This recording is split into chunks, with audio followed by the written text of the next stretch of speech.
welcome one and all to LPL English / Nightmare and Initialize stream for the grand finals of LPL Split number 2. I couldn't be more excited. I'm Vizel. I'm joined by Initialize and Nightmare, the two goats of the community. And I gotta say, guys, we got a little bit of a banger on our hands here. How you guys feeling today? Feeling great to be back with you, Mazel, of course. This is my 5th LPL Finals. This is the 3rd that we're going to be technically on broadcast together. That's wild. My first two with my brother, weirdly, as well. And it's a great way to celebrate the LPL with you in chat and with everyone else in the community. The LPL community, it's been scattered to the winds a little bit. To come back for these special times every year for a game like this makes such a big difference to me.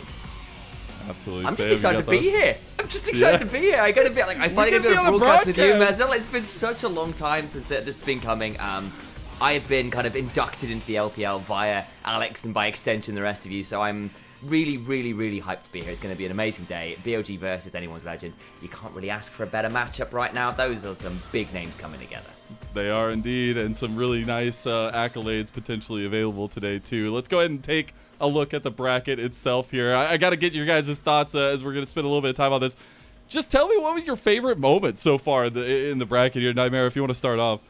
Oh, I think the 5-game BLG AL with that 1v1 to determine everything, kind of being won by Anyone's Legend, getting that side choice. The fact that AL finally like overcame, BLG, who looked like they were on the dominant path to get towards finals, that was a huge moment for me.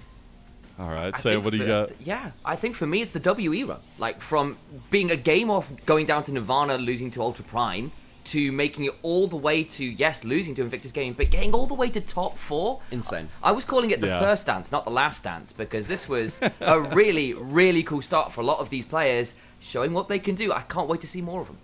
I gotta say, there's always some great stories, obviously. My personal has been AL's run. I just want to see Tarzan win, man. I've been a fan of this guy for so long. Yeah, no one beats Tarzan 7 times in a row in finals. Dude, his drawer of silverware is just, there's one big spot in there. It's just been empty. I just need him to find a fork or something. I don't know. Anyways, let's go ahead and talk about our rosters a little bit here, because obviously we were talking a little bit about them and foreshadowing to them. But AL, they are the ones that made it into the grand finals first and foremost, and this roster has just found a massive resurgence since bringing in Flandra and Tarzan so far. And I know it's a bit of a change, but a welcome one there, Initialize. It really is, and I think like there's so many of these players who have sometimes been dismissed. Tarzan, how he chokes all the time. Shanks, who is this guy again? Is he really Knight or Yagao or whoever else is in the mid lane, right? My goat, Yagao. Yeah, exactly. Flandre, well, shouldn't Sheer have been starting over him last year? Why is Flandre getting a starting spot? So many of these players that people just undercut how great they are, and then this year they come together and they prove absolutely everyone wrong. Add in Tabe on top, it's a beautiful roster.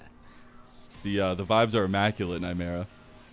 Yeah, for Anyone's Legend, last year, I remember when we were on the LPL English broadcast last year, we were talking about, hey, this team could be something good. And then they brought in Tabe into summer. We thought, oh, wow, this team's got something special. Of course, they capped out. They couldn't quite find that spark then. Going into this year, adding Tarzan, the king of the jungle in the LPL, one of our very best players to ever do it here, and definitely the best of our crownless kings. This team has gone from being a team which was kind of like niche to enjoy. If you were an LPL fan, you knew who they were. So now suddenly, if you're an international fan of League of Legends, you need to know who Anyone's Legend are. It really is. As we take a look a little bit back to that year ago and a little bit down memory lane, it was insane. I made it a big deal in summer, but it has been a big deal to me. Tarzan was literally not playing last spring, which is just absolutely wild. But you look at the kind of difference, the changes. It was obviously Flandra and Tarzan, but if you look back just a little bit more time, right, that big transfer over from Team WE as well. It's been crazy to see kind of how that trajectory has gone here, Nightmare. Yeah. I mean, I look at all of these players' trajectories, and it feels like we're finally getting what a lot of these players have deserved, particularly Tarzan, as you're talking about it. But for me, someone like Kyle finally making to his first international tournament after being a real star in the LCK. We knew he was going to be good in the LPL. We just didn't realize how good. I think he's been by far the best support as well. But honestly, you look at so many players across both these teams, and you can make similar statements. So it's great to see them battling out in finals. It's a lot of fun, too. A little bit of the emotion played behind it, which we're going to speak about now, because there were some very emotional posts put forward by Flandra and Tarzan. And after making MSI, after making it back to an international, I know it means a lot to them. But for me, it's kind of that mindset that Flandre brings to the table here, where it's like, it doesn't matter what happens on the outside world. It doesn't matter what happens with the wind changes. It's just about what you do today. And I think it's really, really cute, but also crucial to see like a guy with a winner's mindset like that still be so lighthearted in a way there, Nightmare. Because his history stretches so far back from when people remember him. People remember his Worlds 2021 run as well. You have to remember that this guy was the carry top laner before the Shy in the LPL as well. He had many years of being dominant but not making it international. I'm sure many of your favorite players also kind of line up with that too, because there are so many players in the LPL that deserve international recognition, but there's only so many slots. Flandre was that for years. He does get to go to that now, but it doesn't come without a sense of nostalgia and maybe a bit of melancholy in there too. Yeah, just a little bit. Just look at some of the words as well. Like, the guy's a poet. Like, but if you've already decided where to go today, what does it matter where the wind blows? At least this time, this visa will take me where I want to go. I don't know. This guy, there is something about... You can make a Led Zeppelin song out of that. You could, I think sometimes, like, trying to describe to people who are not into esports, not into League of Legends, why it matters how much these players care, just show them these quotes. Show them how long this guy has been working so hard to not make it. To have that kind of statement come out, it really, I don't know, distills what it means to be a competitor at this kind of level. It's beautiful stuff. And you have the duality of that kind of lightheartedness to the realization of what a long trajectory, what a history of, let's say, failures is for Tarzan, and what it means for him to kind of finally make good on a lot of that there, Nightmare. He's had a ton of finals. He's been one of the greatest junglers in the world to not win a title, and this is his first MSI in his career. This man has inspired me ever since he came in on Griffin. This guy has inspired me ever since he's been, like, showed the world how to be a modern jungler. It was him and Canyon, really, that came up at the same time and showcased what they could do. And then, of course, later players like, I think, Kanavi joined that list as well. Owner, I think, coming onto the table as well. The fact that this is his first MSI, it's a bit of a tragedy for me for his career, but for him to achieve it now, there's a bit of, there's a really good feeling about it that he's finally made it to that stage. Yeah. It's just so emotionally charged, and I know they're going to be bringing that into today, and I think that actually gives a lot of weight to them. But something that I know the entirety of the LPL community has been a little bit emotional about is, as you said earlier, Initialize, deciding where Shanks sits on the ladder right now, because Shanks has been a monster. I think this guy has been actually...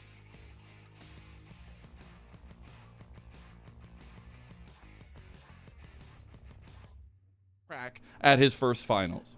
I mean, let's be real. This is a guy who has been trying to convince the rest of us who have not been paying enough attention that he is genuinely top tier in the LPL, that he can stand up and deliver and be someone who is elite enough for international play. And he does, in fact, put up some insane numbers. He has been doing so well over the last few series, was a key part of how they even got to finals, like in the way they did in the upper bracket, taking down their opposition in pretty convincing fashion. Like, it is no mean feat to go through Night, especially on the form he's been on recently, and do so looking so confident.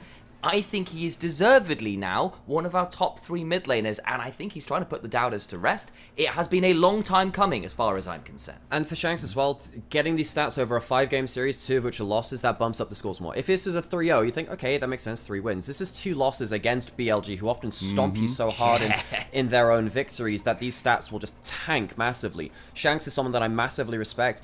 He is a player who's not that much younger than Knight, actually. They're not that dissimilar ages. The fact that Shanks is finally getting to this point in the career where he is going international, finally making it to finals back-to-back, this guy's deserved it for so long. Who knew that he just needed to switch over to anyone's Legends from WWE in the end? But on the other side, it is a legacy that maybe tells itself in a lot of ways, but there is a bit of a difference. The story has not been the same for Bilibili Gaming as we bring up their roster here. If you haven't watched this team, if you don't know what we're talking about, you'll see one name on this roster that maybe throws you for a loop. Beituan coming over from TT has been a saving grace. And if you look at that series last night, he was the crucial factor to win it all for them in that final game. Nightmare, this roster, it's been rocky, but they still are the beasts we know them to be. They are. Now, BLG, yes, there is the odd one out. 4 of these members went to MSI Finals, went to a World Finals Game 5, 1 team fight away from the Summoners Cup, and were also double champions of the LPL. This year, the wheels came off the train a little bit. The jungle pool has been a revolving door for them, and Beitran was the answer. Unlikely for many people. This is Beitran's first international tournament as well. Do I think that he is as good as Kanavi or Tarzan? No. Do I think he is what BLG have needed to fix a failing atmosphere, the chemistry of this team? Well, apparently, yes. His series yesterday, as you mentioned, his Pantheon and his Shinja were absolutely insane. From a guy that was brought in to replace Bo on FPX all those years ago when he was, of course, suspended, to now coming in midway through the split from a bottom-tier Ascend team onto BLG, this guy's individual story is inspiring. And they went on like a 4-5 win streak, Sam. It was actually yeah, wild. I mean, when he came back legitimately. in. I mean, like, as you say, one of these is not like the other, and it is inspiring because he was on 13th place Thunder Talk, and I love Thunder Talk. 1xN Ishin is one of my absolute goats from the LDL. I was so excited to see him come up, and Bejuan was trying really hard with that squad to cobble together the wins and the strategies to get some wins on board. But he comes into Bilibili Gaming, who have had jungle woes all year. They looked lost, they looked off the same page, and Bejuan basically said, I will get you all on the same page at my own expense to ensure that this team comes from through. And it has revitalized BLG in a way that has finally brought them back to something of their winning ways, because this is a team that we expected to dominate. And I mean, look at the stats here. Yeah, this is what happened last year. BLG were one of the most dominant teams in a single year of LPL that I've ever seen. Perhaps the most dominant, given the level of the competition and it being modern League of Legends. Technically, BLG had a better record than JDG, the super team of 2023, in their own playoffs runs, which to me is absurd. And that is the standard which BLG are now held to in the here and now. It's wild to think the rocket ship that they rose on in 2024, finding that first title, but also the fact that last night, right, they literally just tied T1 in a legendary factor of being 3-time MSI representatives in a row. That's wild. I mean, that's actually just insane. And when we talk about MSI, we talk about those internationals. Yes, we have a championship to crowd here today, but it really is a conversation that is, interestingly enough, focused on BLG because of all their representation, because of the appearances they've had, but also the other likes of the board. As maybe there's a Hydra of MSI Dragon, but maybe one's not like the others here, guys. I don't know. Look, okay, there is another series happening at the same time as this, right? Now, it all is determined on that. I'm just saying, this may be, not advantageous to our health in the long run, but we do have, the usual suspects. The usual suspects of all of these teams, which we've seen at international events over the last few years. Of course, BLG have made it back to MSI after a lot of questions. We are yet to see whether T1 will do as well. If they do, we will hopefully see another legendary series between them, because it just doesn't feel right with all of these teams, without all of these teams present. I mean, we were both at the World Finals. We got to go to London to go watch some of these series, That's and awesome. It was incredible stuff. The vibes, the pressure, the power, the incredible level of play we saw on there was immaculate. And I think BLG, they weren't quite good enough on that day, but you've got to remember, this win absolutely was. They have done these kind of things before. They have been one of the very best in the world, and I think obviously they've stumbled a bit this year. No one's going to deny that, but I think it is very remiss of people to not remember exactly how good these players can be, and I feel like they might be in with a shot of making anyone's legend feel a little bit uncomfortable today. They need some vengeance for the upper bracket yet. A little bit of momentum there as well. We'll see if it actually ends up playing out. But it's incredible to see some of the accolades that they also earned at MSI. Obviously, like Ben maybe holding one of the greatest ones in his accolades with the pentakill. But it really is about kind of the growth that we've seen from that last year. And that's why I really find it interesting with the change of Bejuan, what that's going to bring to the table today. Because when we think about the legacy of appearances for BLG, it is dominant in a lot of ways. The lackluster moments, but that last year had been so incredible for the stocks of BLG, and now trying to see that payoff, the redemption run here. And I think it's going to have to start with Tarzan versus Bejuan, and maybe today is the day. 7 losses in a row, couldn't keep this. No, I mean, try to get his title for the first time over Bejuan. Yeah, so, look, we were singing the praises of Bejuan before this point because, he was the player that BLG needed. Tarzan is incredible, though. And I do think that the last series was a huge jungle diff. And Tarzan is a player who has been legendary over time, but also infamous for losing finals. This guy is 0-6 in finals. This will be his 7th attempt, and he's not got any silverware. Now, is he favored going in today? Well, based on recent history, perhaps yes. And perhaps Bejuan is the lowest individual matchup in his role he's had, in terms of overall power, that he's ever had in a finals. If he can get ahead of that jungle matchup, may be able to finally claim for himself that title he's been waiting for. 8 times the charm, baby. I mean, like, it's been ridiculous because this is a guy who has been so good, and then people like to go for the easy memes, the easy jokes, the cut downs and say, look, this guy, well, he just chokes when it matters. Turns up to international, he's not really that great, is he? And they laugh and they meme about the occasional bad game, because the thing is, this is a player who is so good, so dominant, that when he doesn't turn up at the crazy level, the rest of the team falls apart. It's been wild. Yeah. On the other hand, we've got Bo5, who is come in Yeah. and has kind of had to be the band-aid, not necessarily the player Bo5. He's got to get BLG on the same squad, throw his body into the mix to make things happen. And at least last series, we did start to see a little bit of Bo5 as the character of player he kind of could be, even if, of course, he's not what Tarzan is for his squad. No, Bo5, I think for me, like, this guy is such an inspiring story. I do think he's the underdog. I do think that Tarzan is favored in this matchup. But Bo5's made it work so far. And the whole point about Bo5 is that he is just meant to be the vibes guy and be the go button so obviously so that the rest of the team, who are very good and excellent players individually, that they can play the game in a way that they couldn't, with obviously something going wrong with Wei and perhaps Shun last summer before that as well. Just be someone that can get the team together on the same page. So we're going to see a great matchup of individual excellence from Tarzan and the general of his team compared to Bo5, the guy who's trying to fix chemistry in some weird alchemical way. This guy's not going to be winning the individual matchup in my mind against Tarzan, but he could be just what the team needs for them to come away with another title. I think it's so interesting, especially when, like, at the beginning of the year, there's no way I could have foreseen the factor of Bo5 being the saving grace for BLG, the one that actually is the one that gets them to finals, that helps them the way that he has. And now, especially that matchup against Tarzan. Just like some thoughts from you guys before we're going to be separating here on keys to the game, keys to the series, who you really think is the big stars today, at least in Nightmare start. I mean, I think it's all around early skirmishes, and if you're going to win early skirmishes, I think jungle support needs to be solid. I think that if it comes through to an early jungle skirmishes without jungle support, I think AL will have the victory. Otherwise, laning strength from BLG. All right, Sam, I'm gonna last echo thoughts? that. I'm the echo on that one. I think the big thing is you look at that upper bracket final, Tarzan and Kyle dismantled BLG, and you are going up against, for my money, the very best jungle support currently in the LPL in AL's squad. They need to get that rolling today. It's a big for them. I love it. I can't wait to talk to you guys after game number 1. We're going to send it off to the opening ceremony. Let's have a banger of a grand finals as it starts now. No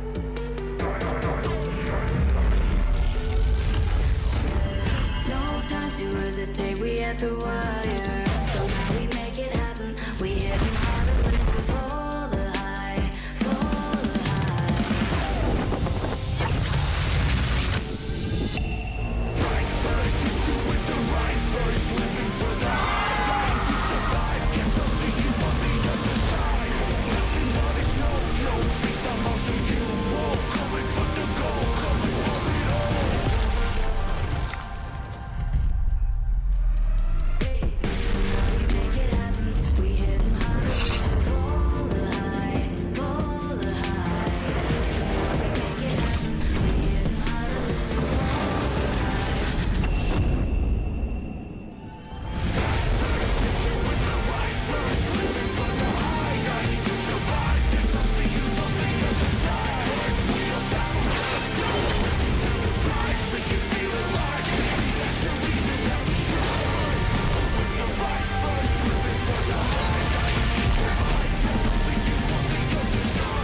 光华，属于优胜者的纪念再次亮相，静候英雄加冕。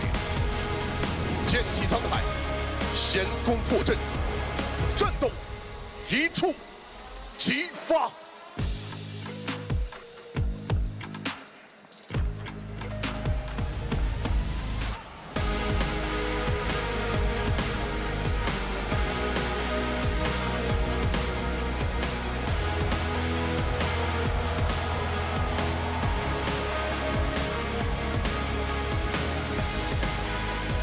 让我们用最热烈的掌声与欢呼声，有请2025 LPL 第二赛段决赛的。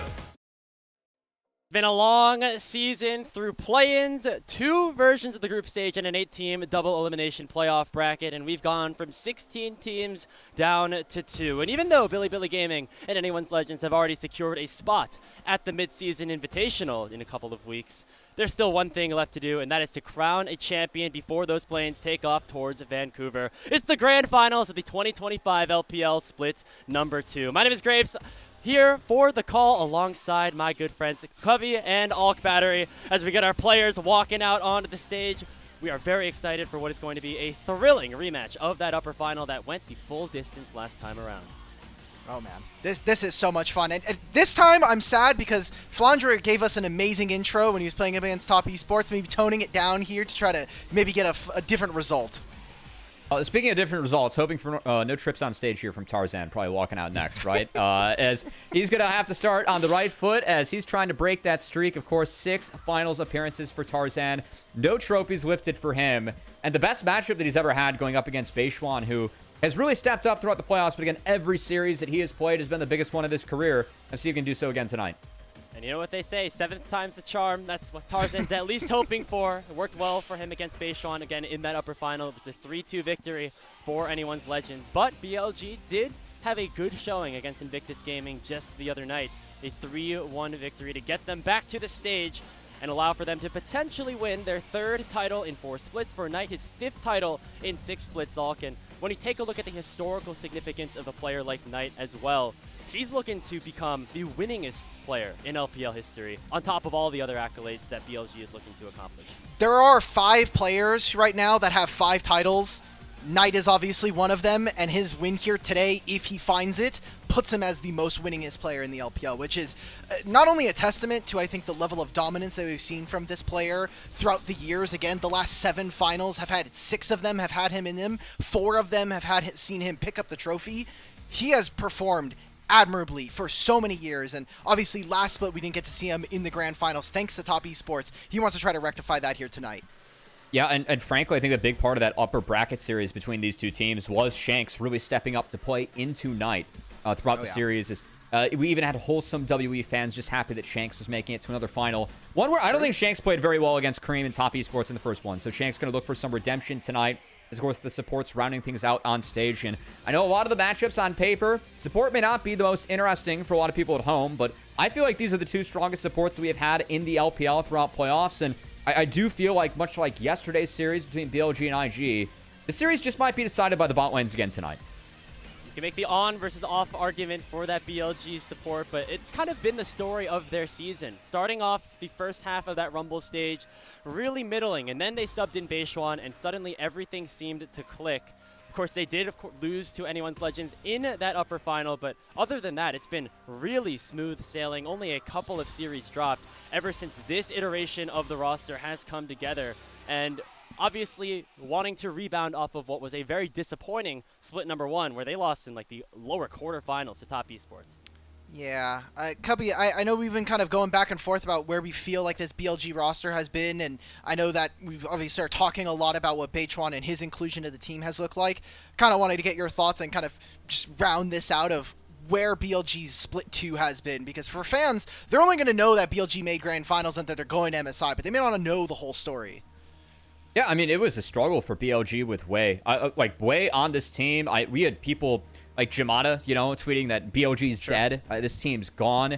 I think the fact that they climbed back to make it with that roster change with Beishuan, really all you can hope for, the fact you're playing for that brand new Spank and trophy we got in the LPL, looking damn good there on the stage, is a fun one. But yeah, it has been a little bit of a tumultuous split for BLG, much like Split 1. But the fact they have figured it out when it has mattered. They're going internationally, something I think every LPL fan at home wished for, as Knight and have been players with this team on BLG that have really pushed them to new heights on that international stage.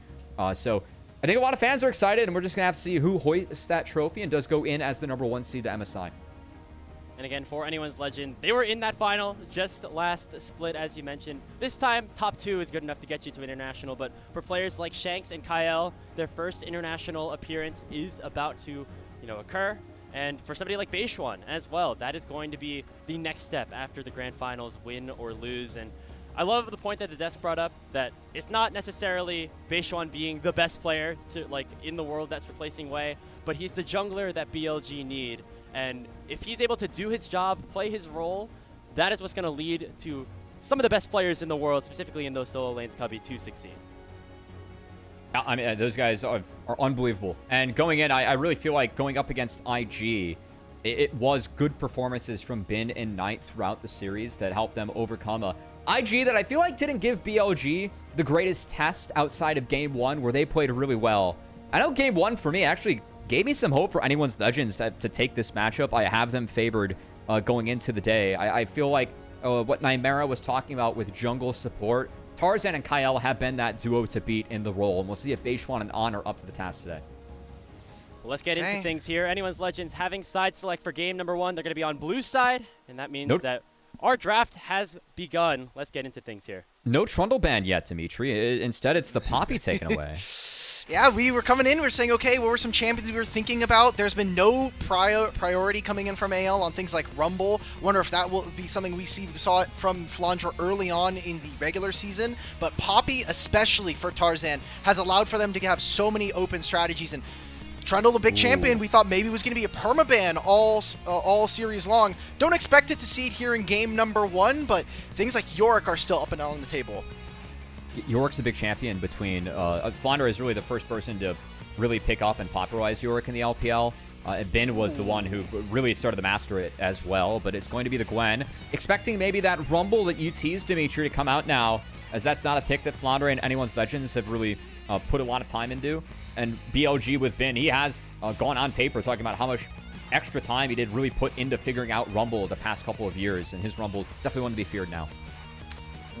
Well, they're taking away the Sejuani, which has been a very big champion for Beishuan here in the playoffs, and back when we saw him in the regular season. I wonder if this immediately opens up for our Yone, but we could expect for them to still be focusing, again, Yorick on the table, what we're expecting from Bin to be able to pick up, and especially for Bin, I think the big story that so far this split has been the fact that there are so many new champions. He has been someone who has historically been very slow to pick up these new champs, so we're getting more of that Rumble, so some pretty strong team fighting tools already here for BLG in those priority lanes.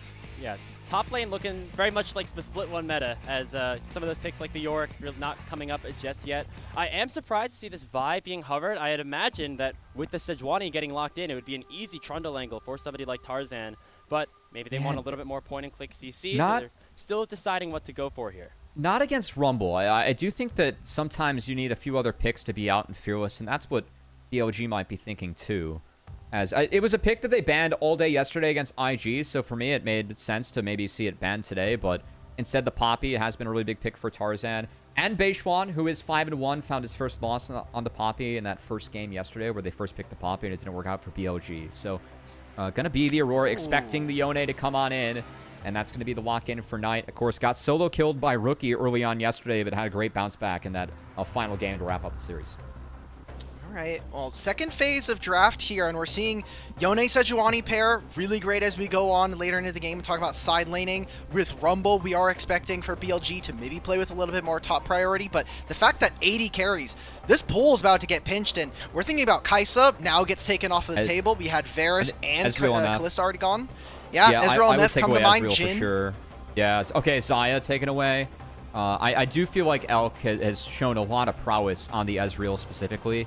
That Kaisa ban tells me that they're looking at Ezreal. Maybe you ban the Xayah first just to try and bait out one more like Ezreal or anti-Ezreal pick, right, in the bot lane. Yep. But I expect to see Ezreal banned here to wrap things up for anyone's Legend. And frankly, the other option is, of course, taking away the Alistar Elk, as Alistar has really proven to be that power pick support. That Leona ban, I feel like Alistar is the one pick that you can really blind. So I think there's a bit of a choice here between getting rid of those two champions. Okay. So on 4 here, we were already talking about it with the Misfortune. We're expecting to maybe see a Jhin. I'm wondering if maybe, we start to kind of bait out different champions like the Ashe. We've really seen start to dip in priority, but with Kalista already being banned, maybe later on into the series here in Fearless, this does open up for you to be able to pull off this champion. I like MF. I was going to say, there's some really hard-hitting top sides of the map already, and it seems like BLG want to hammer home that aggression with a Lucian lock-in. Nami likely going to be one of those answers. I know we have seen Braum alongside it as well if they wanted a little bit more frontline, but Okay. looks like Elk's ready to go, be it on the aggressive end this time around. It's a really low-range composition so far, Elk, as that's something that a Senna could really punish. There's not a ton of frontline for the Senna, but you gotta believe this. If it does get locked in, it's paired up with something like a Nautilus. But of course, there's Corki as well to take advantage of a lot of short-range situations. That Gatling gun, that armor shred could be really nice. Yeah, As- the Rels, this has to round it out, right? Like, just recognize that with BLG, they're going to be really And it's a susceptible to a lot of good crowd control. Okay, so we're getting Lucian, Braum, some good skirmishing coming out from our bottom lanes. This feels almost like the most prototypical BLG draft we could have gotten. This is a good draft from BLG. I'm really surprised that anyone's Legend let this go. I don't love the Aurora and the Yone matchup just because the side lane gets so abysmal later on. And I do think that mid lane matchup's going to be really important for Shanks. You got to set that Yone behind so that Gwen can function in the side lane, because if Yone gets going, if he's able to rip through both the Aurora and the Gwen, things can get tricky. And that Sejuani Braum combo, I mean, just the Permafrost passive stacked up with the Winter's Bite too, that's really tough to deal with the attack speed that comes out from a Yone and a Lucian as well. So I really like this game 1 draft for BLG. I think they got everything they wanted. Each team's got a scrappy top side. Each team's got a side laner, either on Knight or on Flandra, Gwen on the other side. So a lot to look forward to here in terms of clashing identities in game number 1 of our grand finals. Before we get into game, let's take one last look at our predictions across the board. Shout out to Prey, still our leading Discord member, and they've got anyone's Legends taking this one at 3-1, and it looks like we're all in the same boat here. We are all AL's favorite at this time around. Our Deskers, except Lennon. Lennon's a true one. He knows. He's a real knower. We've got Nymera and Initialize on the BLG side. Okay. I don't know what Rafa and Miracle are doing, but props out to I have them. BLG up 1-0 after this draft, frankly. I think Okay. that I don't know how you play around this like Sejuani, Yone with the Lucian Braum too. I think the Rel pick definitely dissuades Enchantresses, and you know that it's not going to be Lucian Alistar, right? So you don't have that answer, but Braum's fine. There will be a little bit of bot lane priority early on for the Corki Rel, but man, once Lucian Braum gets going, that's a really tough one to deal with. One best of 5 remains. It's going to be BLG and anyone's Legends duking it out for that number 1 seed and, of course, for the glory. Let's do it here in the LPL Finals. 敌军还有30秒到达战场，秒线。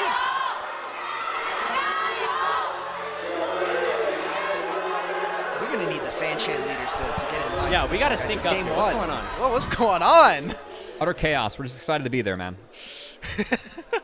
Hey, the more They're like, voices, okay. the merrier. Sometimes a little quiet in the Gios in game number 1, but I'm glad to hear them. At least people want to, want to be a part of it at least at the start. As we're gonna see relatively calm openings to this one. See Tarzan walking up to get a little bit of vision in that very standard area around the red side. Raptors gonna spot out H1 once he completes his top side clear. While we're pulling up the runes, I want to point your direction towards Bin, busting out some tech against the Gwen with the phase rush. So this is a little bit less lane dominant, as of course Comet can really help you with the lane, but this will help trying to escape maybe a Gwen Q or be able to space Gwen. Also can help you fight through an exhaust. Of course, you take exhaust to play when there is a overheat. As Man, Kyle That's didn't hit tough. anybody with that initial crash down, and that forces an ignite out early. not great, but it's playable if you are AL. Again, this matchup early on, Rel has a lot of raw strength with that shield along with the Corki and the Gatling gun. So I do think there are ways for them to play around it, and frankly, Ignite for Barrier that early is not all that bad. So Kyle's going to be okay with the sustain, and it looks like both of our junglers are pathing down. So things do get chaotic down there. Opportunity for both teams to try and punish. It does mean that, like you were saying, especially with the fact that we're already trading summoner spells, and with not only Kyle's raw power with having the Rel, but the junglers coming down, I think this opens up a lot of opportunities to AL to try to disrupt some of BLG's early game plan here.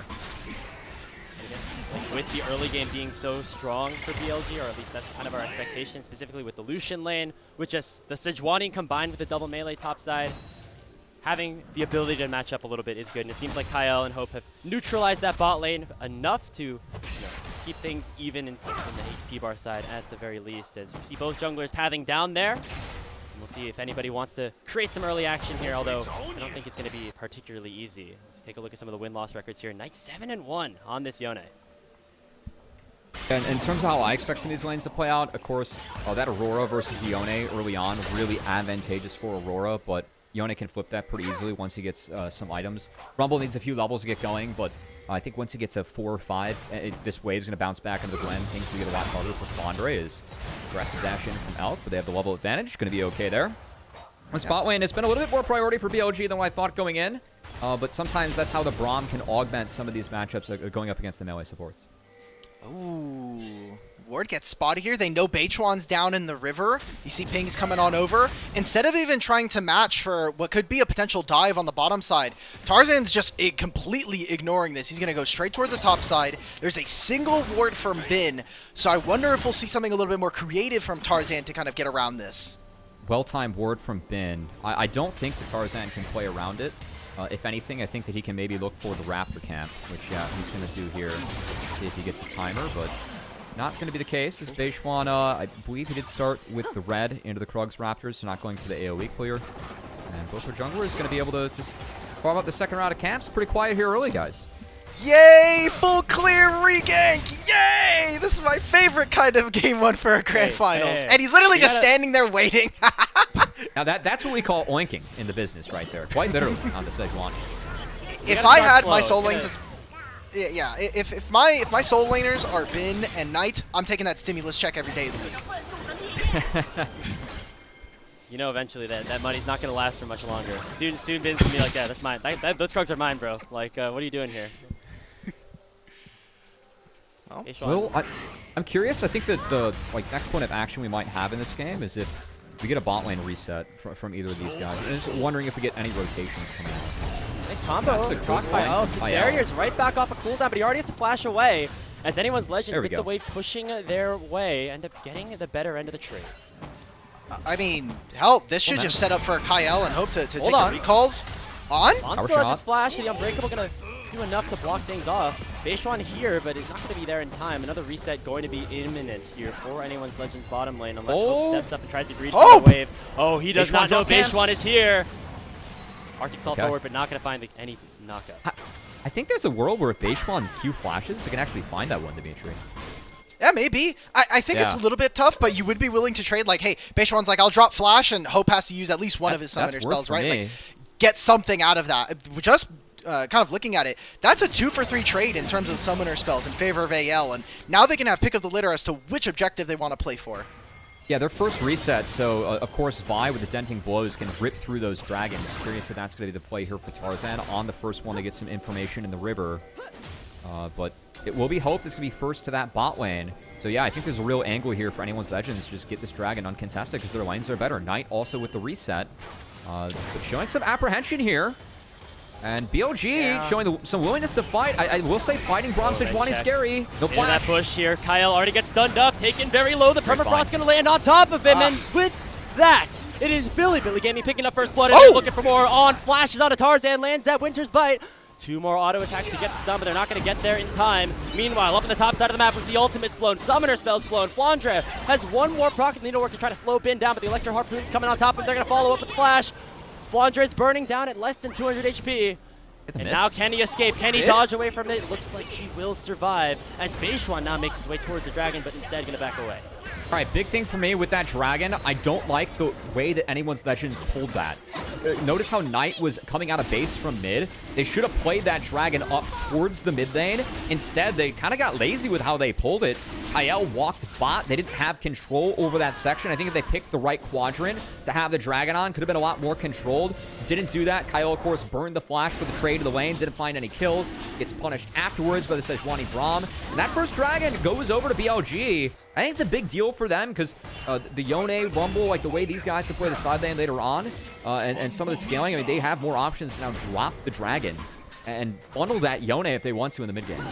And look at how they've even set up the rest of the lanes. I mean, just because of the fact that we saw Hope actually overextend for that single wave and Beichuan showed, they were not able to get it set up in time and bring Hope over for the dragon fight.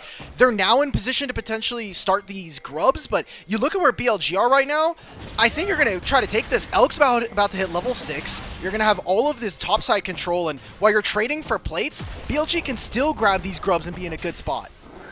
I do think it was a decent recovery from Anyone's Legend. Like, they used the Dragon tempo, and they put their bot lane top during that because they got the wave in.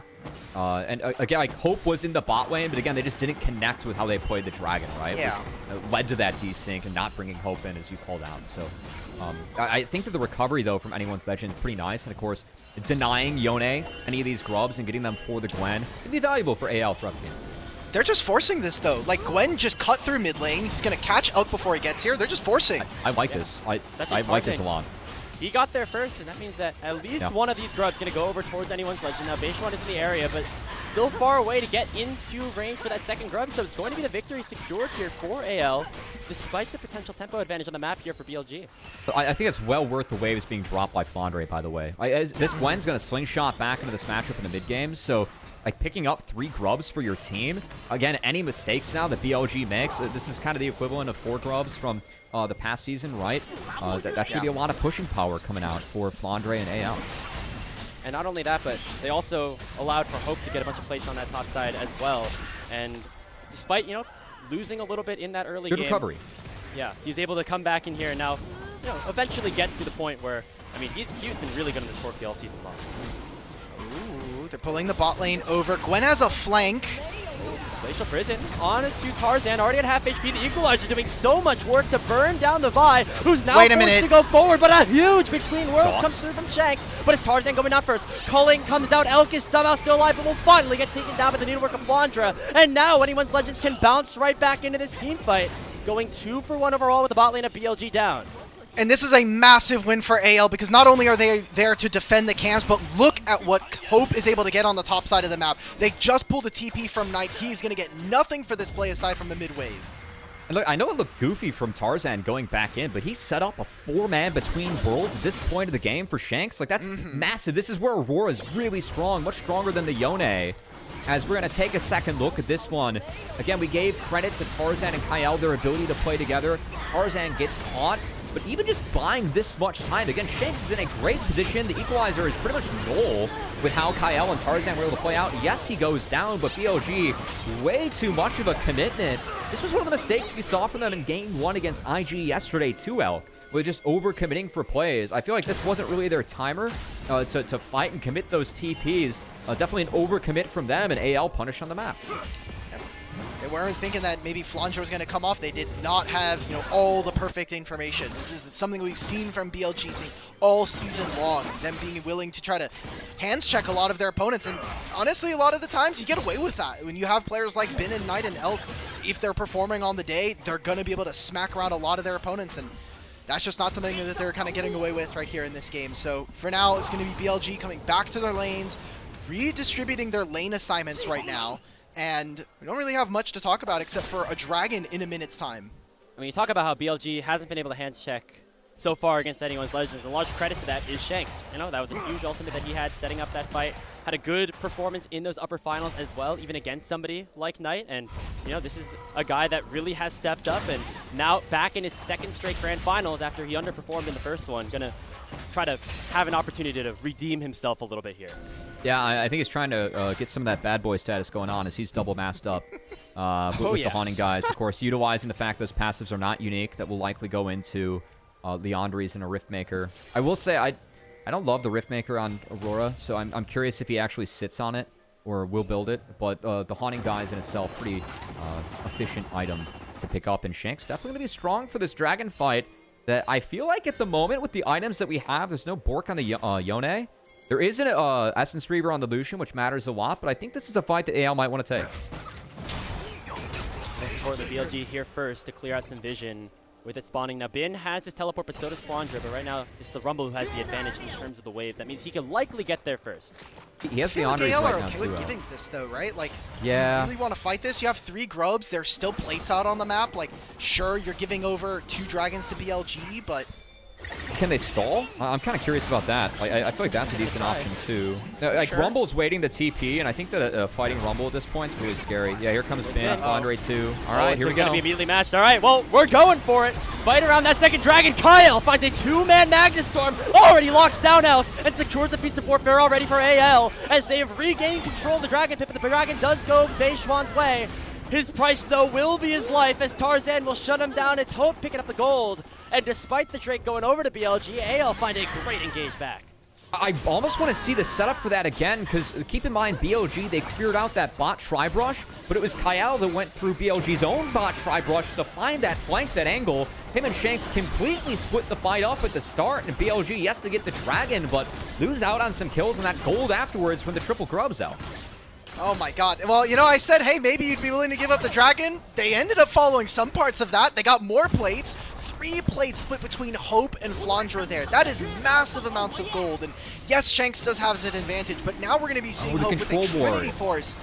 This control ward is just blocking out all the vision. They only spot out Kyle now, but it's too late. He's already flashed over the wall. This World Champ is just too broken, and Shanks yet again with a Between the Worlds just splits this fight.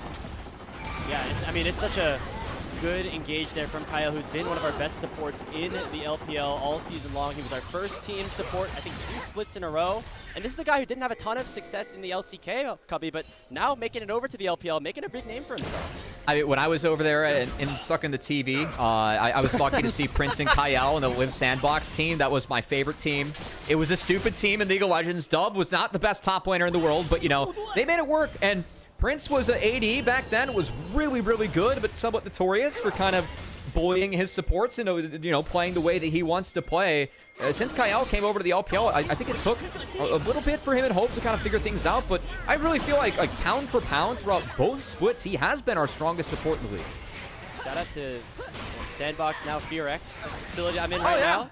Let's go. Nice, bro. Nice. Okay, we got to get one. We had to get one for the show. All right. And I was also going to say, I think, Copy, I walked through Low Park. I think I saw the TV that you were on. It was in, like, they renovated the carpet space a little bit, but I was like, that's for Copy. Did they put it in the closet? Oh, man. I was going to actually say something that we actually have heard from Tabe talk about this team is that Kyle, being one of the few Korean speakers on the roster, he's actually been leaning on Tarzan a little bit to kind of help him communicate with the rest of the team. And we're seeing this, I think, in-game. We talked about Tarzan and Kyle being such an important duo for these guys, and really with Tarzan being able to tie, not only with his now really strong and profound Mandarin speaking skills, he has just been able to kind of lead this team to victory all season long. Able to grab both sides of things, be that leader for the team. Back in the finals here for Tarzan, which I'm sure he has a little bit of PTSD, just all the memories of being in these finals and not being able to come out on top. Well, so far he's had himself a really good game, setting up some crucial engages that have led to some big carries. Off to early leads and a 1,500 another one, maybe. here for AL. He's gonna make another return to the top side. Nice flash onto Bin, and the Rumble is shut down. Kill going over to Flandra. I'm not sure why Knight's TPing to this. This is something that BLG kind of did yesterday against IG. I mean, you're opting into a 5v4 at best. Shanks has the option of the TP or not now. If they want to take this, Rift Herald's up. Looks like that's the focus for AL, and BLG opting into forcing a play, potentially down numbers here. Oh, we're doing this. Okay, so now AL know. They're like, okay, they're going to try and overforce. BLG just have to watch. I don't know what happened. Maybe they got the love chair in the hotel. They're just watching these guys take everything in front of them and then losing everything out on the map. Yeah, Baseline kind of just chilling there for a little bit, but it was a really nice job from Kyle to box him out, making sure that he was unable to get into that bid, and results in a free objective going back the way of AL, and that comes at the cost of Bin going down and Knight's TP. Yeah, I mean, again, like BLG opting into those TPs, that feels like so late and disjointed from Knight. And you think of like what Yone wants to do. I mean, you might be okay dropping that Rift Herald to actually funnel gold into the Yone. Like, him being the menace of the side lane and taking the Gwen down later on is, I think, an important thing for BLG, because the Rumble can't match the Gwen later on. As Bin tried to find the Vi. The spider senses were tingling, but it was Tarzan who was using the jungle to his own advantage. And as you highlighted, has been a good start here for Tarzan Grapes. And again, that 6 finals loss streak, we really feel like this might be his best chance. As AL, the team that we're in the finals for both Split 1 and now, probably our most consistent performer, really, throughout the 2 splits that we think of the teams that we've had in the LPL. Yeah. And of course, Beishwan, and this is his first final and definitely has been a huge level up in terms of the pedigree of the team that he's on, the teams that he faces in the matches that they're in. So he has delivered so far, but going to be tough to do so against Tarzan. And a great jungle in the league as this dragon being off the race. gotten the better hand of the Drake so far. Gonna try to pick up that soul point Oh, for Flandra. BLG. In goes Tarzan, gonna be a flip. Flandra picks it up, and Knight's gonna go down. It's the wipe in the Drake pit for anyone's Legends. They've already gotten 2. Bin's on the run, popping that scrap shield at half HP and has to flash away. AL find another fight, this time with the dragon as their reward.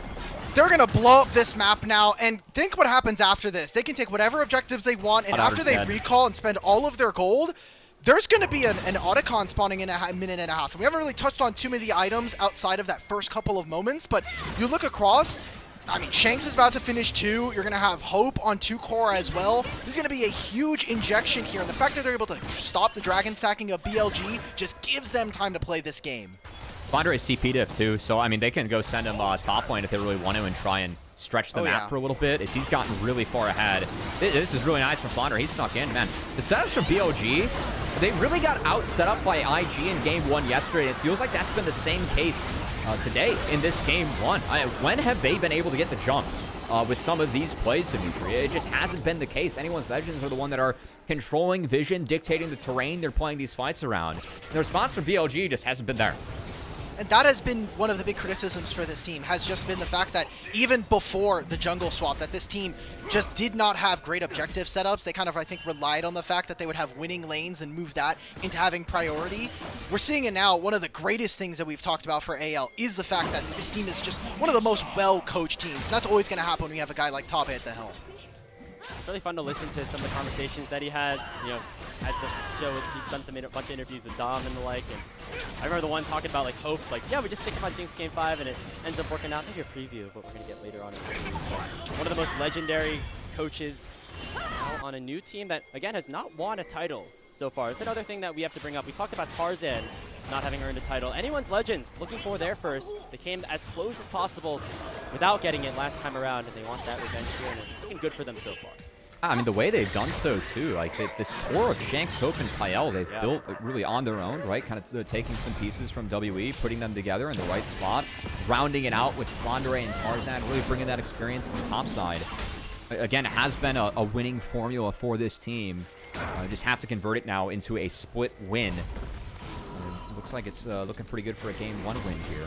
I will say, with this game if this game goes like uber late, I'm a little bit worried for what Yone, Lucian, Braum can do. I don't think that this one is completely done and dusted yet if you are BLG, but my biggest concern is kind of what you were pointing at, Alec, with this lead that anyone's Legend has. What can they do on the map? How much control can they find? And can BLG answer? Because that's been the big thing for me. They haven't been able to find the jump or really dictate engages on their own.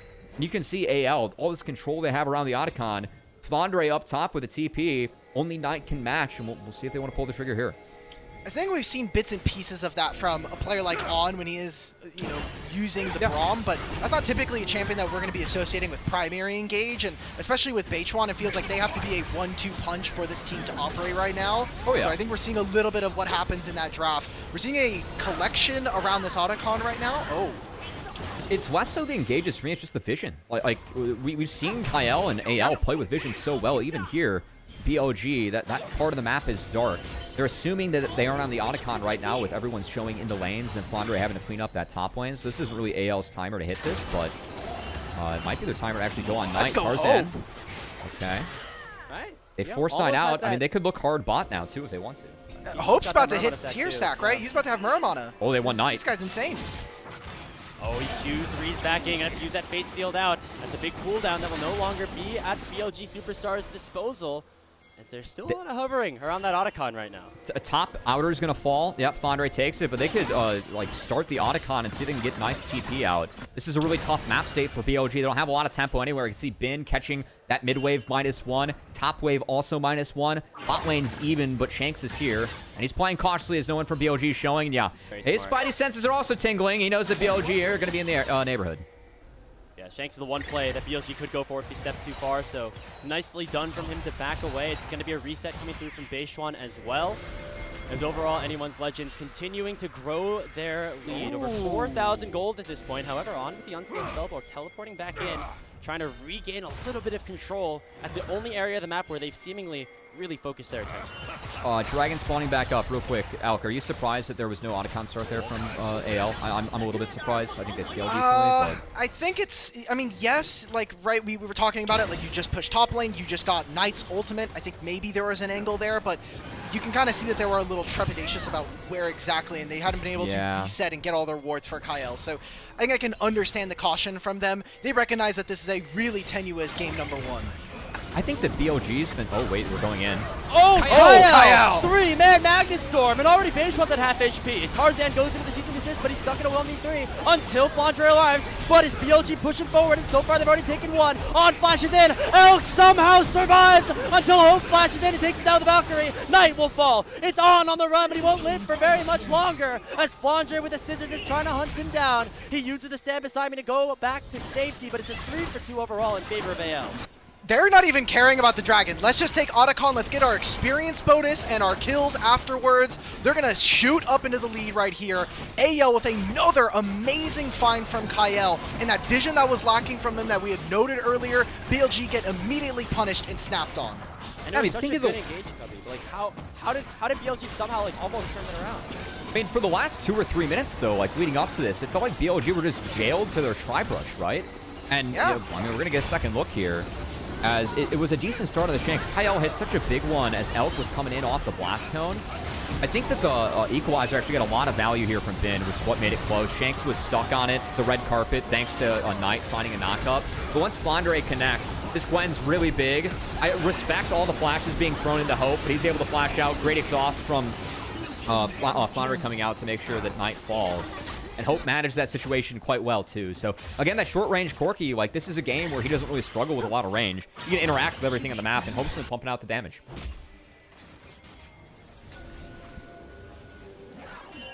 For the 25-minute mark of this one, I mean, anyone's Legends, they've bounced back in the Dragon department. They've gotten 2. It seems like things are still moving in their direction. But now we see 2 items on Elk. He had a really good team fight that last time around. 2.5 on Bin, 2 full items on Knight.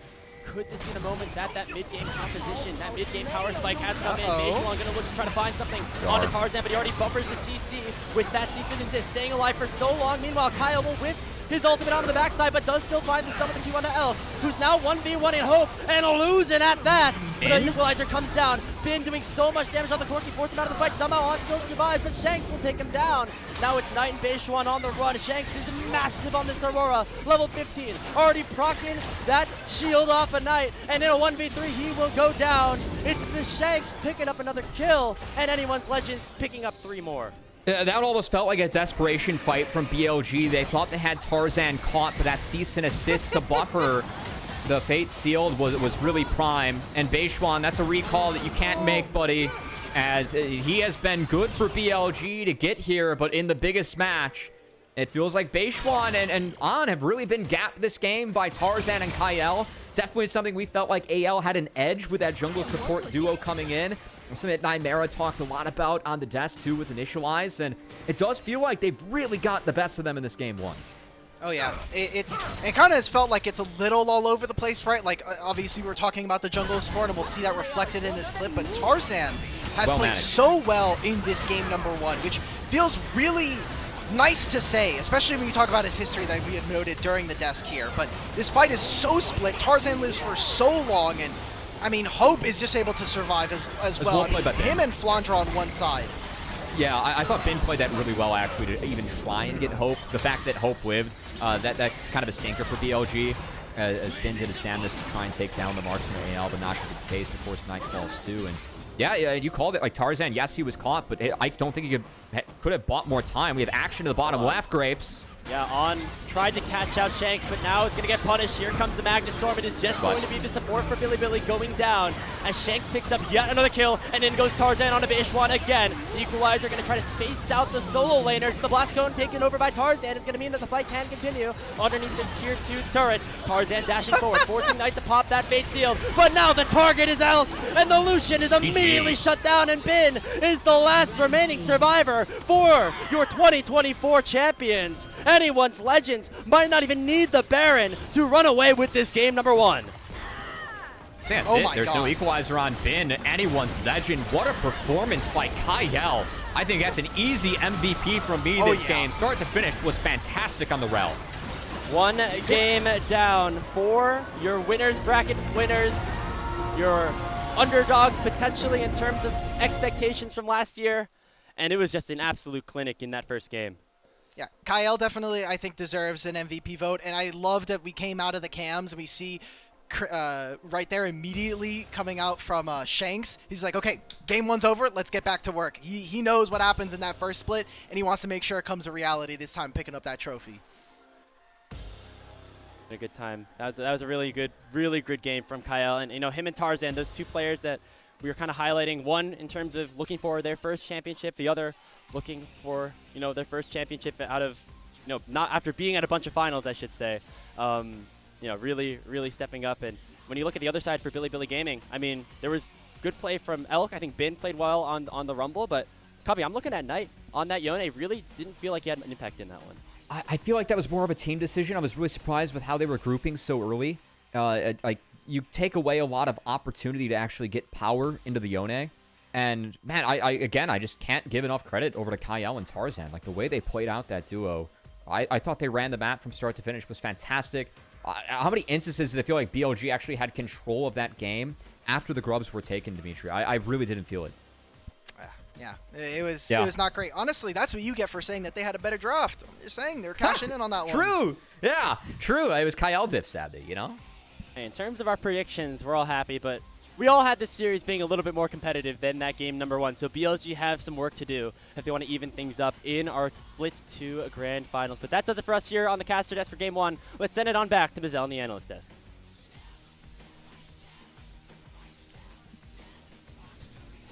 Welcome back to the desk, everyone. What a game number one. Gotta get a check-in with you guys. How are you feeling after that game number one? AL? Getting silverware today or what? I mean, it's a hell of a good early game. Every setup for every objective, the vision play was so much better.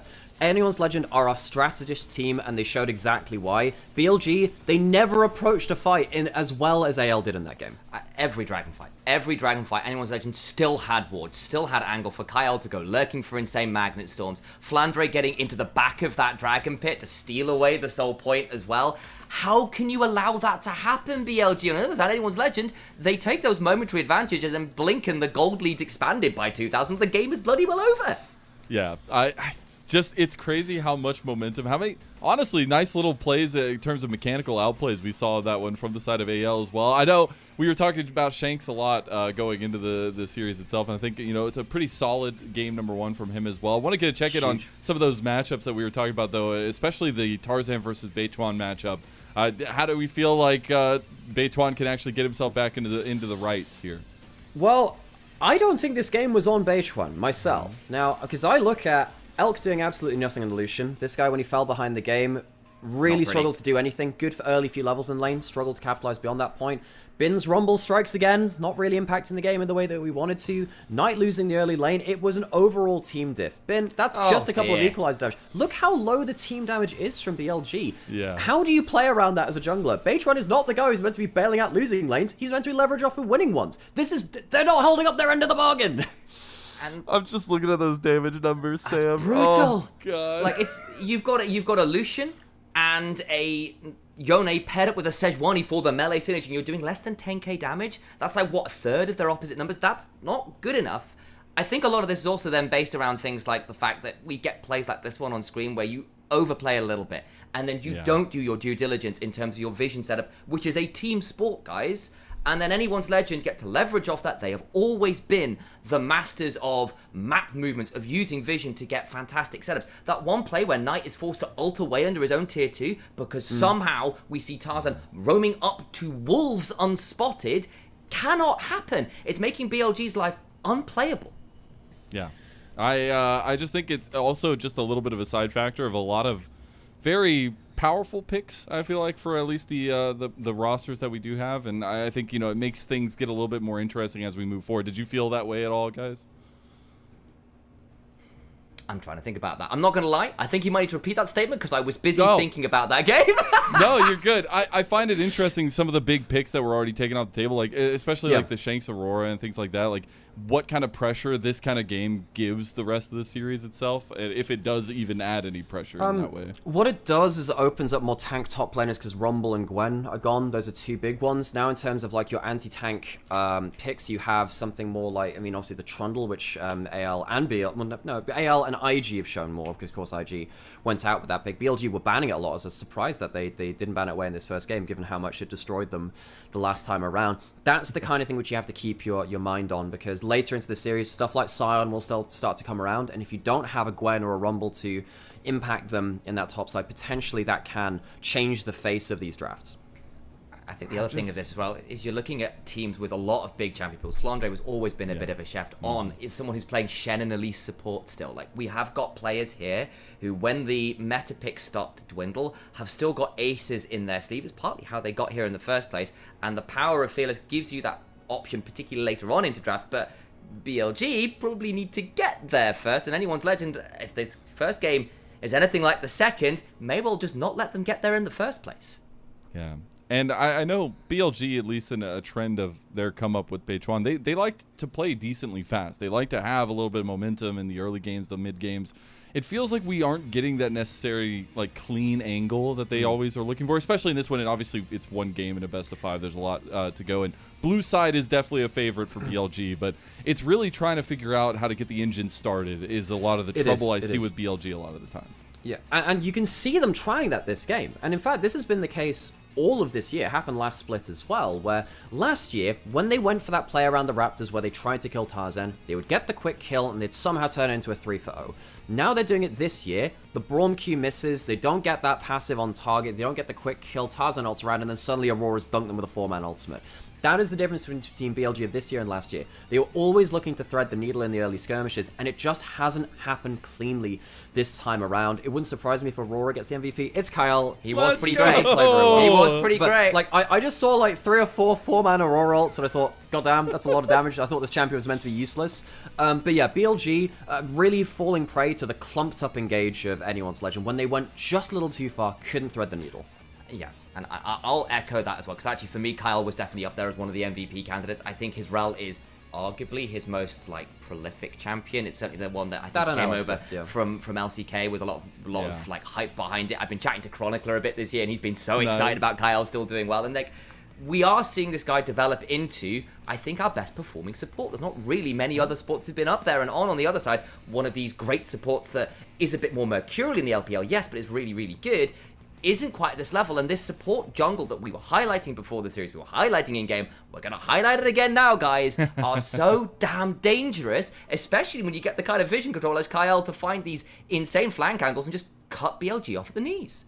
Yeah, I think being able to see this moment and take advantage of it, that's a game number 1 in a first finals, right? Like that, they're at least like trying to get another finals under his belt, or his first finals victory. And I think it's cool to see him have that kind of performance to start off this one, and maybe a little bit of a redemption story for AL from that last split as well. But it is a situation where now you have to think what opens doors for BLG, because I know there's a lot of praise to go for AL, but this is probably going to be a blue side for BLG and trying to find that success. I know they really like taking those solo lane picks, at least early in the draft. Do we feel like they're still going to go with that, Nightmare?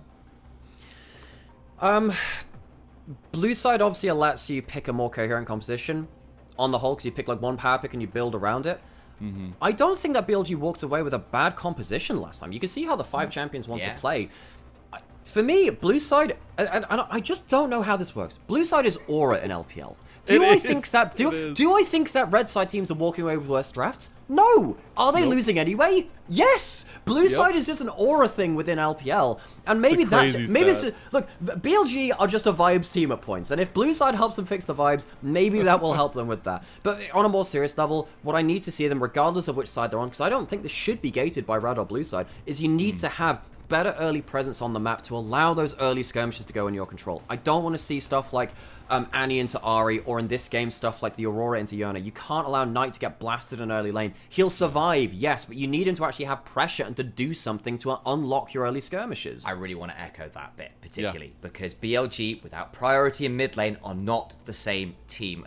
A discussion I've been having with a few coaches and stuff has basically been, look, there is something about which players on your team are granted the most agency. Is it your mid lane? Is it your support? For G2, for example, it's capped. You want capped with all the agency. For a team like BLG, they're not dissimilar. Give Knight agency to do things on the map. Link up with Beige One. Link up with On. And the game looks so different. You can't have him permanently cornered a tier 2 because he has no control and no shove. I gotta ask, maybe a little bit more of a personal question, Nightmare. Check in on the Knight Ahri so far this split. How we feeling, man? I'm just holding my hands up here. I don't know. Look, okay. Not to throw anyone else under the bus. Not to throw anyone else under the bus, Elk. But when you have a Jhin who's 1-6 in your last Ahri game, how can you be the main damage source of that game? Okay, look, jokes aside, I think Knight's Ahri has still been choosing the correct angles, but I don't think they've been picking it into the right compositions. I think there have been metas in the past, and this applies to this last game we saw as well, so this is relevant. When you pick Knight Yone or something like that, you know he's going to side lane well, you know he's going to team fight well eventually, but if he doesn't have the laning priority to get to that point in the game, what's the point of picking it? Much like the Ahri as well, with my own personal one trick and who I think Knight is the best Ahri player in the world. If he's playing into an Annie, that just destroys you in lane, especially if you're not taking the bone plating as secondary runes, which I think he made a mistake on in previous games with that. You don't get to the point where he can be this miraculous playmaker and also a heavy damage carry later on. And that, I think, taps into a larger problem for BLG, where they don't quite realize how bad the matchups they're going into are. They're so used to smashing lane as Bin and Knight over the last few years that I don't think they've gotten used to giving them the tools to really lean into that now, because they think they can do that with anything, which is not true now. I think it's so hard to see that factor kind of play out, but maybe that warming up, maybe a little bit of, hey, game 1 didn't go so well for them yesterday, so maybe it makes a little bit of a difference there. But I'm still waking up. Still waking up. Do you remember all the BLG memes? How many times did they lose the first game in a best of 5? It's just locking in, getting the vibes right. Lock it in. You had to know. And I'm hoping you can look up. All I'm saying is I'm hoping they come away from this one and go, okay, let's have a look. Where do we lose control of the vision? What happened with the priority? Can we fix that? Because it set us up for failure. Guys, we were stacking towards Dragon Soul Point. We lose all the fights around that. That can't happen again. Tighten it up. Yeah. I find it really interesting, the decision making we've seen across these last couple series from BLG. Check in on the other side of that matchup. I know we talked a lot about Knight. Shanks, though, are we feeling the temperature check? Is this the moment that he actually makes good on that last split there, Nightmare? He's been playing excellently versus Knight, and Knight is such an engine room for BLG. I need to see the matchups change in mid. We'll see whether he can do it over and over again. Funnily enough, I was talking to Kelsey about the Cassiopeia of Knight, who used to be in LSPL, such a big Cassiopeia player. We saw him play versus IG. I wonder if that will be contested at some point too. What a way would that be for Knight to bounce back? What I need to see either way, though, is just better matchups for Knight, and then we can return to that question and see if Shanks can do it on the other side of that coin.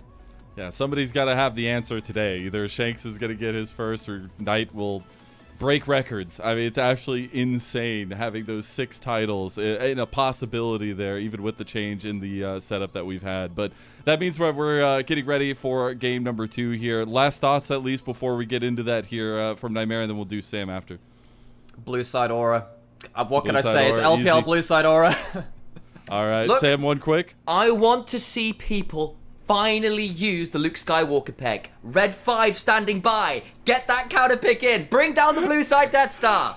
Oh my god, I actually love that. Thank you so much for the reference. Now let's go ahead and send it to the casters and get ready for that next game.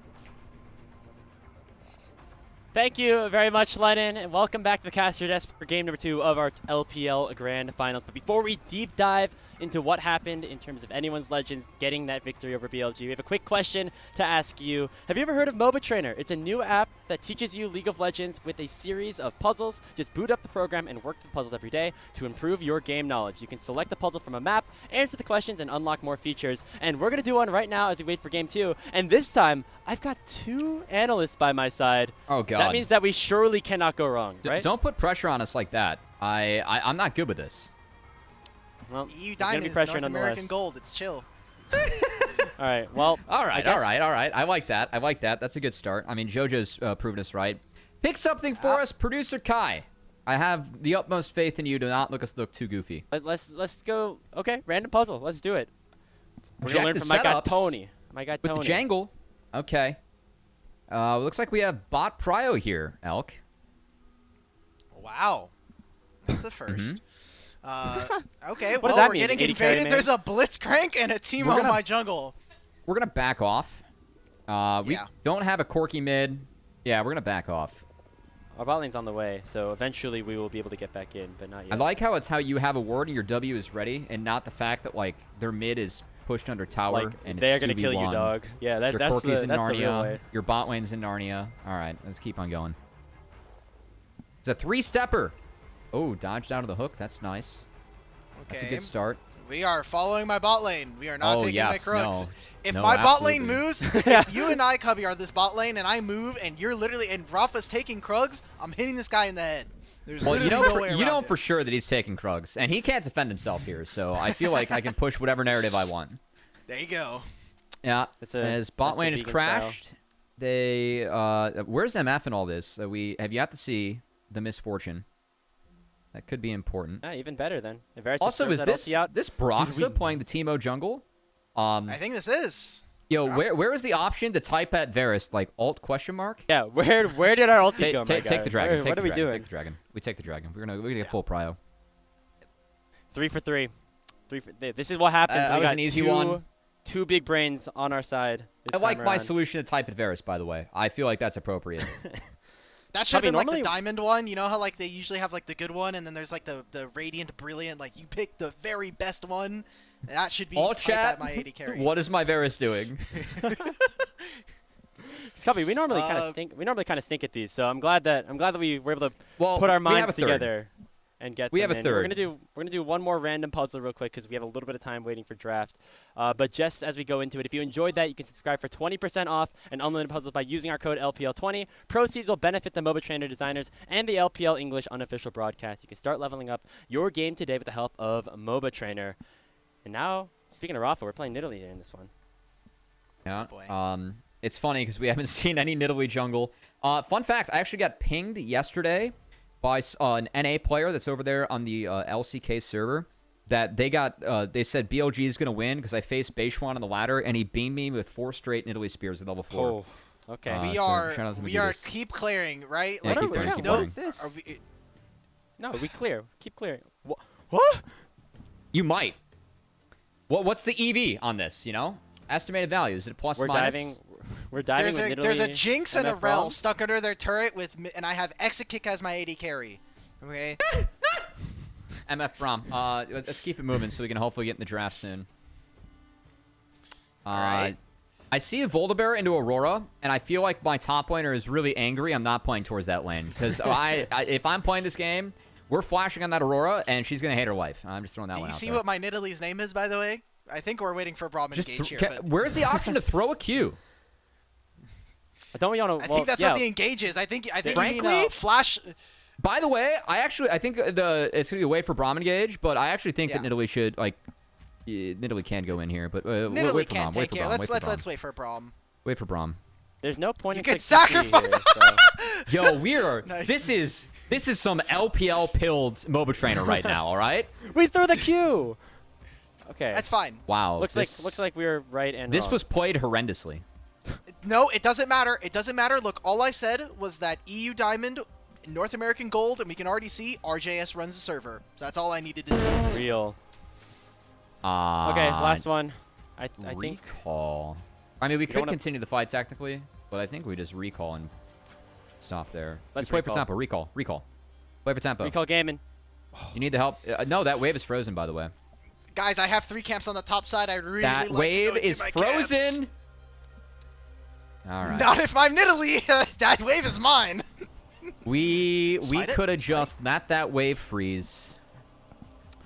All right. Okay, we did a little bit worse the second time MOBA around, Trainer. but My to consulting MOBA fee is Trainer. cheap. All right. No, I'm kidding. Thank you. Shout out to MOBA Trainer for all the help. It's been really fun to have them as a partner again. LPL 20. If you want to play some of those puzzles on your own. Speaking of the greatest puzzle of them all, this upcoming draft, Dimitri, and look at that, Trundle back on the menu in the ban list. And we've got the The Yorick Yorick. ban. So maybe this gets to our top lane kind of tank bout that we had been kind of hinting at. You know, things like the Scion start to grow in priority, even with Jace up and available here for BLG. I think maybe that's something they start to look towards. I'm looking at Talia right now. I think, yeah, I would not be surprised if it's like Talia Poppy choice here between Beishuan and Knight. Looks like that Talia Prio. Definitely justified. This champion can really warp the game. Her ability to push mid, be able to play the map with those Weaver's walls, then having to fight through that Unraveled Earth, always difficult. But of course, the tanks up. Flounder are going to be happy with that Scion. And remember that Scion was one of Flandre's like best champions, specifically at the start of this split number 2. They had that moment around the Nexus, farmed a clip with quite a bit of views, and it's going to be paired alongside that Pantheon, which splits up the combo here with Knight. I don't like the splitting up the combo, Dimitri. I don't know if I've talked to you about this one at all, but Oh, I yeah, feel like this is really tough. Yeah. I- You have to not play only that- Pantheon. Yeah, go. I was just gonna say, this feels like this is going to be a game in this series that I think really dictates the rest of the meta for this entire best of 5. Just getting rid of the Poppy and the Talia, specifically Poppy for AL, and then on the flip side, you're getting rid of Scion and Pantheon here for Tarzan. I think these are really important champions as we go forward. I hate the Pantheon and the Talia Poppy. Like, how are you expected to actually be able to play the front line? Yeah. I think that AL, like, they have a great ability to play the map here. They have Sayonara, Realm Warp, that Grand Starfall, right? But they have to use those tools to actually get advantages, because I think the 5v5, God, trying to play Pantheon through a Poppy Talia, good luck, man. Oh, yeah. Really neutralizes that hard engage. I mean, basically can't press W if you're around that mid-jungle combo. So we'll see how Tarzan's able to navigate that. It's going to be alongside Shanks on the Rise, which is a good split pusher, a good side laner, which can be paired alongside Flandre. Maybe we see some of that semi-global come into play here for anyone's Legends. As we enter the second phase of bans, once again, the bot lane's left to be decided. This opens up for MF. I mean, your Braum's already taken away. You can still set up with a Nautilus here, especially if you are AL. You have a lot of front line and the ability to kind of lock down a single member. I do think that MF Scion, like, uniquely, I mean, your ability to play those two side lanes and swap, like, that is the best combo. And a lot of the times, like, with LPL, I mean, MF is a champion I think a lot of us have rightfully had some beef with. AL has the MF pass. Like, the way that they play and rotate early on with Hope and this team, they definitely have the right to be able to pick this champion and execute it. So, yeah, I expect that to come in for Hope. It's been one of his most played champions all split, and he's looked good in it. Hovering through a couple of different options right now, but in terms of just providing a really solid backliner that can dish out all the DPS necessary with a lot of really good frontline as well, that Misfortune does make a lot of sense. Could turn towards that support pool instead. The Nautilus comes out. There's no Braum for the counter because it was picked in game number 1. All right, Dimitri, hear me out. Ash Renata. I think that's the move for BLG. I think it's fine. We haven't really seen Hope and Kael play too much of the Callista. I know we've seen certain games out of it, and now with Poppy taken off the table for game 3. Yeah. That's what I mean, right? Like, later on in the series, it's stuff that potentially kind of comes to fruition. Does BLG try to nab away the Misfortune? I know that it seems like AL were giving themselves a little bit more time, but I mean, BLG, I feel like, do you please no Smolder. This is bait. I think of the Pantheon, like Scion, like MF just doesn't get a lot of value. So for me, it almost plays something that kind of nullifies that value. At least try to do that. Because I really feel like if you don't take MF, you know it's coming out. I know the Jhin struggles into the Scion, but I do think that Ambessa, like, there's enough damage to get through the tank, or at least be able to play around it. And again, the range advantage you're going to have as BLG here, the ability to play with those Jhin Ws off of. Okay, never mind. Let's just take away the MF. This could give, like, for me, with Hope, if he goes Jhin, this is kind of a backdoor range advantage. Or, yeah, Senna be really, really tanky. As a team, I think that AL has real options here. Seemed like range is the name of the game, regardless of the champions that Kyle was hovering there on R5. The Jhin I don't like that a from lot BLG. of backline artillery. I don't like it, Elk. I don't know what you think. I mean, there's some options here for BLG. I feel like this is, again, another composition that feels like a very Bilibili draft. We're having been on something that gives him some backline access, some skirmishing early. Knight is going to be able to make some side lane plays with these ultimates, and you're going to have Beichuan kind of ping-ponging between waves. But I don't like the setup here, and against AL, you kind of see what they're rocking. I think Scion's going to be really problematic. I think you just play the Jhin into the MF and go from there. It does give AL that really clear power window where, like, okay, we can play all the lanes pretty early. Of course, that's like what BLG doesn't want to do, but I think their fight with the Jhin would have been a lot better with range advantage now. There is a potential that Taliyah can get caught off of some of those deadly flourishes. The setup from the Pantheon, the Rise to play with the Jhin and the Nautilus. Again, we saw Tarzan and Kyle just be fantastic in the last game. They really helped them snowball forward. I do think it's going to take a good early game from AL to get going in this one, because if we get to the mid game on even footing, I do really favor BLG's team fight. But their ability for anyone's Legend to play the map in this game, a lot of tools at their disposal to really make BLG run for the hills. Yeah, and even though there are those neutralizing tools like the Poppy and the Taliyah that were picked early on for BLG, there's just so many go buttons for anyone's Legends that can be issued from 3 screens away, right? You have the Scion ultimate, you have the curtain call, you can even have Kyle just throw that depth charge onto one of the backline carries and have him do a lot of work. So I think overall anyone's Legends have a lot of tools to work with, Alk, but if they don't, succeed in finding those plays, finding advantage on the side lanes, it could be a little bit detrimental for them as BLG looking to even up our series at 1-1. 欢迎来到英雄联盟。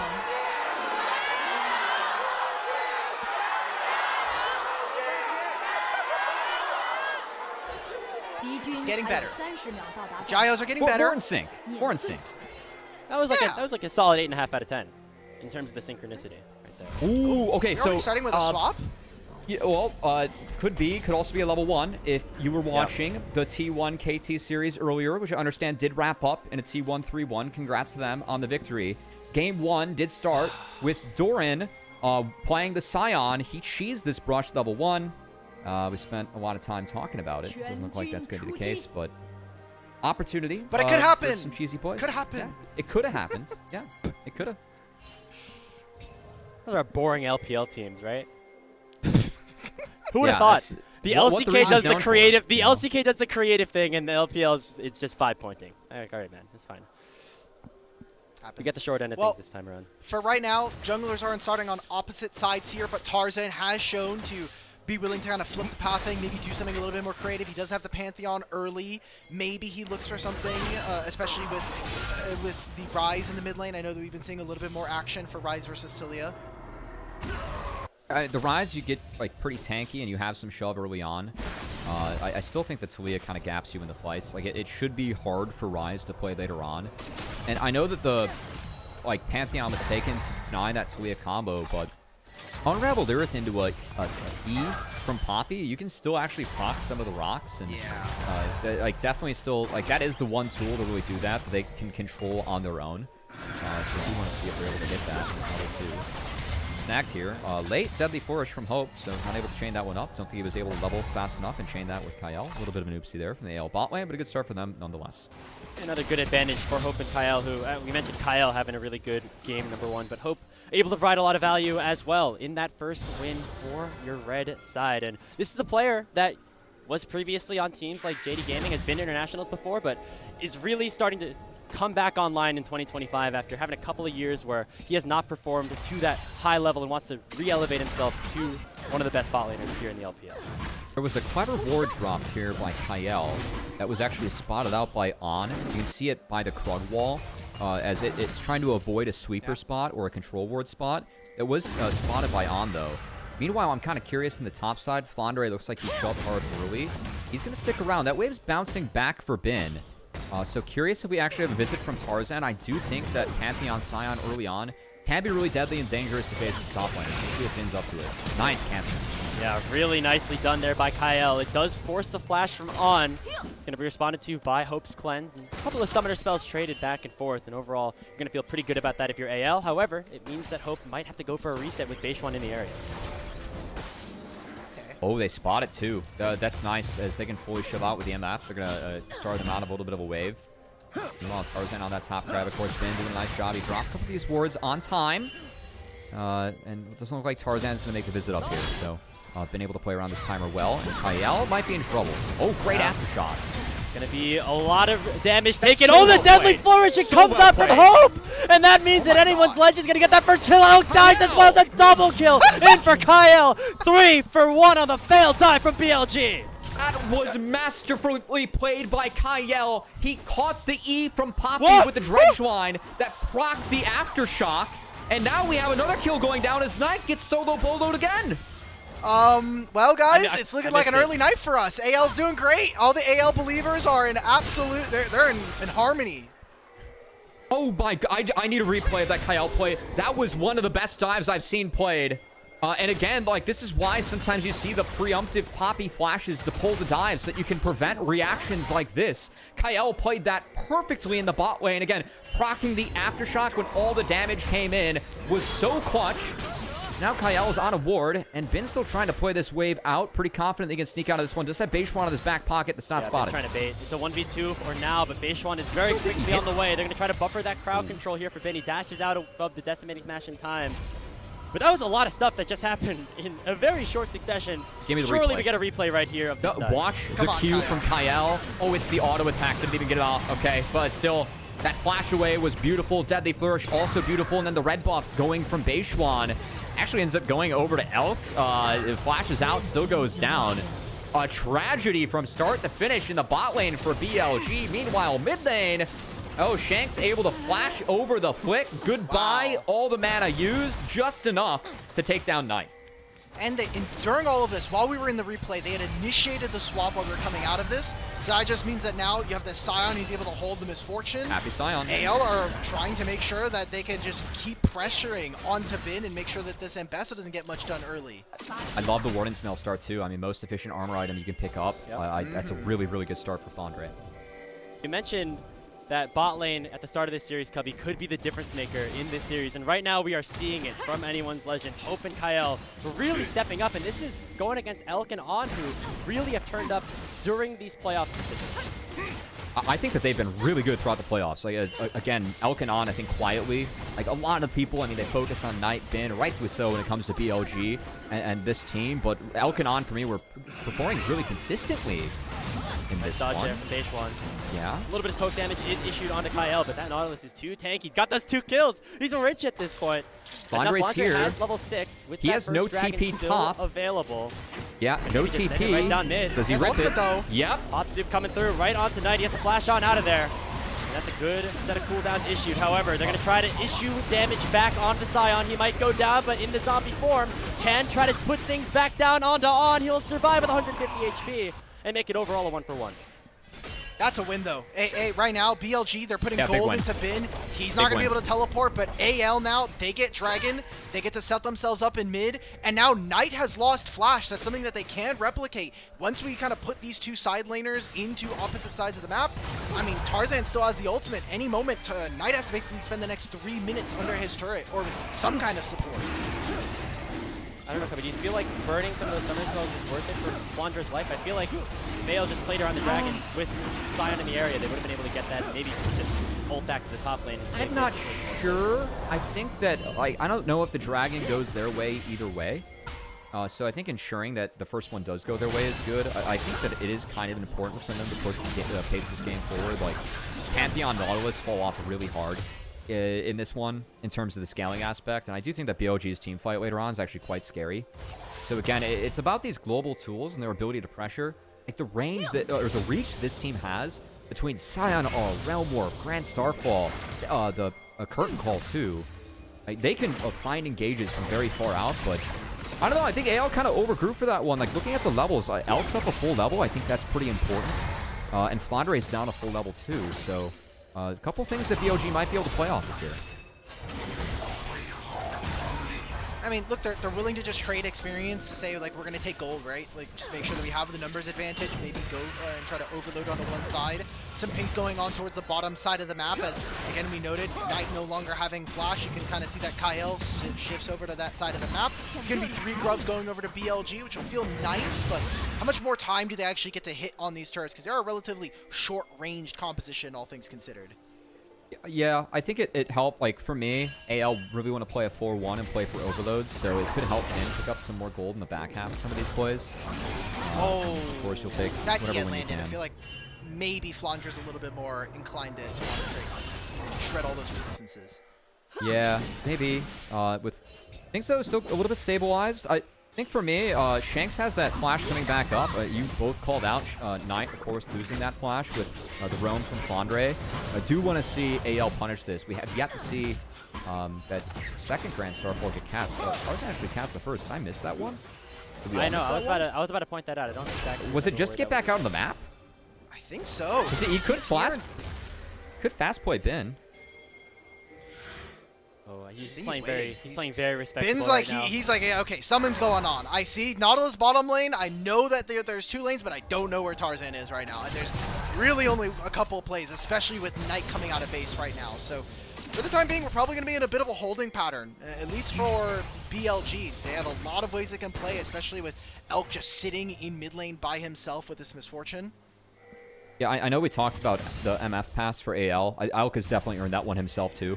And again, with some of those rotations and Hope being starved out a little bit early, of course, did pick up the kills, but did miss out on the waves. This MF is ahead. And Elk is definitely an AD that, like, if you want to play MF at the highest level, you got to get that BT, be willing to step up and actually use it. Elk definitely an AD that can do that. So we'll see if he's able to in this one. Yeah, you can't just be the ult bot. You have to use those auto attacks too. The love. Oh, pass here's a are great very start. That's powerful. it. That's where Okay. Oh, Nice okay, escape, I mean, Knight. Well played. Yeah, Knight still has the Weaver's Wall, and they're making a repeat play down bottom side. See some pings coming on down. You kind of see that Kyle and Tarzan are starting to make their way towards his bottom side, but look at On. hover. He knows that this is a play.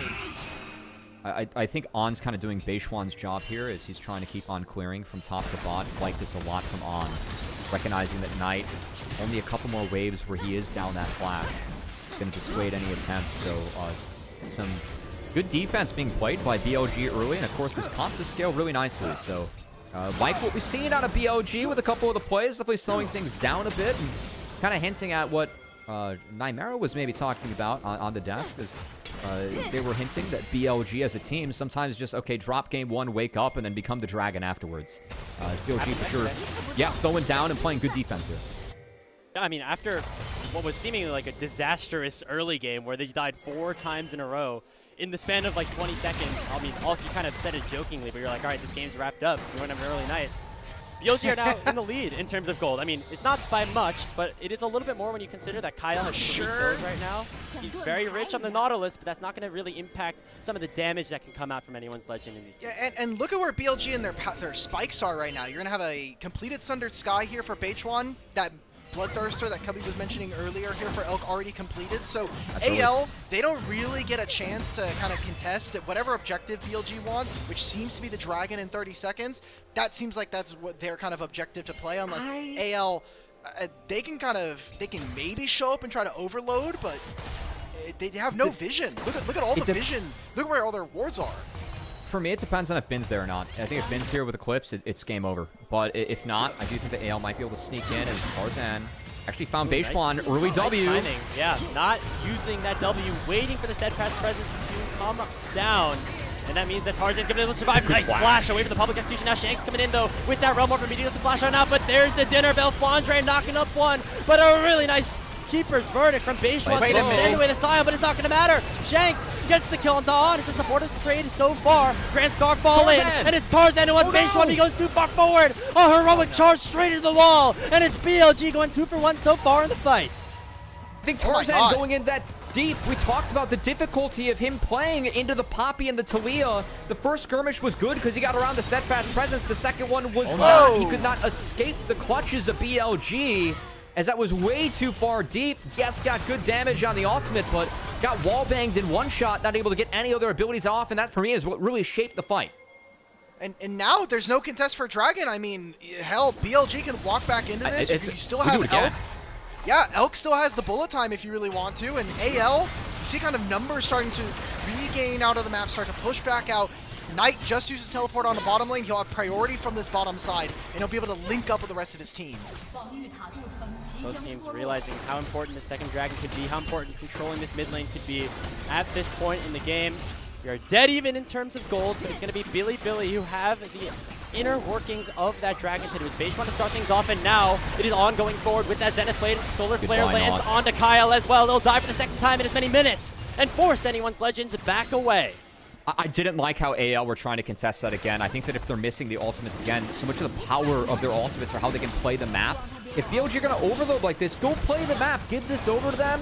Wait for them to get this timer. Use your tempo to push waves in, fix the map, then go make an overload play from there. I think contesting that, while there's a BT on an Elk, right? Item advantage at 80, the ult's still up, and that Nautilus being really squishy is an oops.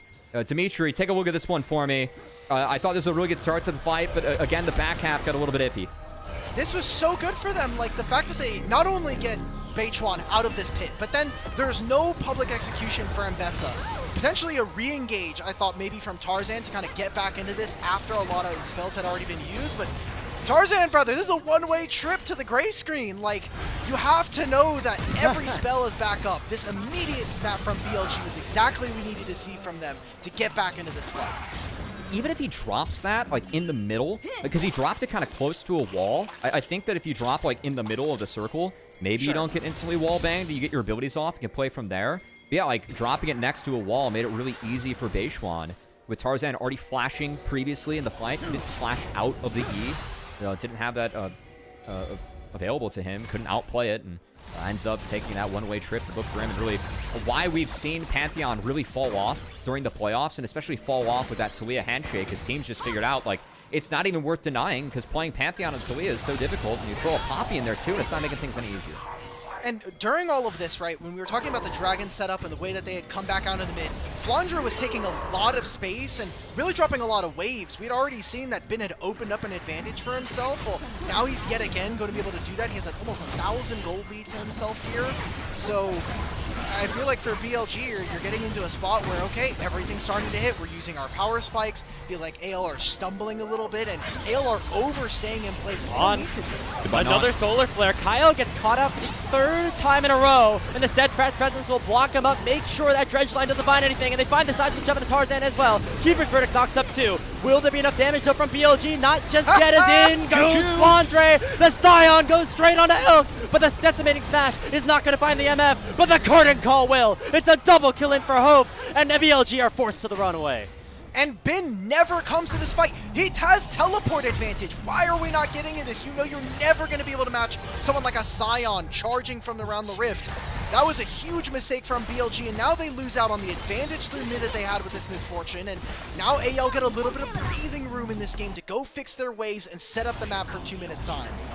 Also, they still have that Grand Starfall, so like you can look for fast plays, like right after a fight, and kind of continue to play and find another numbers advantage. As Kyle, of course, Nautilus, you can be quite squishy. A couple of these one-way trips look grim, but was too much thrown into the Nautilus here? I think that's where my head might be at. Like, do we really... I guess they saved the shove. I think the mistake here was, of course, that shove came when there's no E. Beichuan kind of was hoping to find a wallbang there. Did not. But I do think that BLG needs to be careful. Like, a big part about Taliyah is playing around that E. Because if your marksman sitting on top of the unraveled earth, it's really tough to attack with a lot of tools from AL, like especially if you're a Pantheon. I think that pushing up forward after unraveled earth was down, didn't just take the fish and go from there. They'll do overextend, get punished a little bit, but of course, get back on the map, use that Rift Herald, and mid-outer, looking like it's down. However, the fight's going to come back in. Yeah, Tarzan immediately jumps into tier 1 turret, still not down, and Beichuan dies before the tower goes down. Elk worth a flash over the wall, immediately followed by that depth charge, and on left out to dry. Hope flashing forward and picking up the kill onto the misfortune. 3 more kills for anyone's legend. AL, man, they're on fire today, and Kyle, he doesn't care that he's been going down. He's still here to make plays. The flash depth charge syncing up great with Hope, the AD, flashing over, great follow, even getting a flash out of Night. Hope has been on point so far today, Al. Oh my god, let's go. Okay, I'm so excited, man. I've been waiting for Hope to come back. Now, look, this is a fun reunion. Hope being able to play against some of his former WE members that had been playing for a couple of years, but Hope, it's been a while since we've really seen him do much damage here in the LPL. A couple of years on WE weren't very kind to him, and outside of that Worlds run with JDG and winning, he has just not really been able to climb back into the limelight. But here with this AL roster, it really has felt like alongside Kyle, he's built up a little bit more synergy. These two are looking to take over this league. As more dissynergy between this Poppy and the rest of the team. We saw it in that last fight. We'll see it here again. Solar Flare completely goes wide. Hope is looking to apply pressure alongside the rest of anyone's legend and get back into this game. It really feels like this series so far has just been jungle support duo. AL getting the best of them for sure. I know we teased that they were the stronger duo coming in, but definitely didn't expect it to be this big of a gap, as I know, again, this is the biggest match that Beichuan's ever played in. It doesn't feel like he's really come to play in these first 2 games.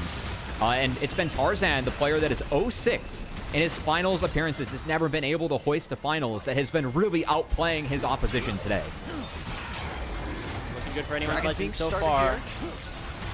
Now the target will be third dragon of the game, but it looks like BLG still want to fight things as teleport comes in. It's going to be both solo laners joining the fray, and now anyone's legends are going to kite away because they know Bin has a massive flank, but now they're forced to go forward immediately onto Beishwan. Bin trying his best in the backline. Look at the bullet time from Elk. It nearly takes out Hope, but the Jhin is going to survive for a little bit longer. There's the Weaver's Wall. Knight with one more threaded volley could take down Jhin. And Hope is now out of this fight. The dragon secured here for Beishwan, but anyone's legend going to clean things up on the other side of things. A double kill picked up for Tarzan. Knight will drop, and despite the Drake going Bilibili's way, anyone's legend's feeling happy towards the Otacon. That's the Otacon, man.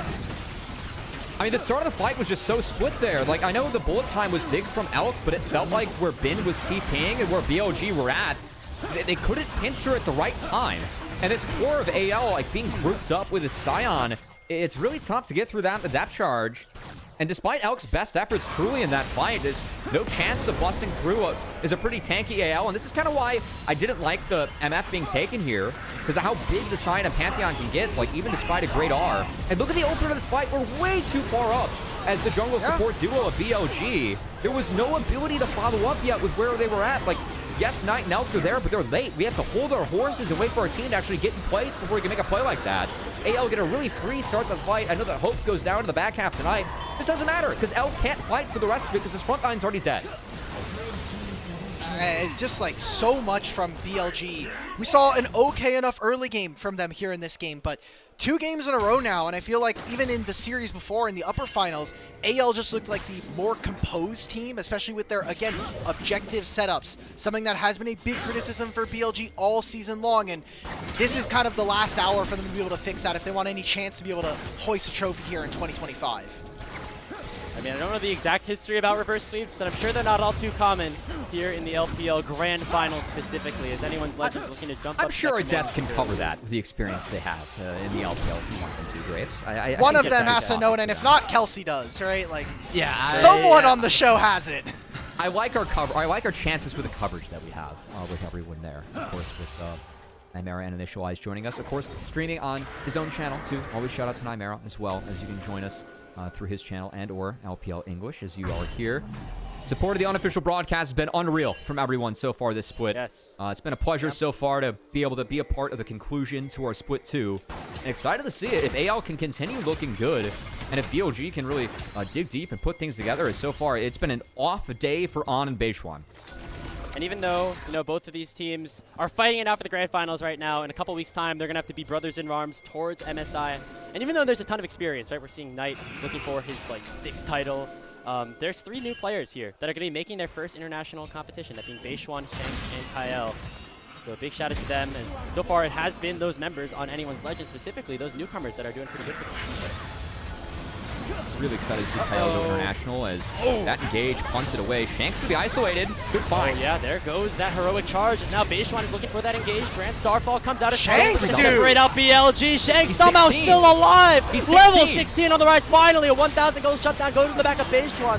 But it finds enough time for anyone's legends to win out of the fight. Elk flashes away from that curtain call. Another jump going forward. The fourth shot from Hope will find its mark. And it's 4 more kills for AL.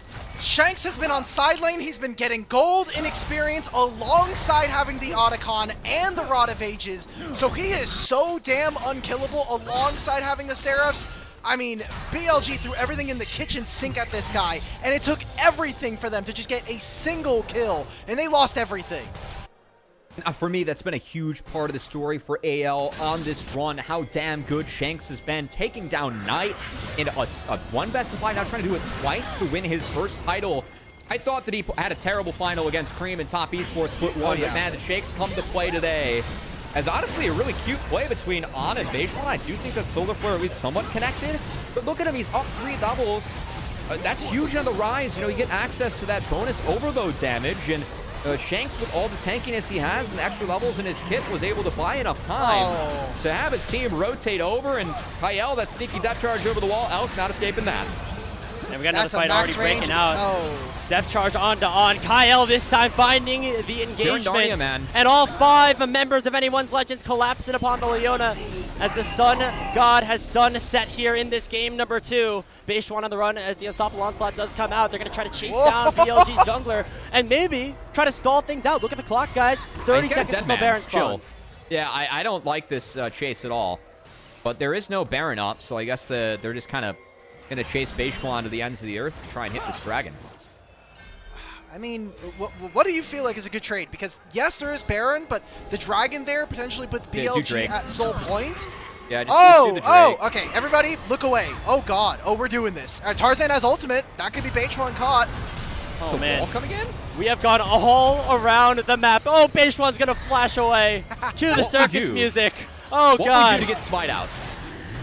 What we do to get Smite out of the pit? That's that might have been the best stall that Beishuan's had so far today too. At least Ben gets a turret. Jungler can contest. You know what? Fine bar. If that's what it takes for the dragon to go down, it's fine. However, as you mentioned, Cubby, BLG do get some stuff on the other side. Bin has to be the big carry if BLG want any semblance of a comeback in this second game. We flashed W for that? Holy cow! The global taunt. Whoa, that's insane. All right, you know what? AL, at least they're having fun, man. Like, Hope is flashing forward for deadly flourishes. We're getting set up for curtain calls to kill Beishuan. He's getting, I think, a little into the moment. He knows it's a grand finals. He wants to perform. I gotta say, I want to return to the draft though. I really thought it'd be a world where you just give the MF to AL and take the Jhin for yourselves as BLG. And we have seen the Jhin. I mean, Hope's had a fantastic game. I love the joke of the deadly flourish, though. Of course, you are Mr. Useful with the W. It gives AL the ability to actually play with range. I think that if BLG takes the Jhin, they have total range advantage between the Talia, the Poppy, the Jhin, their ability to control terrain there. And taking the MF, it doesn't help with that as much with me as the Jhin, who, like, for me, BLG has enough damage. I think the control that Jhin brings is better than the damage that MF can bring over the top with the R. I was really curious. I don't think that was really worth the deny. I would have rather taken the Jhin and played into it.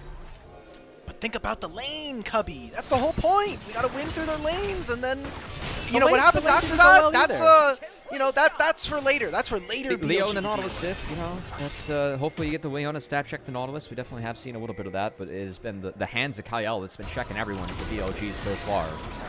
Kyle, I'm really excited for him to go international and. There's another engage. Oh, triple depth charge. That depth charge finds three people, trip. but he might have gone a little bit too far forward. He will go down. However, Flandre going over the wall. Look at Shake the Realm Warp. He's right into the back line, taking down Knight. Elk next on the menu, and anyone's legend just running away with this game too. It's going to be on doing a little bit more here. Bin forced to dash on out, but the curtain call has been opened up. The fourth shot will take down either Bin or on, so Beishuan has to soak it up, but they get enough damage out of the Poppy to take him down all the same. Woo! Deadly Flourish will not connect, but anyone's legends find 3 more and can march right over the Baron Nashor pit. Take the Baron. AL, they keep finding more and more of these wins. BLG are crumbling at the seams here in the grand finals. We thought maybe they could find some kind of reprieve after taking a win versus IG last night, but it feels like more of the same of the old BLG we've seen through all of Split 2, which is uncoordinated fights, setups that just don't look as clean. And right now, AL are just taking advantage of that as one of our best teams we've seen all Split. I just love how AL is using their tools to gather the pressure. Again, we talked about their ability to play globally with the Realm Warp, the Grand Starfall, the Scion R, right? The reach they have. It just feels like BLG can't move. And yes, their setups have not been as good, but like it feels like they can get the trigger pulled on them at every time, or any time. And when they're now behind on the map, they've lost their turrets. There's really no way to play around it either, as the early game from BLG just wasn't good enough as well. And man, this is not the way that I expected the series to go, even as an anyone's legend predictor going into this one. This has been a lot more one-sided, and even, again, the jungle support matchup that we really felt like Tarzan and Kyle were going to be advantageous for anyone's legend. Cannot emphasize enough the difference that we've seen between the jungle supports of AL versus the jungle support of BLG. As Tarzan and Kyle have just had the number of their opposition all day so far. I mean, we've talked about the bot lane outperforming here for AL. We've talked about Tarzan looking really good so far in his 7th domestic finals, but talk about the mid lane as well. Shanks has been massive in this game. He's currently 4 levels ahead of Knight, and this was the area of the map that if BLG wanted to win, they needed to see step up. I mean, think about that. Like, again, Shanks, if he's going to take down Knight to win his first final, I mean, there's no better mid laner to take down to earn your first final than that. Yeah. Like what he's doing so far is crazy as he does get caught out a little bit. Nice No bullet flash time. from Oh, Shanks. combined with a seismic shove. It's going to be Kyle taken very low and taken down by Knight, but the damage is big on the other side from Okay. Shanks. He might go down, but the health bars on BLG are currently very low. Deadly Flourish does connect onto Knight, and it's going to be Hope that takes him down with the crit. Here goes Flandre with the stop launch, that immediately followed up by Tarzan. Double kill on the explosion of the W from the Scion, and only Bin and On are left alive. Honestly, really well played by Ben. He got the flash out of... Oh, sorry, Hope's flash just came back out. It's grayed out when I thought it was down. But he was able to flash, at least cleans up Hope and gets some gold back in his pockets. But still, pretty... that was the first fight we've really seen from AL where they were split and not dictating the fight on their own terms. And all BLG can get is an even fight. I mean, just like this range is so disgusting. I know we've been talking about it a lot during this game, but the fact that like at any given moment, like within 1,500 units, there's just the outreach program. There's either Hope or coming in with Tarzan. You can even have like some kind of, there's the 5-finger death punch. Just once someone's reaching on over and hitting you with something. And now here on this turret, I mean, what else are you going to be able to do? There's just none of this is landing. Elk is trying to step forward, but I loved, we didn't get to see too much in this replay, but on the side, Flandre is just keeping Bin interested the entire time. He's like, you're not moving forward, I'm marking you out of this fight. Anyone's a legend looking like they're going to try to go to a commanding 2-0 lead. They've caught out Bin, but it's going to be the Keeper's Bird to keep them away. Public Execution does not connect, and here comes that Realm Warp. The solo laners from AL have arrived, and a huge decimating smash from Flandre. Going to delay the fight for now, but Shanks is taken out by the bullet time. It's Bin to pick up the gold, but Flandre's still alive. He flashes away and will not fall. That was way too deep by Shanks. He doesn't have that flash up. Didn't have the Zanya's back up from the last fight. Gets a little bit too aggressive in the skirmishing before the soul point. Available for either of our teams. Does look like AL won the health bar war out enough where Flandre can base TP back and the Dragon will be theirs, but that's a pretty big oopsie from Shanks to go down. Definitely gives a lot of shutdown gold and some time over the night to try and catch back up on that next beat. They also got Tarzan's Guardian Angel during all of this, so some important cooldowns taken by BLG. We didn't get to see it just because of the framing due to our observers, but Shanks, when he was setting up the Realm Warp, here we go, so we'll actually be able to see it. Kyle did not make it into this Realm Warp. I feel like maybe if he's able to get there, there's something that they can try to do here. He's like on the very edge of it, and so he has to walk all the way out of this play. And obviously, Hope is nowhere nearby. He was still down depth charge, so frankly, I feel like he goes down too. And fighting in that choke is really disrespectful from AL if we're going up against Talia MF, if we're going to be honest. So definitely an overreach there. Yeah. You're already starting to see, though, some of the consequences of the draft that BLG have set up for themselves, specifically with this misfortune. 3 full items, sure, but not necessarily a tank killer. And Flandre survived in a 1v5 for about 5 seconds with just everybody piling on top of him. That's going to continue to be a problem as this game goes on. I don't know, man. Like, Gabi, this has been such a weird series to come into because we were really excited to see a lot more of that aggressive BLG, one that looks so dominant. We saw this best of 5 in the upper finals. BLG, in their wins, looked like a completely different beast. It felt like old BLG was back in form. And what we're getting so far in this series is, yes, some missteps from anyone's legend, but it really feels like AL are slowly starting to dismantle everything that BLG wanted to get done. I don't think that BLG is playing the map nearly close to well enough to actually play these games. And we gave AL every tool on the map for this one. All the range too. I mean, look at the Jin. Like, look at what they can do with Poppy. Baseline, he cannot move at all. With a bullet time, he's going to take down one. It's a 1-for-1 so far. Kyle at half HP. Or sorry, Flandre at half HP, I should say. Straight as up. that Weaver's Wall comes out. It's a 1-for-1, as we mentioned. But the jungler for BLG is down. I think the biggest surprise for me, again, coming in is like some of the expectations that we have. I cannot emphasize enough. We felt like Tarzan would outclass Beishuan, but not like this. He's been stuck. He can't move. He's just dead. Whoa. Just Baron. Baron for free, boys. 1 W from Tarzan is all it took. And then the crowd control factory just came into effect. Bin could not move. Beishuan was 100 to 0 as well. As it is anyone's legend, starting up the Baron. Shanks a little bit further away. Not going to be able to do that damage just yet, but it should be theirs with Beishuan down for the next 10. That's one where it's like, why is Ben there? It's not worth checking the blue buff. They didn't have a blue trinket up for BLG, so I understand like wanting to get some vision around this Baron, but you're on your own. You can send less valuable people to go check. Like, that should be On's duty, if we're going to be honest. going down for 3 like that, just 100%. Chain CC'd. Bin did go for a very aggressive build with the Sereldas and the Death Stance, right? So no cleaver, no defensive or raw defensive item yet. Death Stance kind of a pseudo defensive item, right? But gets punished. And we thought maybe this would get a little bit easier for them. Might be a fight. Tarzan's ulting. Oh, it's a snap engage from Kyle. Shanks flashes over the wall. Not taking down Knight just yet, but On will be the first target. However, it's Hope that goes down to Elk. So, BLG now with the numbers advantage. Knights doing so much damage onto this backline. Anyone's Legends have overextended and tenfold. It's going to be Shanks, though. Still very strong. He finally will go down to Elk as well, who's getting so much gold in this fight. Finally, it's going to be Tarzan to pick him up with the Comet Spear. But Beishan with the wallbang. It's going to be comboed in by Knights. But still, Tarzan will live. They don't have enough damage just yet, but with one more threaded volley, it's going to be BLG answering here in this game number 2. They are going to pick themselves up an ace. That was interesting, Alec. I just go play the match. You could say it was awful. That engage sucked. I don't know what we're doing. Like, think about the narrow choke that we lost the fight on like the red buff side, and then we fought in the same narrow choke on the blue buff side. When Hope's already chunked, we have a Baron, we can reset with numbers. Look at this ult from Tarzan, by the way.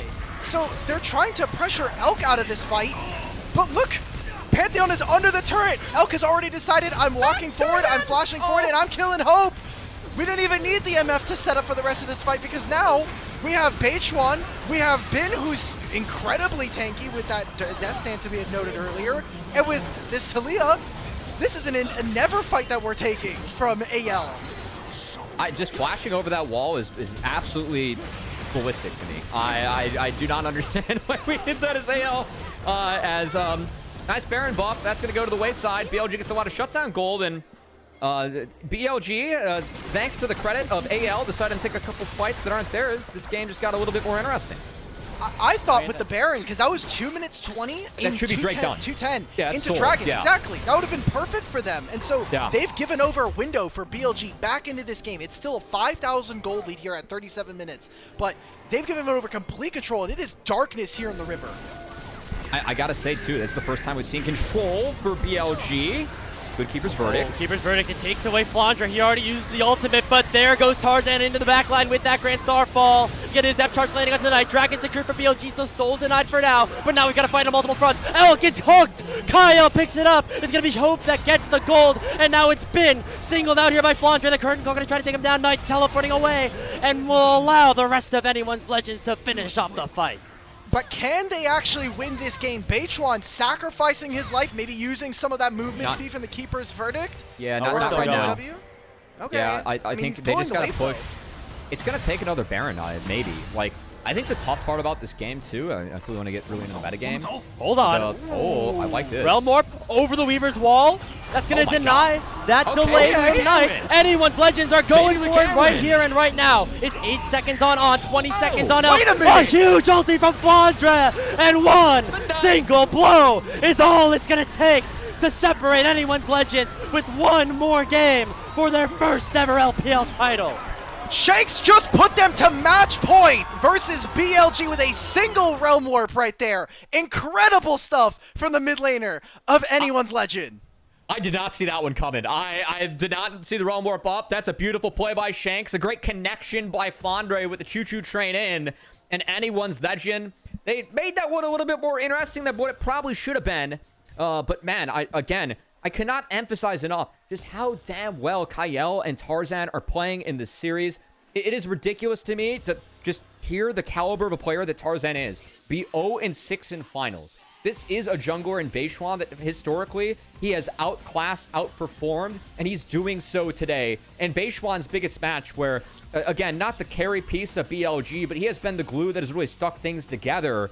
Things are falling apart at the seams for BLG as Beishan and On are just getting ran circles around by Tarzan and Kyle. And I don't want to say anything yet, but It's Shanks, baby.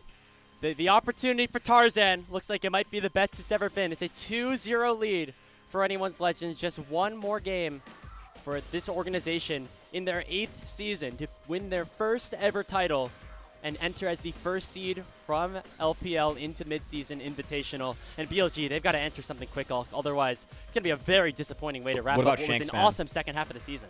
Dude, what about Dude, Shanks? Shanks needs it, man. Shanks wants it a little bit more right now. He's thirsty for it, and I think it's incredible for him to be able to find such unique ways. And I know we keep talking about it. Knight, it feels like the man to beat. If anybody's going to be able to do it, it feels like you have to go through him to get a championship. We saw it last split with Cream. We'll see it again here tonight if anyone's Legend continue with their winning ways. We're going to need to see a lot more from what was, I think, unanimously the best mid laner in the LPL throughout the entirety of Split 2. Oh, yeah. If he wants to win his 6th championship, etch his name into the record books as the winningest player in LPL history. He's going to have to be through a reverse sweep here in our Split 2 Grand Finals. Before we toss it over to the desk, we want to give a big thank you to all of our Coffee and YouTube subscribers who help level up the show. A lot of the initial payments go into upgrading the broadcast, but we also have some of that money that goes through supporting the content creators as well as the broadcasters, so you can subscribe to our Coffee. It is linked in the chat right now to get exclusive access to content, the ability to ask interview questions, and of course having your name flash up once a week here on the LPL English stream. But that's going to do it for us here. Let's send it back to Mazel Nymera and initialize on the desk.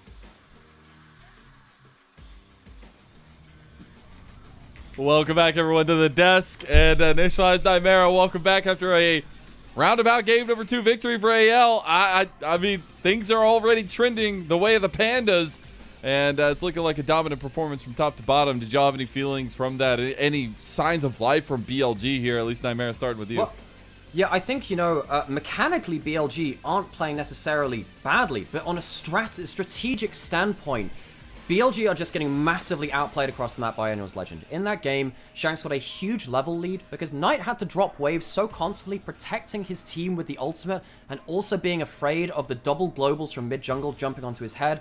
He actually blew both of them in the first time they cast him in the game. But every time you do that, you're dropping a wave. Every time you're doing that, you're dropping XP, you're dropping gold, and you can see how many resources it took from him. I think as a team, anyone's Legend are shutting down the map mobility so well of BLG, but BLG aren't helping themselves. The early game reads have been a huge problem this entire year, and losing 3 kills in a dive like this in finals, simply unforgivable. Yeah. BLG's bot lane and jungle making an absolute mess of it here. And at the same time, let's remember, Knight was getting solo killed by Shanks. It was rough stuff. Yep. You're starting off 4-0 down. You ended up with a 4-level advantage in mid lane. Shanks got 4 levels. 4 levels overnight. When will you ever expect to see that? And you see plays like this where they try to play for the mid turret, and it gets punished. LPL just way more coordinated on their like proactive plays and responses. Yeah. And yes, we saw a few movements coming back, a bit like this one right here, right? But this is already when they are down Baron, when they are down huge amounts of gold, and it's a very difficult position to play back from. At this point, I think Hope is 7 kills deep on the Jhin. He's a monster. And I gotta say, it ain't for the lack of trying from Elk. I feel so bad for the man. I feel like he's had some good moments, especially in this game in particular, but it doesn't matter when there's like buckling of the entire team across the board. And it's a situation where AL are kind of playing the game that BLG have represented a lot of this little win streak that they've had, and it's really working into them. So in a way, like, is there just a failure of execution? Is there, and we said last time, we really want some prio around getting, like, at least Shanks and Knight matchup, a little bit more prio there, but the jungle matchup as well, Nymera, I gotta say, it's looking a little bit like a Tarzan div. It is, but I don't think that Beitron is achieving nothing with this game. I actually think he had some okay moments. There was that moment where he missed the wallstone in mid lane when they got that first pick onto the Nautilus and he missed that in mid lane. That did feel like it was a game-changing moment because that was where BLG still managed to get themselves a couple of picks back-to-back. And it's, again, those imprecisions which have made BLG a lesser version of what they were last year. You get towards late game, Knight gets the double shoves, and suddenly Elk actually manages to find bullet times. I think Elk's had a difficult series. I think this is a hard draft to play it in.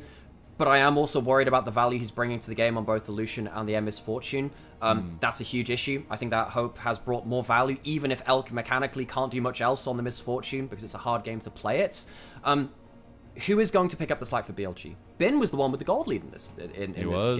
And one thing which I was saying on our cast was, in years past, and on different champions, I would have trusted Bin to carry any game with a 2,000 gold lead on a fighter champion. He's not doing that anymore. And the Ambassador missed 2-3 very, very important public executions. So we've got Knight getting solo killed in lane, Elk on and Beitron dying in the turret in 3-man dives, and Bin not carrying the huge gold leads. BLG, they need a hero, and it's not working out the way that they wanted to. Who is going to pick up the slack to make sure this isn't just a humiliation in finals and anyone's Legend trouncing them across the map? I'll step in on that as well, because when was the first time you saw a bullet time that game? It was as a last member to a fight, as the fight's already begun because Elk is late.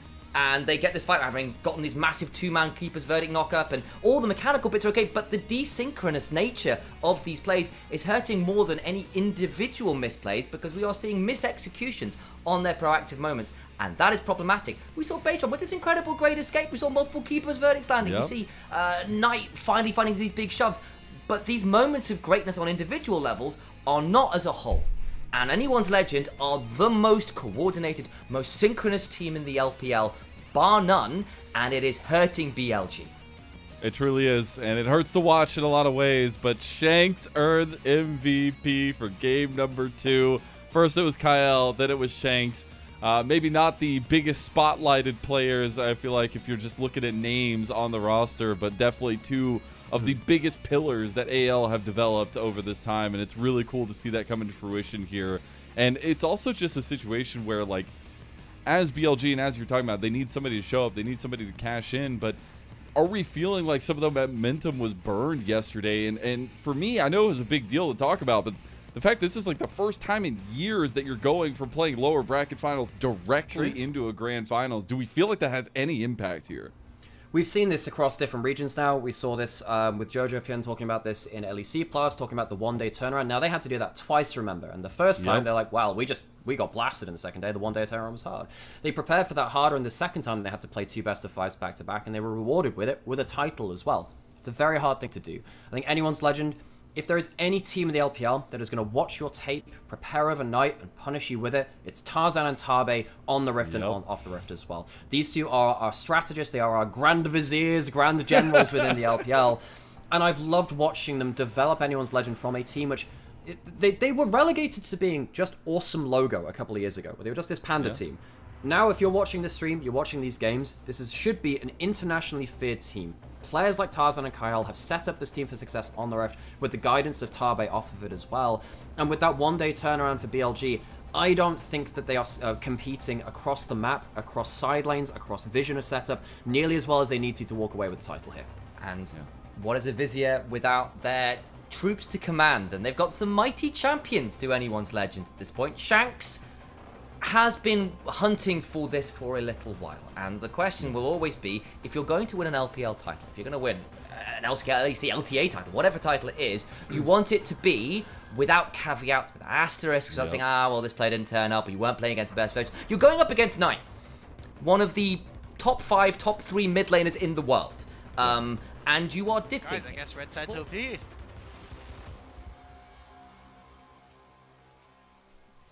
He had a good fight at the end. Like, he was playing it well, but... What an insane swap. That's huge. These are the playoff stats right now. Now, I know I am the leader of the Knight agenda, and this guy is my very favorite player in the world right now. I do think that Shanks is having an excellent series, but if BLG are going to win, they cannot allow Shanks to get so many more resources than Knight. In that last game, go back and watch what's happening in the side lanes. Knight is having to drop off of waves and use his ultimate to cover Beichuan and Kyle, who are trying to walk through the jungle, whereas Shanks is pushing up heavily, never missing a minion, always getting the waves, and instead BLG are the ones that have to drop XP on Knight and drop that extra gold onto him. Knight is one of the very best mid laners, I think, of all time. He's not showing it in this series because he is getting so diffed as a team by Anyone's Legend, who are denying him resources, and Shanks is doing very, very well getting those resources and carrying from the other side, which is incredible. I never thought this would happen in the LPL regionally. It's insane, especially against Knight. And that CTR at the bottom, that's counter pick rate, and it goes exactly how you were talking about, kind of resources going towards Shanks as well, more so than not. And I want to see that change, right? Like, I think if there's going to be one person you could give resources to and feel confident in, it's the golden left hand of BLG. Honestly, at this point, the golden left hand of the LPL. But it's really trying to find a way to enable him, enable the team, and really go back to the bread and butter that was working when they brought Beichuan into the roster to facilitate for their big star solo laners who had been the saving grace for a lot of BLG's season here. So I'm very excited to see if we get that adaptation here in that mid lane matchup. But it's a tough one for sure to watch so far. Look, you said golden left hand, and unfortunately, right now it's looking like it'll be silver left hand. Let's be real. There's 2 games deep, and Shanks has been better. Look, memes, jokes, knives in the side aside, your job's not done. How many times have we seen teams get to the 2-0 lead, and then it slowly starts to go away. BLG, there were moments in the later stage of that game where they were suddenly starting to find frenetic fights, yes, but ones that they were coming out on top in. Elk flashing to kill Hope, wonderful seismic shots from Knight. If that happens again, and they win a game, and we start pushing in, and the pressure comes on in, and Tarzan, all of those jokes and failures before him start getting in the head, this is the most dangerous point in any series. 2-0 lead, how many times have we seen teams stumble at the final step, and a team with the caliber and the experience and the ruthlessness that a lot of these BLG fans and players have, I'm sure the fans too at this point, they want this too, but you have to finish what you started, otherwise you get those reverse sweep scenarios. Players like Chovy and Faker and Knight and all of these other genuine greats don't just bow out after 2 bad games. You need to make sure you double tap, or I suppose in a best of 5, triple tap. You don't want them to be able to use the classic Thanos line.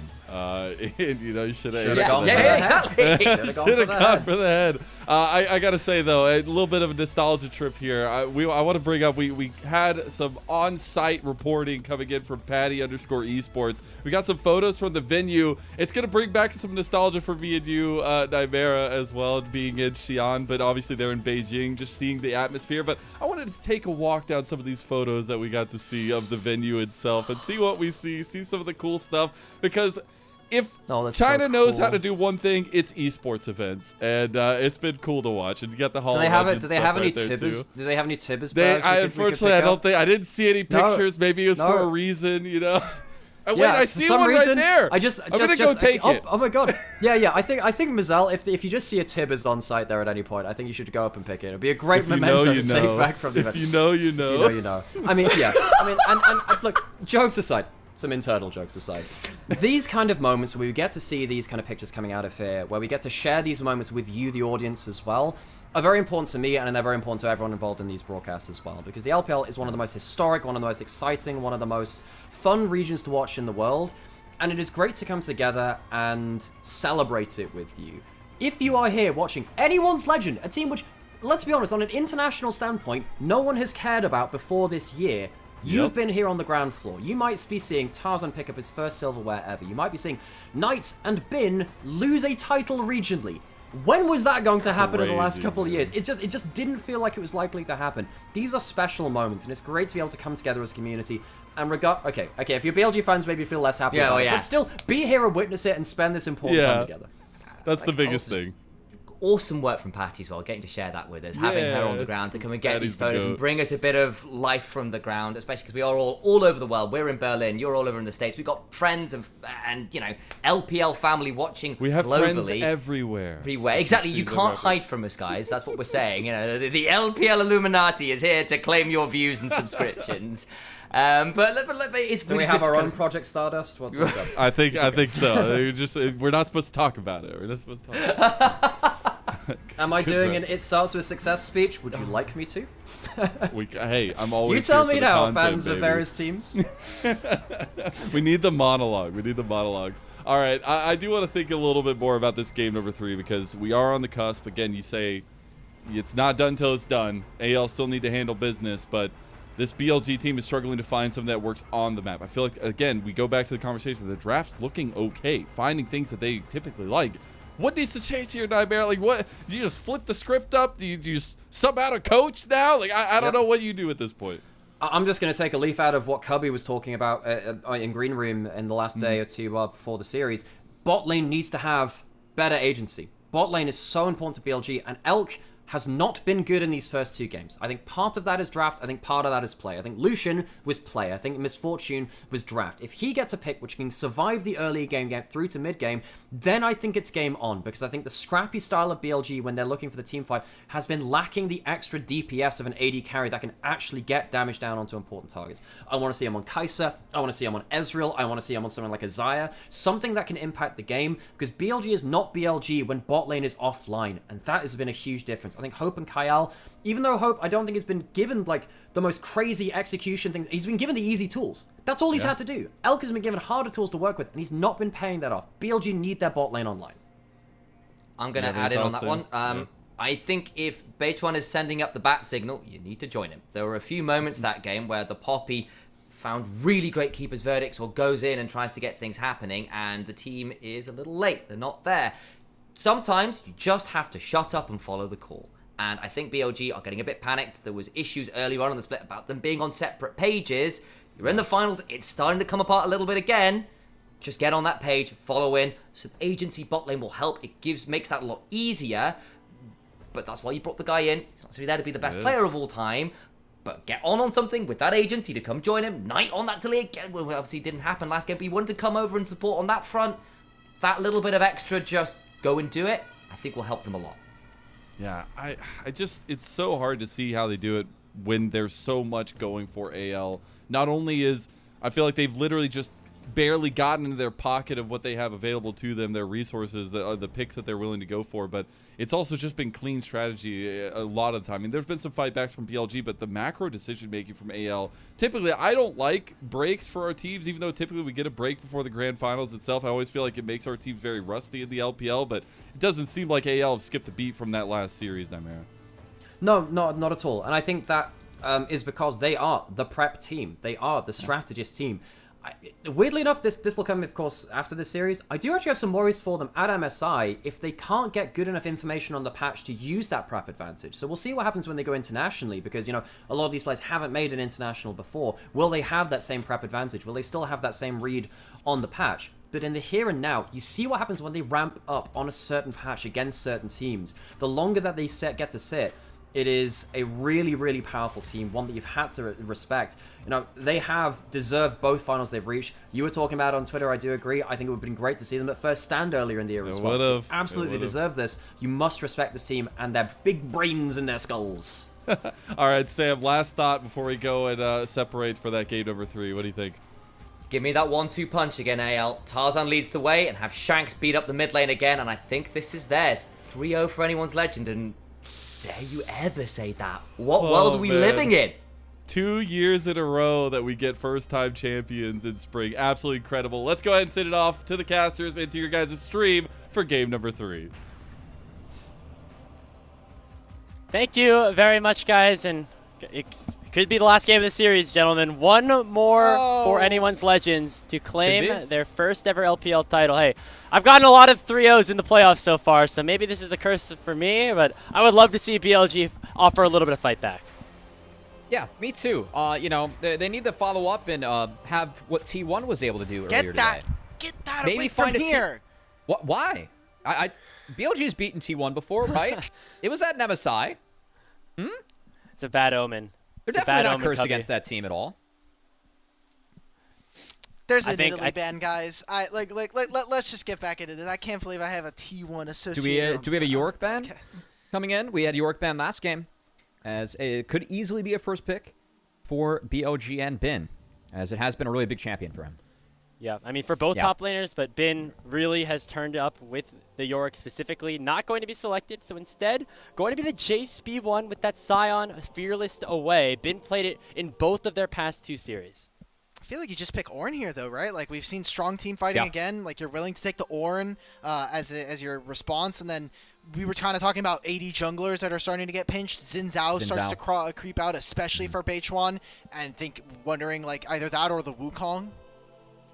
I like the Kong a lot. I think that Tarzan, it gives a nice skill ability, gives the Wombo combo with mid. You know what pick's been a little bit missing so far today that we might just see with the Wukong too? Have to look out for Annie on our screens. Yes. Yeah. Okay, hear me out.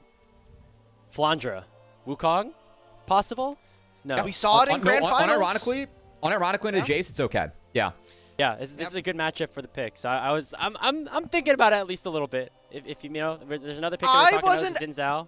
So maybe that can do well into the Jace too. I wasn't as impressed by Flandra's Wukong in Split 1. Maybe against, 369 in Bin, it's a little bit different matchup, but we got that matchup that you were talking about, Cubby. We have the Annie and the Wukong, so really strong team fight set up already. You have good engage coming in from Shanks as well. It's kind of point and click almost. So here for BLG, looks like they're going to try and stay flexible and really play that range versus their opponents with the Ezreal.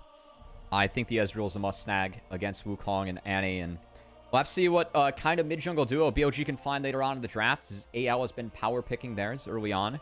I think it was interesting in the last game. Of course, Talia so far in LPL playoffs going into that last one, Talia had a record of 9-2. Poppy had a record of 10-3. So BLG, 2 big power picks in our LPL playoffs, not finding the win in that game. I think important in Fearless is always your trading champions when you do play Fearless, as everyone does get one snag. And that Ornn that you were teasing earlier on, Elk, that does make an appearance for AL. But I will say the Az Karma for BLG definitely gives them a little bit of slipperiness in the back line that I think is really good for Elk. And Elk has been fantastic on the Ezreal, I mean, throughout his career, but especially this past split. Yeah, for sure. And now you get potentially the opportunity to ban away some bot laners too. Ban. I would love to see it. We did see Trundle slink through the draft, but of course with Jace Ezreal, or Jace being first picked and Ezreal being up, you don't want to play Trundle that. You'll hate your wife, as that is definitely a champion that we're going to keep our eyes on. For Khan, take it away. That's kind of a 2-for-1 special, right? I think that Xayah is terrible into the Ezreal and the Karma, so taking Rakan away is kind of nice, and that Galio ban does end up coming in, as you've been talking about how much Knight has been spamming that Galio and solo queue, Elk. He needed. I mean, even in competitive, right? Like just this split alone, he's played more games this split than we've seen him in the past 3 years combined. He took that whooping from Faker very personally, and he's been trying to add this champion back into his pool. But I mean, what else could AL go here for? I thought the Kai'Sa would have been a great way for them to actually kind of play a little bit more aggressively, but Sivir has definitely started to make her come back. And against the Ezreal Karma, you will be able to push this Ezreal and keep him under his turret. I wonder if this is where we start to get that teleport Ezreal coming back through. I mean, the scaling on anyone's legend that's showing, like BLG, they're going to really have to play this game quickly. The Wukong, Sivir, Ornn later on can be deadly. And noticing they have to play fast. It's going to be the Skarner-Sylas mid-jungle duo. We'll see if Beishwan and Knight can really get the party rolling for BLG early on in this game. So last pick goes towards Kyle here. What do they pair alongside the Sivir? Double range against double range would definitely be beneficial for AL. Keep themselves alive a little bit in that laning phase. Skarner. And the Milio is great in this composition overall. It's going to keep that Sivir up nice and healthy. You get slammed in this lane. Like, Ezreal Karma nukes this lane. But having Milio against the Skarner, being able to hopefully slow the game down for anyone's legend. Again, time is their friend. It's going to be about this Annie Wukong really making plays on, I think, the Jace ultimately trying to go attack him and use that Annie Wukong, or that Annie specifically, to be a bridge to the rest of the game. But I do like the Skarner and the Sylas into it, because I feel like you can get tanky enough where the one-shot from Annie, it's a lot less threatening for those champions than a lot of other picks in the mid lane. And they did need some beefiness with the Ezreal Karma in their back pocket too. But man, all eyes on BLG. I really feel like the what has dictated this series has been jungle support duo. The setups have been so much better for AL. A lot less agency for Kyle on that Milio. And it needs to be BLG using their jungle support duo to play quickly to get this game going. The last time we saw BLG got 3-0'd in the playoffs here of the LPL was 2023 summer against an amazing JDG roster. Now, Knight was on that JDG roster, so maybe a bit of a cheat code there, but AL potentially on the verge of making history, not only in terms of their club's first ever win, but also being able to do what's basically been an untouchable team here in the LPL, I think, for the past 2 years. And again, just the heartbreak of falling just short in the finals last time. They were your Demacia Cup champions, but made it basically to the finals every single time. The most consistent team that we've had in the LPL in 2025, but still looking for their first title in a split outright in the LPL. And this is the closest they've ever gotten to that point. They are up 2-0 against Bilibili Gaming. Not only would they claim that first seed, that means that you dodge out of the play-in stage of MSI as well. Make sure that you're getting closer to international glory. Avoid Gen G and HLE for at least one series, you know? That's big. That's big.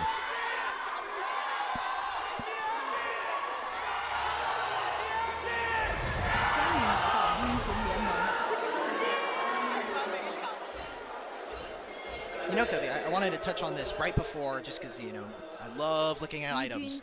You're talking about how tanky this BLG team can get, but you look at Shanks, he's going to have natural spell pen thanks to his ultimate, and the build that we tend to see coming out from Annie's, you know, with Malignance and the Bloodletter's Curse, he's going to be reducing a lot of MR for this team.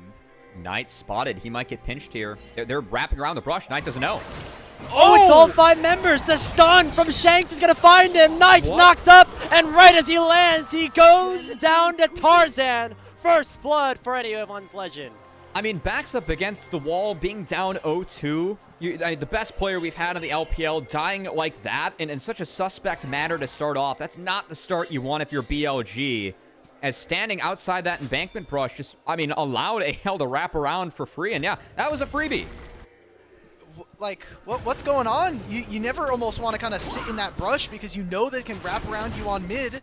So, a very rare error coming in from Knight. Already giving over the first kill. And now Elk and On, they didn't take control of the bottom lane brush. Yeah. So, Well, I mean, still they can fight, but... So the pinch is okay. That's I like how you play out the pinch, but the fact that both whiffed from On and Elk on the opener, and then, of course, you tease the TP for Ezreal. It's also a TP for Hope on the Sivir as well. I'm really worried for BLG in this game. Like, because the wave clear from AL, if you really want to talk about it in this early to mid game, their ability to just delete waves, step back, and scale is going to be something that BLG is going to have a lot of difficulty to overcome. And I know Skarner's really OP. Like, I love Skarner's kit. I think this champion is just, like, filthy broken, if we're going to be honest. But you're going up against a Sivir empowered team with a Milio that can instantly get you out of that R as well with Milio's own ultimate. I think it's going to be really tough for Beishuan to connect with some of these engages that are imperative for BLG to push this game forward to have a chance to win. I guess we'll see. I mean, Flandre might even have something to say about this. The junglers are on different paths right now, or they're both ending their clear on the bottom side. I don't imagine Skarner's going to be really able to find that much clear when it comes to getting any kind of ganks going off. But if everything goes to plan here for anyone's Legend, we're just getting full clear, reset, go back to base, come back out into your camps. This favors anyone's Legend. It's up to BLG to kind of break open the norms. And we're 3 minutes in. AL have their bot lane's full HP right now. I think On made another mistake too. Like, we saw the sweeper down. They still have a ward snuck into that brush that matters a lot for getting minion aggro, actually, which I think matters in the poke war. Speaking of top lane, Flandre does have to E out. He does have second wind and D shield and can, of course, stack up those items without basing. So I think he's going to be okay once he dings 4. Yeah, does a nice job here. He reverse cleared. He didn't want to opt into the bot crab. Again, the Ezreal Karma is very much the stronger lane early on, so I think it's the right call for him. Now he can make his way up to the top lane or help out mid in case Shanks feels just a little bit vulnerable here, getting this wave crashed in. It seems like both junglers have the same idea, hovering around the area just in case one of the laners overextend. And again, in this matchup in the mid lane, it is the Shanks that has been performing here in this series, looking for his first title as a player here in the LPL. He was denied last split versus Kareem. We didn't think that TS were, they had made a run through the lower bracket, and AL had looked so dominant the entire tournament long. They kind of spanked them in that one, and Shanks definitely took that one very personally, and he was also a part of another WE team that really didn't perform at all. 0-16, very rarely didn't even make playoffs. Yeah, 0-16. I mean, that was kind of what Shanks' career has been. I mean, his best performance last year was a top 8 performance, but seemingly finding a little bit of momentum, right? With Hope and Kyle, they decided to keep this core together. That's what I love about certain teams, that they keep a core of players that was working for them, and they add a little bit. They add Tarzan, they add a world champion in Flandre, and that is what has elevated this AL team that really didn't have a ton of expectations going in. I think a lot of people thought teams like BLG and JDG would be better. I mean, in a way, yes, but once we saw this team play in Split 1, we all knew that they kind of had the sauce. They had something going. Right? It's been a good look for them so far today, of course, as well being up 2-0. You got to give a lot of credit over to Hope. I had Elk maybe outperforming Hope in this series, but I think Hope's been really big. I have a bit of a trade on scuffle mid. here. Incinerate lands on a 2 Knight, has the Kingslayer to keep himself healthy, and that could have been real dangerous real quick. I thought it'd be auto Q from Tarzan. He was going down. Knight with the D shield. Kingslayer able to stay alive. Tarzan wasn't able to get in, take the auto Q, but can't concede the trade on the Beishuan, where Wukong's to be advantage. This dash is right in there. I mean, don't even have to go for the smite right now. It could just go for the fight. You got it. And Tarzan ends up stealing away those Raptors. He cut the vision and got smite of the camp. As On got some no mana combat here. Elk on the way, has both of his summoner spells available, but Tarzan joins and keeps Kyle alive. And right now, anyone's Legends, they're chilling with the late game composition up 300 gold. I mean, again, like Kyle, he drags the bot lane up, gives Hope a little bit of reprieve in that bot lane. Of course, the early levels really difficult for the low-range Sivir to deal with the Ezreal and the Karma. I do not think that On and Elk played this early lane phase well enough to actually get an advantage. Again, the entrance in level 1 I think the pinch, they should have dropped the ward or given themselves like some early vision around the wall if they want to play like that. Or they could have swapped where the Karma and the Ezreal were so that you can have the Karma, you know, playing with the Brush, the vision to hold. Because throwing out the Empowered Q blind like that, I think is a really amateur mistake from On. And kind of disappointing because he had a fantastic Karma game in the game 4 yesterday to get BLG here. Wow. I like this swap here. We're actually seeing, we didn't talk too much about the runes, but also we have a Unsealed Spellbook Ornn here. He's going to have Ghost coming on through here, so he's going to maybe run down to this bottom side, save Teleport later on. I mean, the Teleport timer's still down, but he'll have it for, I mean, whatever play in 2 minutes. He already burned his, and this is for the rotation. A lot of times at 6 with Ornn, we see the Ignite taken, but obviously taking the Ghost, rotating that early, and then maybe saving the Ignite for later, because Ignite Ornn, there is real kill threat. Yeah. You find, like, with your ultimate, you find the window, especially in these early levels, before people get some more health down. So, see if Flandre is able to hit that one. Also, curiously enough, does look like Bin is going to go for the Shojin, not the Black Cleaver, which is better going up against the tanks. So we see it quite common, but of course, Bin going to try and play around the tanks. Really important that he gets backline access between those empowered shock blasts and trying to lay the hammer down on the Annie-Sivir Milio instead of finding the Ornn and getting stuck. I mean, that's how BLG win these fights, right? If they just are playing front to back, you're not going to win against Sivir or Ornn. You have to poke them out here with the tools that you have and then strike when the iron's hot, when the moment is light right, when the health bars of AL are maybe chunked just a little bit. And so Bin going to have to find that backline access. As you said, there's 10 seconds now until that second spawn, or that first spawn and only spawn of Grubs. And it seems like both junglers are in the area wanting to fight this one out. Right now, AL, I mean, they have access to this. They can kind of wrap back into the Tri-Brush. They'll drop the wave for it, but it doesn't seem like they even want to contest for these early Grubs. If Flandre was hovering mid, he was going to see if they were trying to make a play on Annie as the 6 was coming in for the Silas and the Skarner. And I think that's what makes Flandre like such a unique player. Like, it just feels like throughout his history in the LPL, he's been slotted into so many teams where it's like, okay, we just need a top laner that can fit the mold, right? And that is what Flandre does. He's able to fit the mold. I mean, dropping a candy minion on Ornn to make sure that other people are happy and healthy in this game, I think is well worth it. Is what matters on Ornn. He's a little bit of a rat sometimes. He likes to sit on waves. Yeah, I love that. It's okay. He's especially if you're playing Ornn. Now Tarzan's going for a bit of a cheeky invade here. Beishwan find him out at the red buff, and not really a lot of reinforcement here for the BLG jungler just yet, with Shanks having the worst of movement. It is Beishwan to steal away the red buff, forcing Tarzan to use that clone to get over the wall. Guy for Kyle walking. He's split from Hope right now. Might signal a look for the Dragon. Of course, those 3 grubs were secured by BLG to answer for Tarzan to take the other side of the enemy jungle. It's a pretty standard one, but good rotation from Beishwan. Nice from him to be able to secure that one for himself. Alright, well, right now, BLG, they have priority over this bottom lane wave, utilizing Bin right now with this matchup versus the Ornn.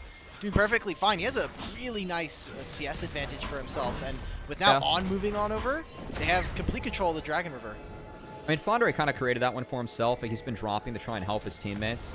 I don't think that he can break yet, but Bin is definitely overcheating a little bit. This matchup is Beishwan going to find one. But Tarzan's going to follow with the cycle of dashes and immediately could find the second proc, but a really nice tether from On's going to buy a little bit of time. Ornn though has been sound. Beishwan gets singled out and deleted by the Ornn. Shanks flashes over, and with one simple Q, it's Beasts of Warfare picked up for AL. BLG are so split going in there. Like, Beishwan and On again. Just getting manhandled by this jungle support duo of anyone's legend. Way too far up, and what are they playing for? You don't have mid priority. That bot lane priority for the Jace, yes, you can secure it, but it's so easy for Ornn to press that call of the Forge God, utilize the reach you have on that ability, and canceling the base, destroying the tempo now of Elk in this side lane too. A TP is going to come in, but Elk's going to be late to respond elsewhere as the Dragon goes over. It's going to be Plates going over to Sivir, and the only answer is to try and get Flandre as a flash because he's going to get out of here. Doesn't have the ultimate though, popping those biscuits, which can become super valuable. The Ornn is ticking. Bin flashes over the killer, but he's not able to find the kill. Look at the biscuits. It does so much work to heal him up. Pops another one, and Flandre's going to survive for a little bit longer. They will eventually take him down, but look at the time that they bought for their bot lane. It's Hope and Kyle hammering onto these turret plates in the bottom side. I was going to say, before that play, we had seen that we talked about Flandre not having his teleport. He used the Ghost beforehand. The teleport came up so they can make this play. Elk had already put himself in the top side, so that's a numbers advantage there for AL. They don't even lose all that much, and now Hope gets more time with his bottom lane turret. It is now looking on top side. Elk and Bin, 3 grubs and this entire turret to themselves. It's going to be nice for feats. You'll take the first brick, but honestly, if I'm anyone's legend, I'm really chill with this. My Sivir is getting free time on the turret. We're getting a couple plates over to Hope. Hopefully getting that Sivir going. Again, the more items available, and Sivir does have front line to hit. Look at how split we are as BLG. Again, Bin can't push through. Yes, he has the wave push, but Flandre just drops it. Says, screw the wave, I'm on, man. We got numbers here. And we did call out, like, Kyle, his rotation. Him and Hope coming down. Kyle was here first. Hope was able to follow. Like, BLG are just not respecting the numbers on the map. Elk cannot join that fight from the top side. He's showing on that wave. AL know they have a numbers advantage. BLG not respecting what is in the fog of war. They get punished. Oh my god. On is in Narnia. Getting caught out once again. The Impale gonna buy some time, but that's the power of the Milio. Immediately the Breath of Life, keeping everybody on anyone's Legends healthy for now. It's gonna be Elk though, that shifts over the wall, landing a Mystic Shot on Hope, not taking the Sivir down. There was a redemption. It's gonna save him. And so many tools issued by BLG, they don't find a single thing. And another overcommit by BLG. The Milio able to neutralize. What happens now is the Ornn getting some free farm and catching back up. They're doing so well across the map, making sure that they're able to take a wave here, take a wave there. We, said from draft that this Sivir and AL's composition in general have such an easy time Delete of being waves. able to delete minion waves and move across the map. And we're seeing that in real time here for AL, being able to really take every little bit of resources from BLG whenever they want to misstep. Take another look at this, just on getting singled out here, but if you're So BLG, you have to go for these fights because you know that the late game is not in your favor. Again, we're not on either. We're not in either wave for BLG, and the walking out here at night. He walks into the Cyclone. It's whatever. I don't think He ulted the anyway. clone. He He ulted the wastes clone. his He ult. ulted the clone. That's Yeah. that's 100. That's an 80-second cooldown right there for free. Oh, and he can't get the Cyclone. Okay, Yeah. well. Hey, I mean, you nice- learn something every day here Hey. on the LPL English stream. I mean, Night Silas is legendary, but again, like for Knight to have the series he's had so far, I do think that the level gap wasn't all him. I think it was a little bit of the team, as Nymera was talking about on the desk. Yeah. I think they properly pointed out that hey, he's against so many globals, he has to use his own to cover.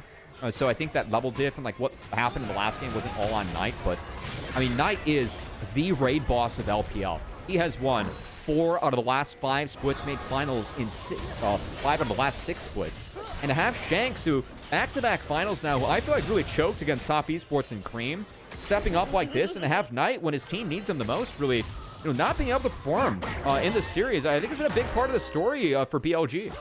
I can't wait for the Hoopoo ratings afterwards, guys, because afterwards it's going to be like, I guess Cream was harder than Knight. Can't wait for those comments. I mean, yeah, like you look at the individual play and you can see Knight he's not inting. He's not doing horrible, but he needs to do a lot more, right? When you look at the lane by lane matchups, this is the one for BLG where they could have had that upper hand in the most rights. I mean, we voted Knight first for MVP of the regular season. That's how good we thought that he was playing. I thought he got robbed. Yep. Everybody here did that, and then somehow Mr. Man Kanavi got it. It happens.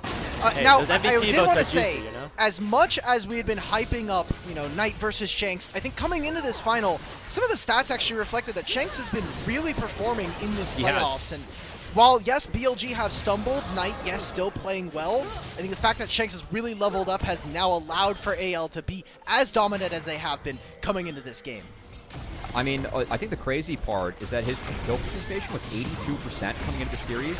As a mid laner, usually your KP's higher if you're on a losing team, but of course, all they've been doing is winning. I think it really speaks to how Shanks has been playing with the team and how together AL plays. Look at them right now. I mean, look at this. They just killed the tempo of BLG, resetting the Rift Herald, but Knight's on an angle. I think BLG... Bin and Bish want to have to cover a lot of ground. Shanks, he took a lot of damage trying to go for the chase. Kyle! The Ornhorn does not find anything here. The one that was stolen away, I believe, from a Knight. And so it will just be a disengage. Yeah, Kyle's Q, the Super Mega Fire Kick, it canceled Knight being able to recast the Call of the Forge God that he heisted away. And that's a big cooldown down as Tarzan's Tarzan. Here we go. Uh-oh. Cyclone onto Bin, already forced to flash away. The Ornhorn from Flandre doesn't find anybody, but the second proc of the ultimate for the Wukong does. There's the Tibbers, immediately onto the head of Bin, and the chase is down. And now, anyone's Legends have the numbers advantage, but Beishuan finds a 3-man impale, but nobody on AL is down other than Shanks just yet. It's Beishuan singled out, double kill over to Tarzan, and the Blast Cone is going to send Flandre right into the front line of Bilibili Gaming. Elk is able to hit a ton of DPS, finally take down the Ornn, but Hope is untouched. Hope has the lethal tempo unlocked, and Hope looking to try to do as much as he can here in this fight. But on the backside of things, Knight has finally arrived to the series. He will stay alive, take down Hope, and ace for BLG. Holy crap, Elk! Let's get another amazing Ezreal performance. He did it versus IG. He'll do it here in the grand finals. And at this point, we need everything we can get if you're a BLG fan to come back into this one. This Ezreal went nuclear in this fight. That was a ridiculous fight from Elk when BLG needed him most. And I think that AL, again, when their ults are down, they don't have the DPS yet from Hope, who's only at 1 item. And these ults didn't connect cleanly. Bin had some nice sidesteps. That E from Flandre was definitely off from him. Could have been placed better. But Knight and Elk clutching up. Beishuan did hit a huge impale here to buy some time. But Elk was undeterred throughout the entirety of this fight. And things got really split up in the back half. I got pulled on our screen. On's going down. Maybe. He's alive! Shield oh my keeps him God. alive. Boomerang Blade does not connect. And so Yeah. it does mean that BLG is still 5 strong, albeit one of their members very low. Rift Herald has to start up at 2,000 HP. Knight with stolen away Cyclone, looking for the fight onto Tarzan. Who's gonna get it? It's secured by the Stylus. And now the re-engage is in for anyone's Legend, but the Ornhorn is a field goal. Not finding a single member of the blue team. Elk is still cooking here in the mid lane, forcing Hope to get back away. And I'm AL. You gotta slow things down. Play for the Sivir. Play to delete these waves. I'm really curious, like, why we're fighting so much at this time of the game. Because I think this is the time of the game where BLG is just a stronger team comp. Yeah, look at their items right now. I mean, you're going to have Trinity Force. You have an almost completed Muramana at this point here for Elk. Like you said, Hope was barely even 1 item there in like level 9. Why are we ever taking this fight? Also, a couple of mis-synergies with the ultimates. Kyle never using his ult to try to save it as he'd already blown it earlier into the fight. I mean, BLG now, they get a good fight for themselves. They get the Herald, and they still have 3 grubs. This is going to open up a very big window. BLG finally come to play here at the knockout moment when they absolutely needed it if they want any chance here in the grand finals. I mean, if there's any champ that I'm going to put my chips on to find BLG, it's going to be Elk's Ezreal that's 10-2 coming into this game. It is his most played of all the spring, and it has been fantastic, especially in this game. Again, we saw the anti-Wukong early on. Ezreal makes a lot of sense for Elk and BLG. Again, it's really a pick where he can kind of do his own thing, and the rest of BLG can just, you know, try and engage, make things chaotic. And I really feel like AL has played into the hands of BLG in the last few minutes. But now, AL, they took a deep breath. They kind of reset the map. They're going to trade an inner for an outer. I think that's okay. Yeah, look at the difference right now in BLG's objective control. They got 3 grubs, they got the Rift Herald, and that means the tier 2 tower is melting, especially with their siege composition. Beishuan nearly finding the impale onto Kyle. He pops the Breath of Life preemptively. But now Hope getting a little bit of time in the mid lane, but overall BLG have opened up the biggest lead that they've had all day. I still think that BLG, like, they're playing a really fast for inners. Like, this is a comp where with Bin, like, AL have to play a 4-1. They have to overload with the Ornn. I'm really curious why they've been overloading the last couple of days so much for the inner turrets, because I feel like that's a sequence where you get to play out 3 lanes as anyone's Legend. Again, Hope gets a little bit of free time in the mid lane. I know that turret's going to go down. They bring TP to save, which I think is fine. You got 3 TPs this game, and that's okay, but that's still a couple of waves where you give reprieve to Shanks and Hope in the lanes, and I think that if you actually are able to match as 3, or not overload like that, like, we don't need to force the inners down this early when Bin might be able to take care of those on his own. When Flandre, who's playing the Ornn, needs to group or needs to send people to attack the Jace in his own lane. I'm kind of curious why they're focusing so hard on that. I think that has led to the demise, or at least BLG slowing down some of their games in the last 2 days. I'm thinking about the IG series as well. hey, experience is a hell of a drug at this point, and maybe they want to go for a little bit more. They're forcing on the Flandra. Yeah, I mean, look at the poke composition. Already Elk dishing out a ton of damage, forcing Flandra at half HP. If he's stolen away, Ornhorn is going to find 2 in the choke. Flash away from Tarzan, but now Flandra is the target, gets healed up at the Cozy Campfire, and will be able to escape. But you can see the control that BLG have over the map right now. Well, yeah, but like, you don't get anything from that play. I mean, yes, they got some summoners down, right? But TP.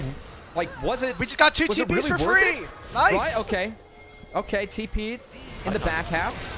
Oh, they get Otacon control. That okay. Sure. This is what it has to lead to, right? But now you're down ult going in. Like, there's a no hijack up for They Knight. can't get in, though. Look at the zone control right now that Elk has. Shanks Oh, in it, goes Elk! for Broke, flashes in, finds the stun, and forces Elk to use the arcane shift to get on away. He finally uses Lightning over the wall as well. The Otacon is low, Tarzan! but it's going to be secured by Beishuan, and BLG will collect it. Now can they get out without losing anybody but on? Tarzan continuing the chase. He still has an ultimate available. Flandre poking with the pillar. The bouncing boomerang's doing some work as well. Elk forced to head back to base. He will be able to survive, and nobody from AL wants to continue the play. Okay, finally BLG, it's getting really risky, but I think you can smell the desperation. They are making this game really fast. They're overloading like we had just noted, and yes, they chase them all the way out of here, but then they immediately use the TP coming out from Elk. He gets to reposition, and then it just gives BLG, you know, sight over this Otacon. They're trying to get experience right now for their team, but I don't know. I mean, because they got the Otacon, I think that sequence was okay. I do think that it was a little risky, though. Like, if Flandre were to pop a TP and maybe quicken the engage, I mean, that was really close, where it would have been a really disadvantageous fight if AL got there on time. And I think the interesting part about this game, of course, we have a couple of different styles clashing, and it's different with the Enchantress supports that we have, a different flavor of a few things in this matchup. We have seen the Milio value be very real. Like the campfire, the heals, what is now a redemption likely into a potential moonstone for the Milio. Like, it is really tough to break, and if BLG don't play together either, things are hard. But Knight's level 15, Shanks is 13. We need a TP I don't know if he wants this, though. Shanks is half HP. Knight not going to get stunned up by that one and teleported for Flandre. It's 5 members of anyone's Legends targeting the BLG MVP. And Tarzan will pick up the shutdown. Well, what does AL get from this? Like, yes, they said 5, but now they've overcommitted. That's mid-inner going down. Good cancel by Elk on the True Shot Barrage. That's complete dragon control going over to BLG. I don't know if AL would have been able to fight that dragon straight up. Taking down Knight is all right, but a lot of overcommits coming in this one. Everybody's going for everything. They're like, okay, we need to sign 5 members at this lane. Yeah. We're going to try and take down Knight. I think you're okay with that. You did get the teleport out from Flandra, so them being able to play their longer maps, being able to teleport all over the map is not going to be available here for anyone's Legend. And BLG, they do have a sizable advantage now. Not only grabbing the Dragon, but they were able to grab that mid-tier 2, and Knight and Bin still are holding their summoner spells. So I think if they really want to try to pull anyone's Legend across the map, we've already seen that AL, they want to fight. They want to get in there, even if it's not necessarily exactly what their comp wants to do. I'm really interested to see how this one continues to develop, as this has just been... It's been a fiery game, back and forth so far. Remember, but late games for anyone's Legends, and so if BLG can't keep the pace up, it's beneficial here for a team that's up 2-0. I'm curious what the break point is. I also think there's a world where BLG may be able to make sure that Hope can't auto-attack. I think the core is really good for AL to help with that. And whoa! That's a R pressed. Yep, I think they were trying to go for Bin on the side lane, but On was there, and then he's going to use it to fix the rest of the map. Okay. That's a pretty sizable cooldown. It's going to be missing for a little bit. It will not be in time for the Baron. Ooh, I don't like this from Flandre. I want to wait for the IE. I don't want to buff that up now. I would have given it to Wukong or the Annie. I think that's a little bit of an oopsie. Power here, power now. Perhaps that is just what AL wants to do with these ornaments. But maybe some better items here. The problem for BLG and right now at this point, they're up 3,000 gold, but they used a lot of their composition strength, just poking out, using the grub and the Rift Herald advantage to break open the inner turrets. There's only one of them left alive right now, so there's not many angles currently to play the map anymore with the siege composition unless you're really overextended. I mean, right now, what BLG can do is just play through mid, because the fact that AL have no mid turrets or outer turrets right now, and it seems like what they're going to just continue to do is kind of play through the jungle, make sure that they can get rid of all of the vision, and as long as they control chokes going into the river, BLG can basically dictate to AL, okay, well, if we want to start an objective, we're going to pull you over to us and see what kind of summoner spells, what advantages we can grab for you, because their take on something like a Baron is not fast at all. They need multiple members from AL down before they can even look or sniff at a Baron or a Dragon. That's a good call. I do think their Dragon, I mean, the take and setup's fine, right? Well, there's a lot of vision here. They are going to spot BLG to start this. I'm a little bit surprised that BLG is ripping this. They do have the waves in pretty deep. Tarzan was on a reset. I'm wondering if that was spotted. Yeah. Teleport coming in, though, so this will be the Baron started up here by BLG, but they got a couple of summoner spells back, right? Flandrick teleports in. That might be all that they want. On's already low. I don't know if we can continue a fight from there, and if I'm AL, I think the real decision is, do I fight the next Dragon or not? I could actually, like, for me, I don't know if I do, because I want to give my Sivir some time. For sure. I think it's reasonable. We now have a call of Forge God. I think we're backing up, guys. We are not contesting. Yeah. AL are dropping waves, though, right? There's an entire bottom wave that's now lost 2 waves here for BLG. They're pushing consistently. Somehow this team, despite not having the Sivir on their side, are losing push here. And BLG, they're just going straight back to it. I mean, yeah, Ezreal's passive is a hell of a drug, but... yeah. CP. Hope is really far away. He has to teleport in. They don't know yet. Have anything to say about it. Do we have blue trinkets? There's zero vision. The Baron's just going to go down. Knight with the Ornament just going to peel Tarzan away. An absolute robbery here. Doesn't matter that Knight absolutely whiffed the Ornhorn. It's going to be Baron for Bilibili. Well, definitely can't fight the Dragon now. Oh, for sure. I mean, Bilibili are... somehow, some way, it took one huge fight with BLG, and AL, they were just trying to slow down this game. They're supposed to anyway, and maybe now with Hope having 3 items, there's potential for them to kind of come back. Shanks has also finished a 2nd item here. This is about as strong as AL are going to get for the next few minutes. I know that Knight had a few oopsies early on, but now he's up almost 2.5 levels on Shanks, and throwing his own Tibbers at Shanks, giving him a little bit of a taste of his own medicine. Of course, as time goes on, Shanks, who's going to be a stun bot, definitely going to be valuable to help buy Hope and the Sivir space, but it still feels like AL not quite online. Of course, Hope did pick up that 3rd item that's matched by the Ezreal. And Elk still has the chance to really outrange and outmatch a lot of AL. Look at this. When they pick their spot, when they pick their engage, it's got to be spot on. But if the poke from the Jace Ezreal Karma comes down like this, then AL, they can't find good conditions to fight, and BLG really happy with where the game's at. You wanted a point-click bot, well, or a kind of stun bot coming in from Shanks. Well, guess what? On now has a Mikhail's. So at least one member is getting cleansed out of that. And while, yes, Melio has a much better one and now hits level 11, so maybe gets a little bit more value. We'll see what the 2nd item is going to be. BLG are taking control of this game. This is the largest gold lead we've seen from them all series long, and probably the most convincing game we've seen. It looks like Melio's going to go Shirelia's 2nd. With the Amtome in the inventory, I think that's going to be it to match the Karma. Extra speed. Guess it makes sense. Yeah, Dragon just going to, it needs to be given over. Tarzan going to lay a trap, see if BLG overcommits. See if BLG can respect the map state again. Backs up against the wall, push us to a game 5. Even though AL have the let's get game 4 first. Hey. Oh, okay. No, thank you. Tarzan, he gets caught out here. Shanks, though, going to flash forward. The Mikhail is used on the bin. Ornhorn knocks him up, but there's too much distance generated by Bilibili's competition, and that forces anyone's Legends to back on out after using multiple ultimates to try to catch up in. I don't know what happened with AL, man. It seems like after that fight, they have just been completely neutered here in this game. And yeah. They have 4 minutes before that Dragon spawns for the soul. Oh, look at Elk. Oh my goodness, 3.5 full items, taking down that full tank Ornn to 40% HP with just a singular combo. And now Flandre's back to base. 20 seconds left on this Baron buff. They can try to go for multiple inhibitors. Hope has the campfire, has the shields, and is trying to hit the wave and get some chip damage down. That's pretty good, but the big ultimate's missing. It down. Base Schwan finds a 2-man impale, but it's immediately cleansed away from by Kyle. True Trap Barrage doing a lot of damage already. The bot lane inhibitor going down. Knight steals away the call of the Forge God. Will be able to use it to engage or disengage depending on what BLG want to do. And it looks like they will do the former, heading on out with that bot lane inhibitor as their prize. All right, now how many items can we get in the next 2.5 minutes here before we have to start thinking about Baron? And where's the map going to be for that one? As that's really where we're at in this game. Looks like Sorelda's going to be the next call for Elk, going to make life a little bit harder if he connects with those Qs. Those can be really valuable for Knight to hopefully help follow up on. Well, there's no jungle camps for AL to farm, so if you're really just trying to funnel someone like Hope, that's not going to really be as realistic, especially, and maybe you want to try to give it to Shanks because he's getting closer to a third item.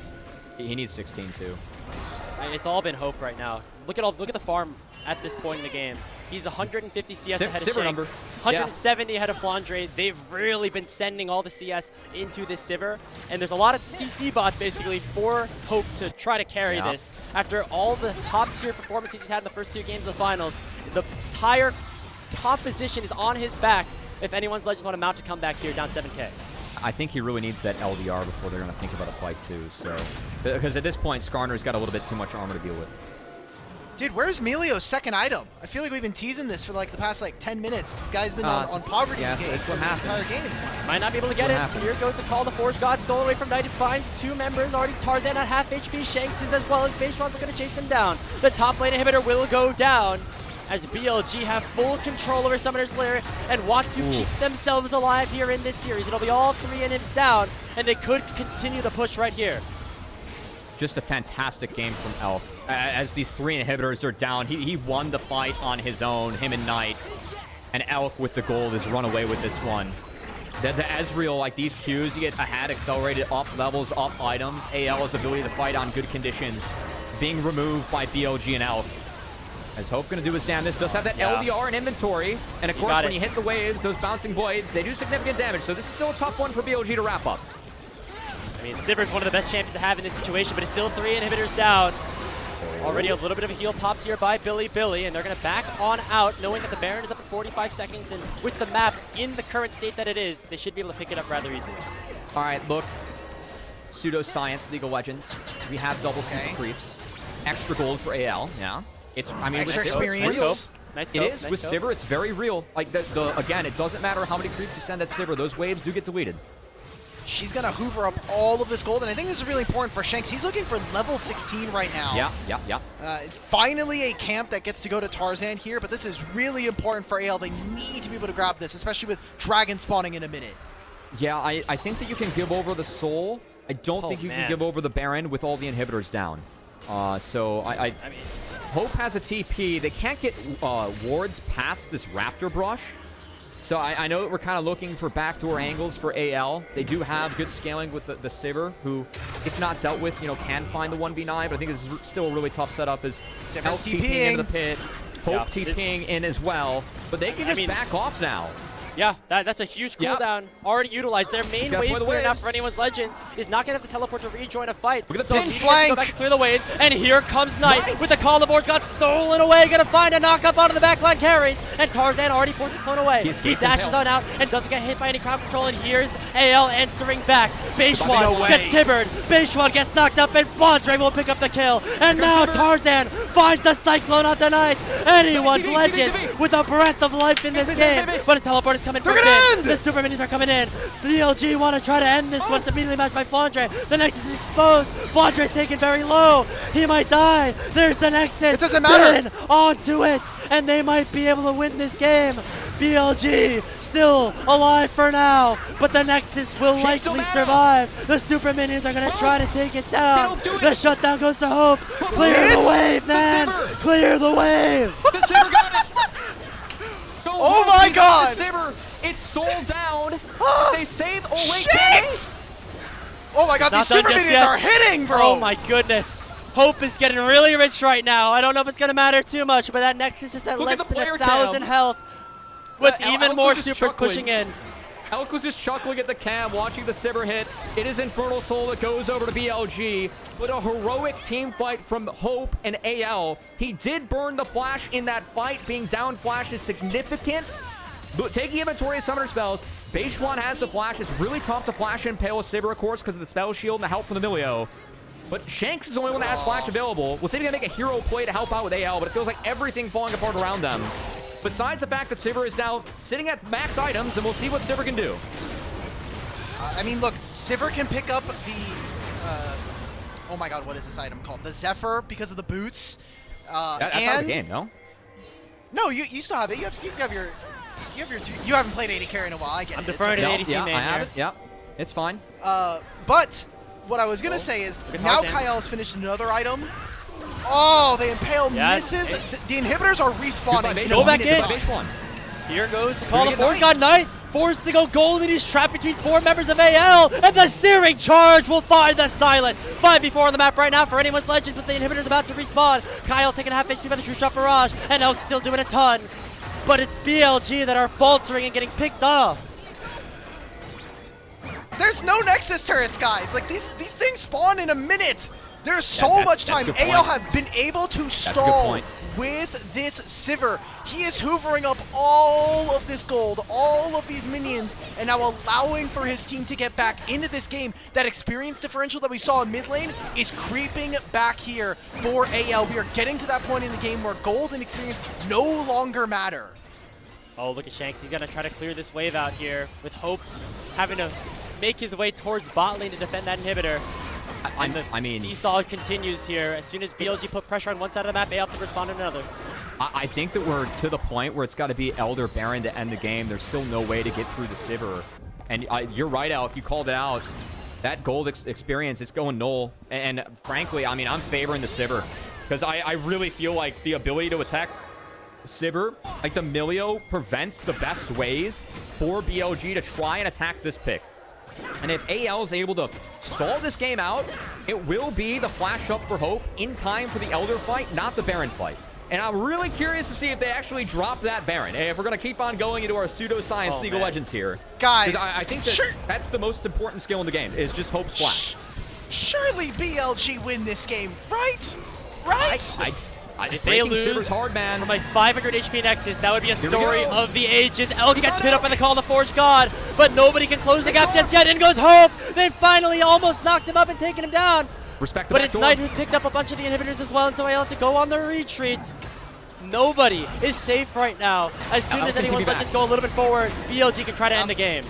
Okay, LTP they still back. have Nexus turrets. Nexus turrets Hope are no respawned flash. right now. Knight's going forward. He does a lot of damage with the Kingslayer. Tarzan going to be forced back to base. Shanks as well. Shanks has It'll be to. another inhibitor going down. It's the 6th of the game for BLG. Can They're they back finally up. find the end here? The Nexus turrets have respawned. You don't see the health It's bars, bugged. but they are still up there That's right now. one The first down. one has dropped. Shanks has respawned. All or nothing here for anyone's Legend to try to keep this game alive.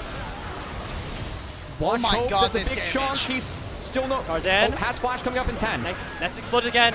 Here goes Knight with the call of the Forge God. BLG can continue to pressure him out. He misses it again. The 3rd time. The call of the Forge God does not connect, and now Knight is in a bit of trouble. Has to back on away. The Nexus is exposed, but Tarzan, BLG go still heal. can end. Why is he He has looking? ultimate Oh my again. God, he's going. On the base one, they've taken him down. Silas? It's Hope that picks it up, but now Knight looks at the Nexus. He's not going to nearly What get are it in they time. doing? They're going all over nothing here, all going for broke around the Nexus. BLG have lost their damn minds. It's now currently fighting this out in a 1v5 situation, but he gets knocked up by Flandre, and AL hold the line. Dude! What the hell are they doing? BLG do not want to win this game. They cannot break They can't play Hope Sivir. right now. On is gonna die. What the hell? I think the BLG fundamentally do not understand how to play around the Sivir. What you have to do, get them out on the map. Go find angles. You cannot let Sivir play unlimited base defense like this, or else this is what it looks like. And now, I mean, Hope doing his best Jin Air Green Wings impression. Oh, man. 560 CS on the damn Sivir. There is a Look at the TP death up timers. and available for Knight. There is a creep available. Hope can match the TP. If Knight does TP back in, he has a ward that he can go to. God, we have Oh, he Elder just spawning in a insta-TP'd. minute here. Okay, he's insta-TPing. I don't know if that was necessary. I feel like that's Can really they good for fight Elder? BLG, but Like, can they I fight think Elder? you have to, no? But look at the creeps. Like, there's still a backdoor threat. I know that Sivir can deal with this, but there might be a world where they actually can't get him out on the map to fight the Elder. As Flandre, I mean, doing his damnedest to actually kill the super creep, so you can see it. It's pretty tough for him. And yeah, it's going to be AL. And they have a little pocket carved out, but these waves pushing in, they can only go so far. The damage has been done. This might be an Elder that can't be contested. And I don't know if Sivir base defense can beat that. That's going to be a tricky one. That's going to be some new pseudoscience that has clearly never been explored here in the... A small opening here for anyone's Legends for Tarzan to look for an engage, desperately looking for his first title in his 7th trip to the finals. This game not going as well as the first two, but they're started. still in this one right now. The Elder Dragon has been started up. Shirley has been popped. This is the fight that anyone's Legends are going to try to look for here. But look at Knight. He's walking into the Nexus. He's going to try to end the game on his own. No teleport available for Hope. Can Knight do it? He's onto it. Only Flandre's here to try to save this game for AL. 2 more autos is all it will take. Knight has won the game. BLG are alive.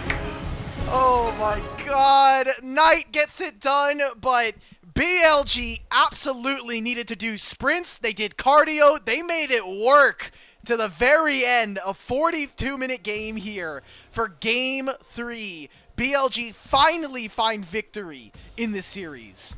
Look, I think the mistake there, Hope insta-TPing after taking mid-inner to get back. He wasn't able to save that TP. I think that he honestly has to play base defense than try and TP to the fight because he was the only one that could kill waves on the team. And that was a really good play by Knight, who definitely made up for a couple of oopsies in that game. I know it was a beast fight from him and Elk that really got the lead in the first place, but Knight able to at least provide the late game heroics to yoink the back door in what was a very chaotic game of League of Legends, the LPL special that I'm sure folks were enjoying at home. Man, I don't know how to even react to that one. I mean, Knight, he clutched up. He clutched the hell up in that one. He was getting outperformed by Shank straight up in the first 2 games of this series, and then was able to find a massive fight in that mid game to give BLG the lead. And even though they weren't able to fully end the game cleanly, he just said, give me the keys, give me everything to try to end this game, and he did it via a backdoor. So Bilibili Gaming answer back, but are still down a game here in this best of 5 series in the LPL finals. Step 1 towards a reverse sweep is here. Will we see the second? Will we get sent to Silver Scrapes, or is AL going to shut the door? We'll find out in just a little bit, but for now, let's send it back to Mazel in the analyst desk. We said it. You better aim for the head. The head is not knocked clean off, and instead we get a series on our hands. Really quick, initialized Grapes. Shout out to you guys. What an absolutely chaotic series for play-by-play. I love to see it from both of y'all. Absolutely incredible. But man, just give me your reactions. What the hell was that game, guys? What the, like? I had visions of a certain series between Jinair Greenwings and what was SKT at the time, where the nickname Fountain Laser was initially dubbed to Teddy on a late game Sivir. Hope really tried that game. Yes. And oh my god. All I can think of is, oh Jesus, all of our vocal cords. I'm sure even everyone in the green room was screaming at that one. We definitely were as well. But let's be honest, folks, this is our last LPL series of the split. If there's a time to lose it, this is the one. And yeah, I mean, real credit to anyone's Legend for realizing it's all on the Sivir. Yeah. But it wasn't quite enough. It was. They what won I will with say, a gold lead, or with a gold. Jesus Christ. What I will say is, BLG probably at a certain point in this game, you can see between the 30-35 minutes mark, with an 8,000 gold lead, would have thought this would have been a shoo-in, a walk-in. The fact that it takes that long and that much effort is tilting as hell. This is not something which they would have expected. They've already been beaten twice, and the one game they have won was so hard fought by. I wonder how that affects the vibes going into the next few games, because, look, BLG, this should have been easy once they won that early fight around the top side.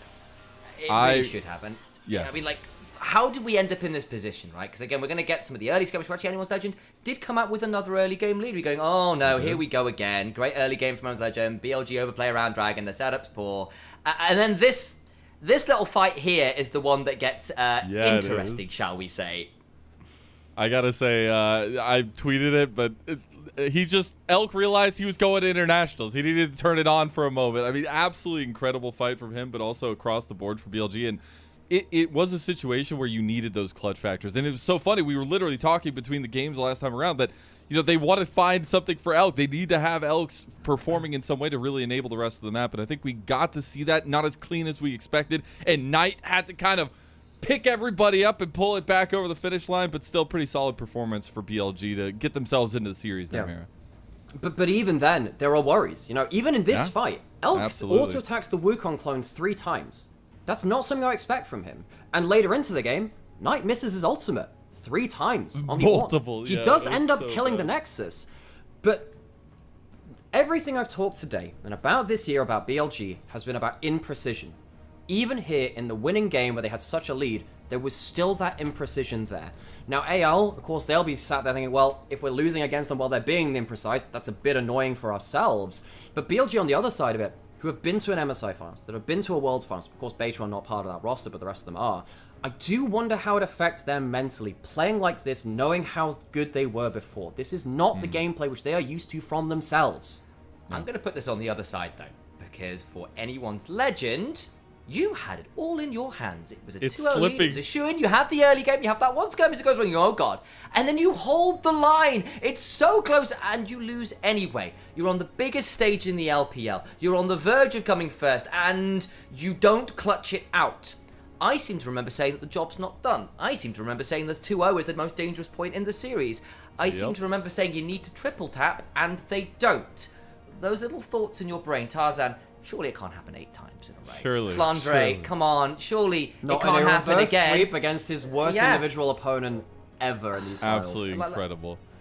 What is it? Is it the Golden Highway for anyone's legend, this organization? How long have they been hunting for something like this? And all these things, like the little narrative, the little bits that start doubting in the back of your brain, get worse. Yep, and especially against a team like BLG. We've called them sleeping giants in a lot of situations. They just need to get that engine revved up, and they are a scary team nonetheless. They are still the might of the LPL in a lot of ways, and I think it's a terrifying factor to feel that grip on the series loosening just a little bit. Is it slipping out of the hands, or can you grasp back onto it? I think is an interesting question for anyone's legend to tackle now, especially that they will get their choice of side after losing that one, to see if blue side really matters. Knight, he gets the MVP, 3-5-1. What kind of stat line is that for the golden left hand of BLG? Look, he destroyed the Nexus award. He did. It took him 3 tries. I am the biggest Knight fan you will see. He probably... Thank you for that. There we go.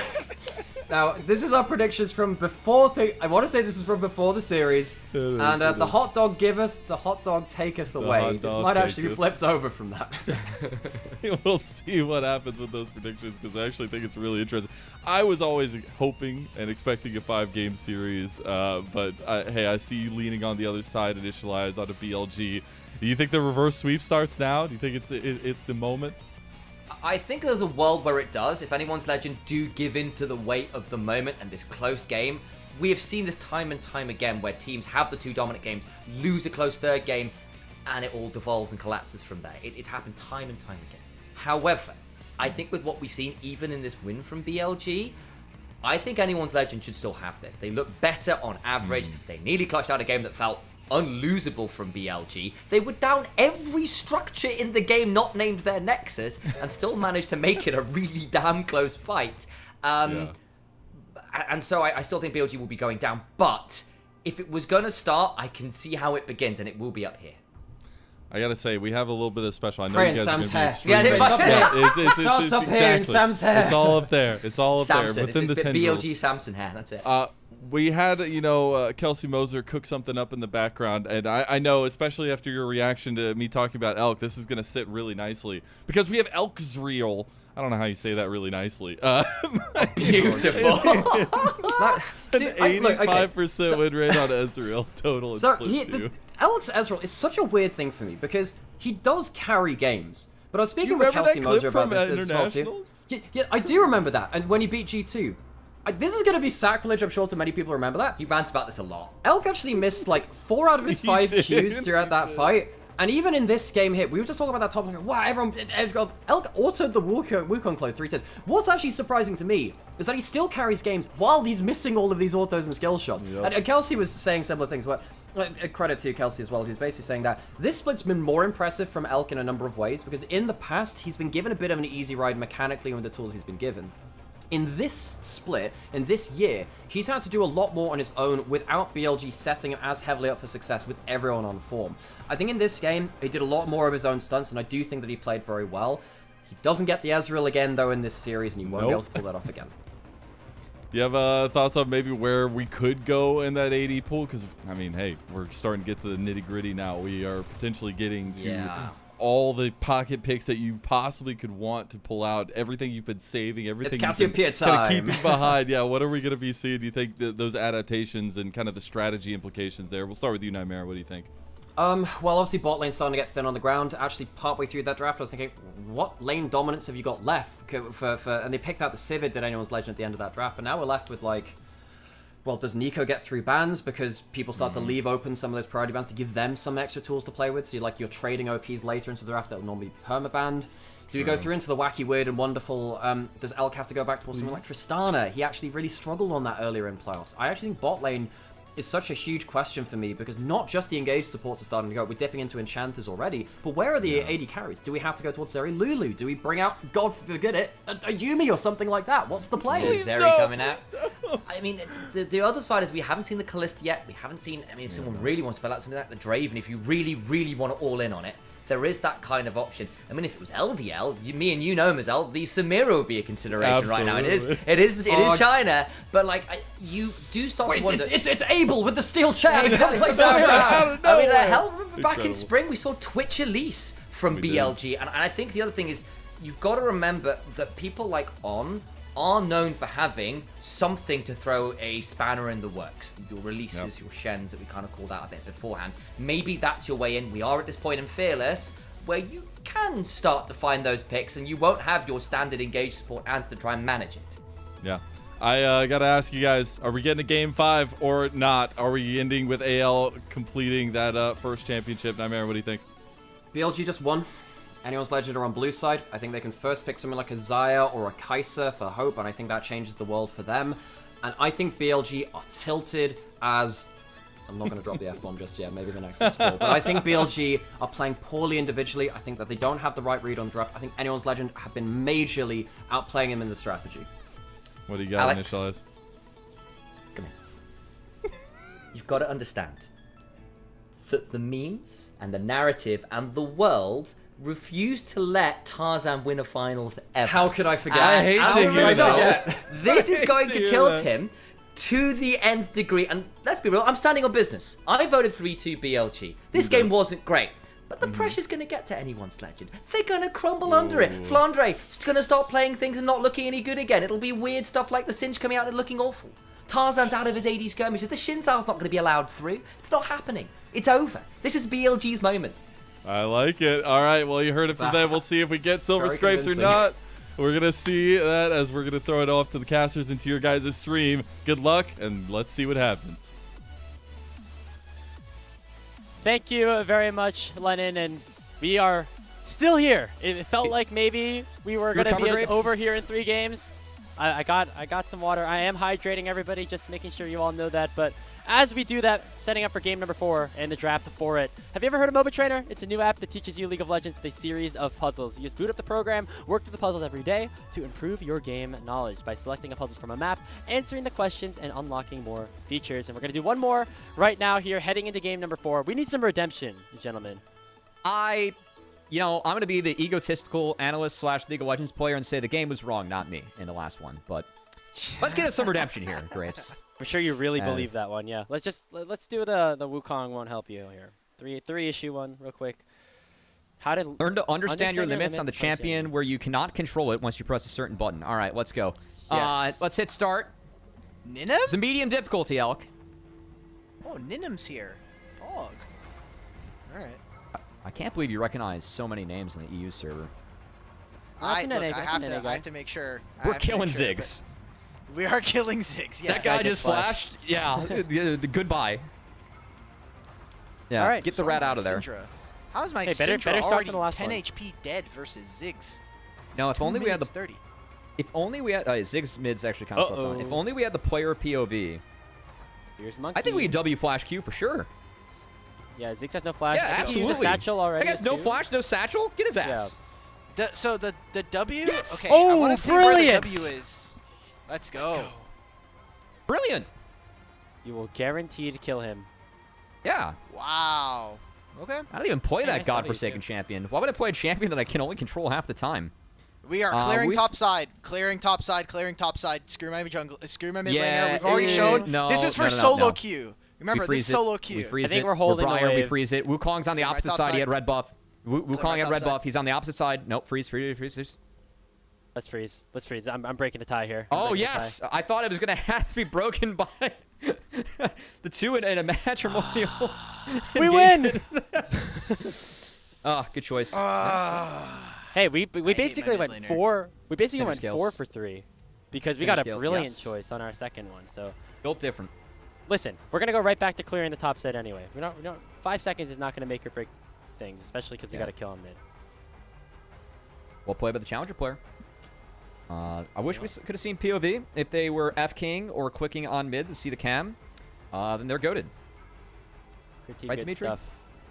Yeah, maybe. Let's do one more I'm mad about real that quick one. because we have a little One bit more more. time until the draft starts here. Gonna get into the mind of Calist. Okay, Oh, Alk, you our gotta help goats. us out here. We're playing bot lane. Oh, we got Dead Dirt. Okay, and oh, wait, they're literally duo queuing. So this is not a challenger game, I can already tell. Well, That's crazy. sure the French Yeah, fans true. will love that one. Good flash. Flash. We're still frozen. I think we just freeze, no? What do you think, Dimitri? They have no flash, and our jungler's on the opposite side. Yeah, I think we're playing. We're waiting for this wave. I think Yeah. it's fine to freeze, but I don't think you get the option to freeze versus Ash Poppy. Honestly, I mean, the Poppy's way too far off. I think we just look with Renata. I didn't see if Targamas actually used anything here. He has Not E. gonna lie. I think he just used his E, but I think he saw. So he has handshake. Q? Maybe- Oh, you for sure look for a Q on Poppy. All right, then we're fighting. Yeah. Punch him in the head. Yeah. All right. We debated it, we talked it out, and we end up getting the good choice here this time. It's fine to do, but you might prefer to play more aggressive. Yeah. So no Ash LT. Let's go right Bacon. See, back if in. Targamas, if he had the Q up and he's positioned a little bit better, I think we fish there. Once we get 6, though, we can go in. Poppy's underleveled, and Ash is, of course, no flash, no ult. Yep, Oh, that's good. okay. Oh, Poppy yeah. just killed herself. All right, well, nice. No, all All in, in, all Poppy. in. One shot this guy in the head. Yep. Be gone. If we're really goated, I can't see XP bar, but we get 6 off a creep here if we're Calist. And I do think Calist is pretty goated. Yeah, that's really well played. Look at that. Got 6 off the creep. Nice. Bada bing, bada boom. Goodbye. This is kill 2, yeah. And that's Ash Renata, baby. There you go. Easy peasy. We can push, right? Push and recall. I have think we Zin's out push. here. I think we push and recall because Zin's on our. Or Push wait, and we can recall. push into the turret. We have Zin. We have Zin. We should push it. We should push and recall. We have 1100 gold. I'm playing Callista. Like, All right. Okay, guys, I feel a little bit better about this one compared to last Perfect. time around. We went 6 for 6 this time, so jungle's a hard roll, man. That's okay. Let the junglers figure that one Hey, out. no, don't let Rafa get any you know. It's not a hard roll. You could have just we it's could have just PvE. left it at that. You know, No, it's jungle's a PvE. hard roll. No, it's PvE. I like the PvP rules anyway. Last Oh, time if we you enjoyed PvP'd, that- Dimitri. Support. You're a Braum support player, and you're talking about PvP. guys, I'm trying to do Brother? the read. I'm trying to do the Hey, read. last time we played, I had a reaction flash that saved your life, and you nutted over. So let's be honest about that, you know? Anyway. Well, if you Do the like read. that, you can subscribe for 20% not off wrong. and unlimited puzzles by using our code LPL20. Proceeds will benefit the MOBA trainer designers of the LPL English unofficial broadcast. Start leveling up your game today with a MOBA trainer. We spent too long at the end of that segment. We were doing so well. We went 6 for 6 and went off the rails. Let's get into game number 4 here of BLG versus AL because we still are pretty sure that anyone's legends have a good hold of things because, man, it took way too long for BLG to end that game. Well, I think for me, the Sivir, allowing Sivir to play base defense for like 10 plus minutes straight, that's not the way you play against the Sivir. You want to get Sivir out on the map and then actually be able to create angles or like be able to actually execute a fight. If you allow it so that Sivir just gets to bouncing blade off of creeps that then chunk you out, take your health away, and then make it less likely that you can actually have the resources needed to end the game, that's not the way to go about it. And BLG is a team. They consistently shock me for their ability to be one of the greatest teams in the world, but then also the ability to like just be like, leave me with really head-scratching plays and moments. I do feel like Knight and Alk really carried that Rift Herald fight that started off the snowball for BLG. And this is the best Baron team, like one of the best Baron teams in the world. I think the way they play Baron and their deploys is fantastic, but letting Sivir do that actually made that game way more interesting than what it probably should have been. And we're going to have to see, of course, with those champions out, if that can rinse and repeat. But I know there's a champion kind of similar to Sivir, Elk, that, you know, you pulled a quote that AL might be looking for, talking about when it comes to Hope and some of those pocket picks. And a couple of those big picks for Hope still up on the board. You're on blue side. We have to be thinking about Jinx Caitlyn here. ban? A lot of the AD carries. That's a Jinx sign for me. Yeah, I mean, look, we got rid of some of the enchanters already. Karma and Ezreal as a matchup is gone. There's no Misfortune. There's no Melio anymore. And you think about the engaged supports right now. Sen has bad pairings. Yeah, like the good pairings for Sen Alistar are gone. still up. I can't believe Alistar. We're in game 4 and Alistar is still up and available. Do we first pick Alistar with Silas off the board now? I mean, oh, we're banning Yorick here. I think like they really want Jinx. They really want Alistar. They want something like that. I mean, Nico on the. Oh wait, no, Nico off. Okay. They won that in the winners finals. Am I not mistaken? That was their first pick. Yeah. So it's definitely a strategy that has worked in the past. There's other powerful marksmen, as you mentioned, Cubby, like Varus, still on the table. So we'll see what the decision is. Ban of the Nidalee away from. I think this one's mostly targeted toward Tarzan, although Flandra could pull it out if he so desires. And opening up a really good matchup here with some of these counters taken away. Hope's going to be on the Varus for game 4. That's a really nice game 4 pick.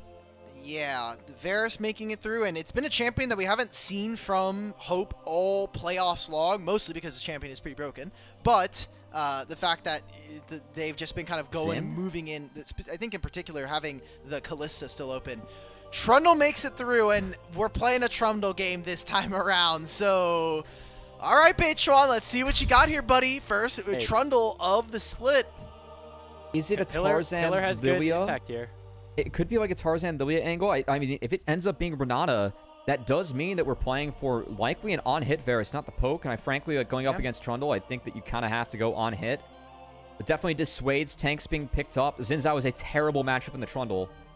A lot of the good matchups in the Trundle, I mean, it does lead to like kind of mage junglers. I think that Lilia is definitely playable for Tarzan, but yeah, I mean, just slam the Xayah Rakan. If you're going to play on-hit Varus, Xayah is a lot happier into that setup than playing into poke Varus, which is pretty abysmal if you are Xayah. This is a decent start for BLG. I mean, they get to snag Galio stats already, even if Flandre is not going to play a super tank up in the top side. And with Galio showing mid, definitely shows that someone's going to have to find some engage elsewhere to kind of help get Galio in that backline, Elk. And I'm curious where that ends up for AL. I don't know. I really don't. I'm afraid because this could be Lilia. This could also be Maokai, right? Like, you could go for like an AP Maokai and just try to play for lockdown so that someone like Hope could actually get all these arrows down. Why would you ban Xin? Trundle. That's crazy. Trundle destroys Xin. That was like the really first pick that Monkey like popularized it. It was a Xin Zhao counter. Like, Trundle. So that's pretty crazy. Like, the best matchups for Trundle are, like, Xin, Poppy, and Sej. I know Zin's a really powerful jungler on the board, but I would have really preferred if they banned Lilia. I think Jarvan into Xayah, by the way, and the Galio, too, also really valid here. I would really like a Jarvan angle for Tarzan. I would have rather banned that, too, than the Xin Zhao.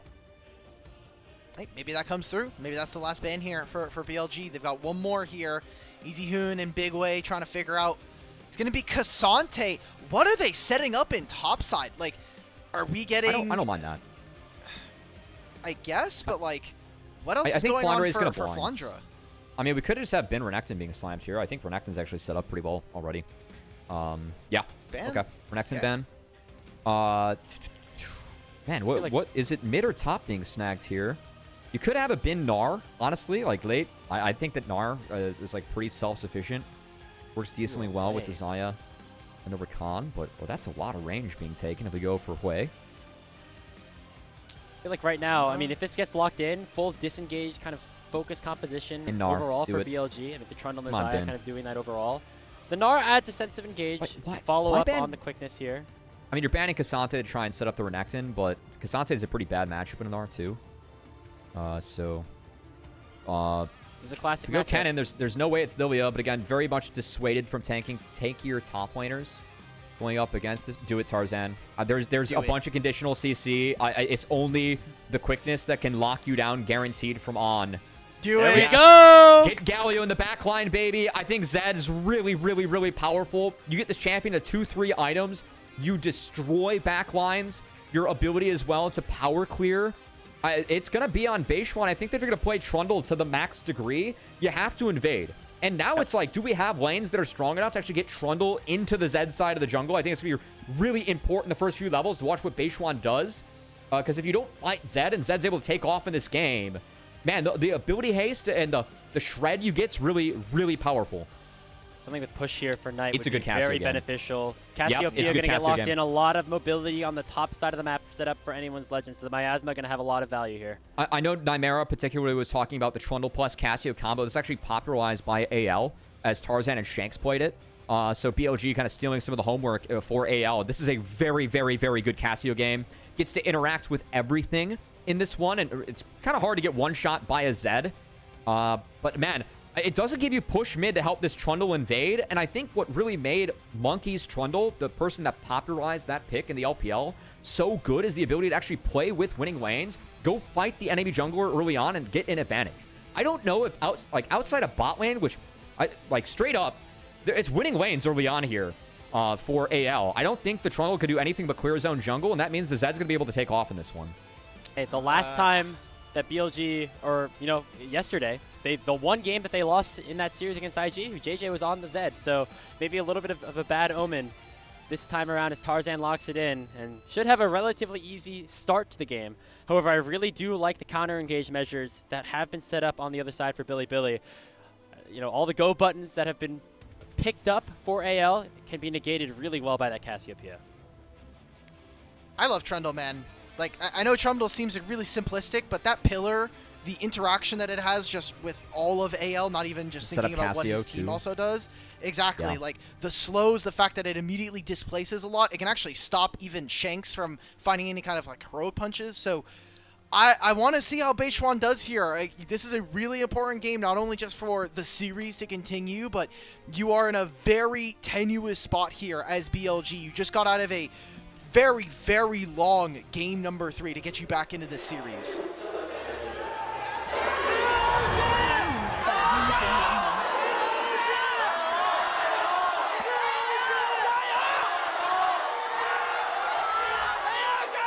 敌军还有30秒到达战场，碾碎他们。 Anyone's Thank Legend, God. they have 2 more chances to hoist their first LPL trophy here in Split 2 of 2025. It's going to get another opportunity here. They do not want to fall victim to the dreaded reverse sweep. But BLG, they've been feeling a little bit of momentum on their side, and they've set up a really good combo in this mid-jungle covey of the Trundle Cassiopeia, and they're looking for an invade quick. Ooh. Yesterday in that game 4, BLG versus IG, it was the Cassio for Knight. Got off to a monster start as Rookie and JJ really griefed the gank. Knight took over the game from there. Actually has a different rune setup this game, going blue tree instead of green. It was green into the rise, but of course Galio, you're really not pressured into the lane. So you can greed if you want. And I gotta say, this is a lot of comfort for BLG. I think Bin, his Gnar, I mean, that's a legendary pick for him. On the Rakan too, been one of his better champions throughout this dominant run that BLG has been able to have in their LPL success. And man, this is again, I'm just really concerned. I think a lot of the power of Trundle, at least in the jungle matchup, is that you gotta find fights early. Whoa. You're seeing here that there's no fights early able to be found, as it's prio everywhere for AL. That is 3 summoner spells using bottom lane. We've got double heal and Hope using Ghost on level 1. All right, they want control I'm a of the fan. wave. Just play really aggressive and make sure that they can stop any potential of Beishwan on this Trundle. They even have a ward here as he's gonna go start his Raptors. I do think it's kind of fun. Like, when you think of Bin, some of his more iconic champions, it really is the Jax and the Gnar. To have this matchup with Flandre trying to take him down, find that other final. And yeah, you can see bottom left. I like this. Again, I think the Ghost lethal tempo, I mean, you can brute force. You have double range advantage, so I do think it's the right play. Fortunately for BLG, I think they absorbed it pretty well. Just to confirm as well, it is a lethal tempo picked up for Hope, so we are going for the on-hit Varus build. Was expected with Renata lock-in, but also really bursts down the Trundle easily with that % health damage off of the Blight stacks, and just overall a little bit more of a valuable pick here, especially with a lot of lethality already in the hands of Tarzan. So seeing still some trading back and forth down here on the bottom side of the map. And Hope and Kyle, they're going to need to do a lot here in this one, like they have all series long. I mean, I'm looking at this right now, and while it seems like for AL, we look at this draft and we're saying, okay, like on 1 and 2 items, you're going to be really, really strong. Obviously for Tarzan, he's going to be someone that's going to scale as this going goes on. But you look at the side from BLG, their 2-item wake up is huge here, especially with the Cassiopeia.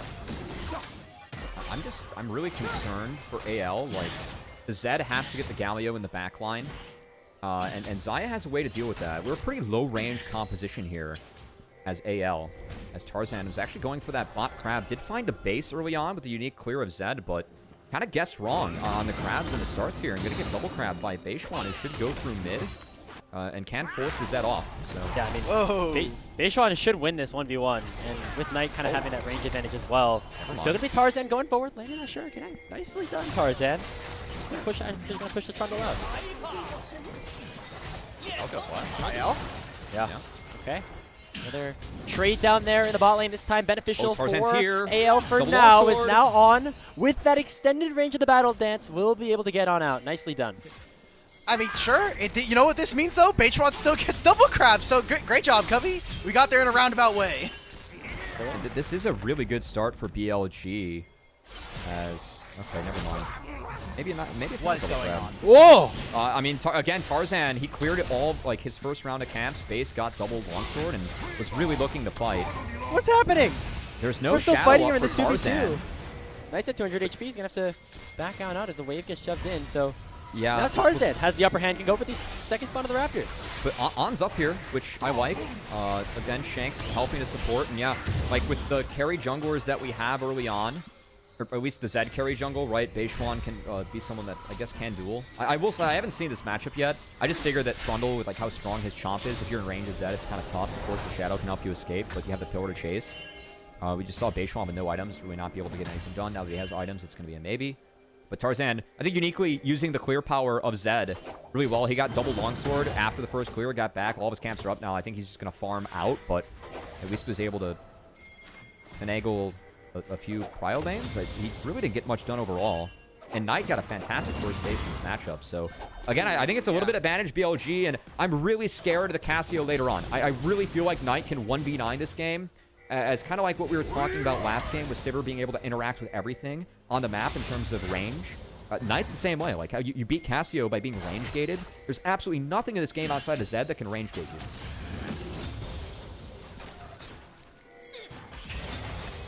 So AL gonna try to use that to their advantage at least a little bit right now. We see the dragon spawn with both junglers on the bottom side of the map. But it doesn't seem like that's going to be a likely target, at least for the next little bit. You see currently Hope and Kyle have had the better hand of things in the lane, but it's this Zyrecon once we get a little bit later on into this one. Once we get to that mid game, that'll really come online. Yeah, it is Berserker Greaves early on for Hope, so can really utilize that range advantage that him and the Renata have. And they have Tarzan playing down here with Beishwan as he cleared up his second clear. Was a little bit delayed because, of course, we saw him go for the fights. I think it does matter in the long run for Zed rotating out camps, but dude, Tarzan's really committing a lot of time down here. I'm curious if it's going to be a dragon start afterwards. Oh, he wants to get ultimate. Okay. He was soaking the experience. He's like, hey guys, I'm really sorry, but I'm really close to having the ultimate. So that's a massive power spike for them. I mean, yeah, Beishwan went back. It should just be the dragon. Yeah, I mean, Bin has push on the top side of the map, so we can maybe set up for, the grubs eventually with, the double range in your solo laners. But at the moment, it should be that permanent buff going over to anyone. Well, we'll take a dragon, right? We said early on that Beishwan needed to play a little bit more in the early game, find some kind of avenue to really disrupt Tarzan. We're 7 minutes in, and right now we're looking at Zed with a nice amount of an advantage early. Zed's going to take off, but then on the flip side, the mid-lane matchup, this Cassio is going to start to be able to push around the Galio. So, Knight being undeterred and going for his double scaling items. Again, that's going to be the concern for AL later on. Here comes the invade, though. You kind of see that there's some vision already starting to get placed out. On's coming out of base. AL are doing the same. They want to try to contest for these grubs.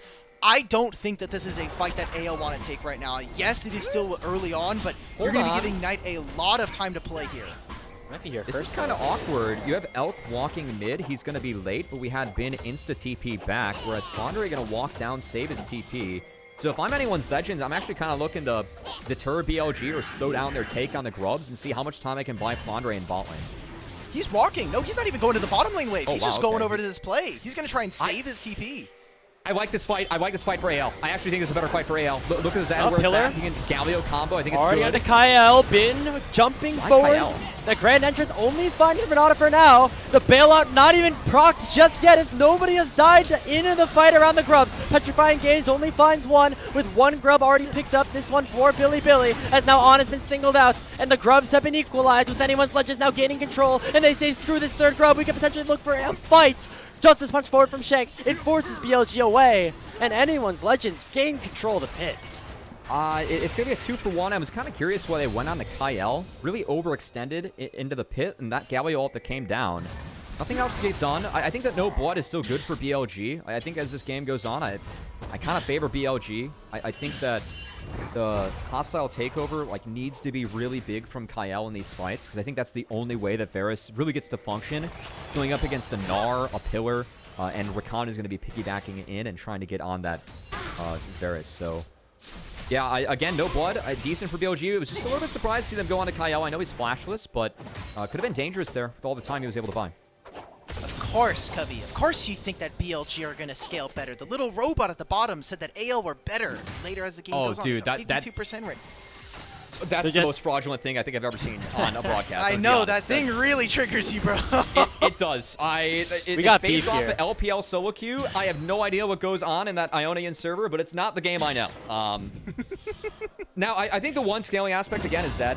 Because, again, Zed, 2-3 items can be really, really, really big. And I think uniquely can provide difficulties for Elk if he's able to get back there. Again, a lot of the CC is conditional, but we'll have to be careful about when he throws out those Rs, because if Knight can react with the ground, could be really dangerous for Tarzan. Another reason why the Cassio pick's so big. Tarzan might see that first ult here. Biding his time for that death mark. Bin still has an R ulti, gonna use it to stun one into the wall, but Shanks has arrived, and that's first blood picked up for the Galio. Great Sure, walk by I Shanks. mean, hell, yeah, really good job for them to be able to find that. And I mean, it opens up a wave. I think this is still fun. The entire time topside, Elk took a wave, he recalled, now he's going to be able to base, come back out. TB back fixes most of it, right? I think that you'll take the kill if you're AL. And nice walk from Shanks, utilizing the Galio. It did tease that his KP going in as a mid laner was 82% in this series. Yep. Usually, kill participation, you expect that should be higher if you're on a losing team. Of course, AL here in the upper bracket, I think it really speaks to how together as a team they play and how well Shanks has been moving around the map and making plays for his squad. As that's a nice first blood pickup. Ooh, what is this Look at teleport a flank? deep Everybody- teleport everybody- coming in from Knight. Flandre's dead. Beishwan on the way as well. Flandre gonna be targeted here. He already burns the flash preemptively. The Counter-Strike's not gonna find anybody. The Jackson have a tough time escaping this one. It's gonna be the Twin Fang from Knight to even up our kill score. Can they recover for Dragon if you're AL? I think so. The BLG is going to have a little bit more sand the map. Tarzan's in a little bit deep, but able to shadow his way on out. On feels the brunt of that early Eclipse that was picked up by Tarzan. Really big item spike. This guy is going to be okay. Yeah, should be fine. Yeah, should be fine. But that's a lot of power for Drake. Yeah, I was going to say that the Trundle does allow for BLG to kind of cash in on some of these plates early on, especially alongside the Demolish procs from Bin. So they just want to take a little bit of gold. Does Beijwan finish Trinity Force? That's the most important part for me here. No. Just Damn. short. Yeah, no way. I didn't have it yet. I think he was trying with that plate. It's a good call, Elk. Didn't catch that one.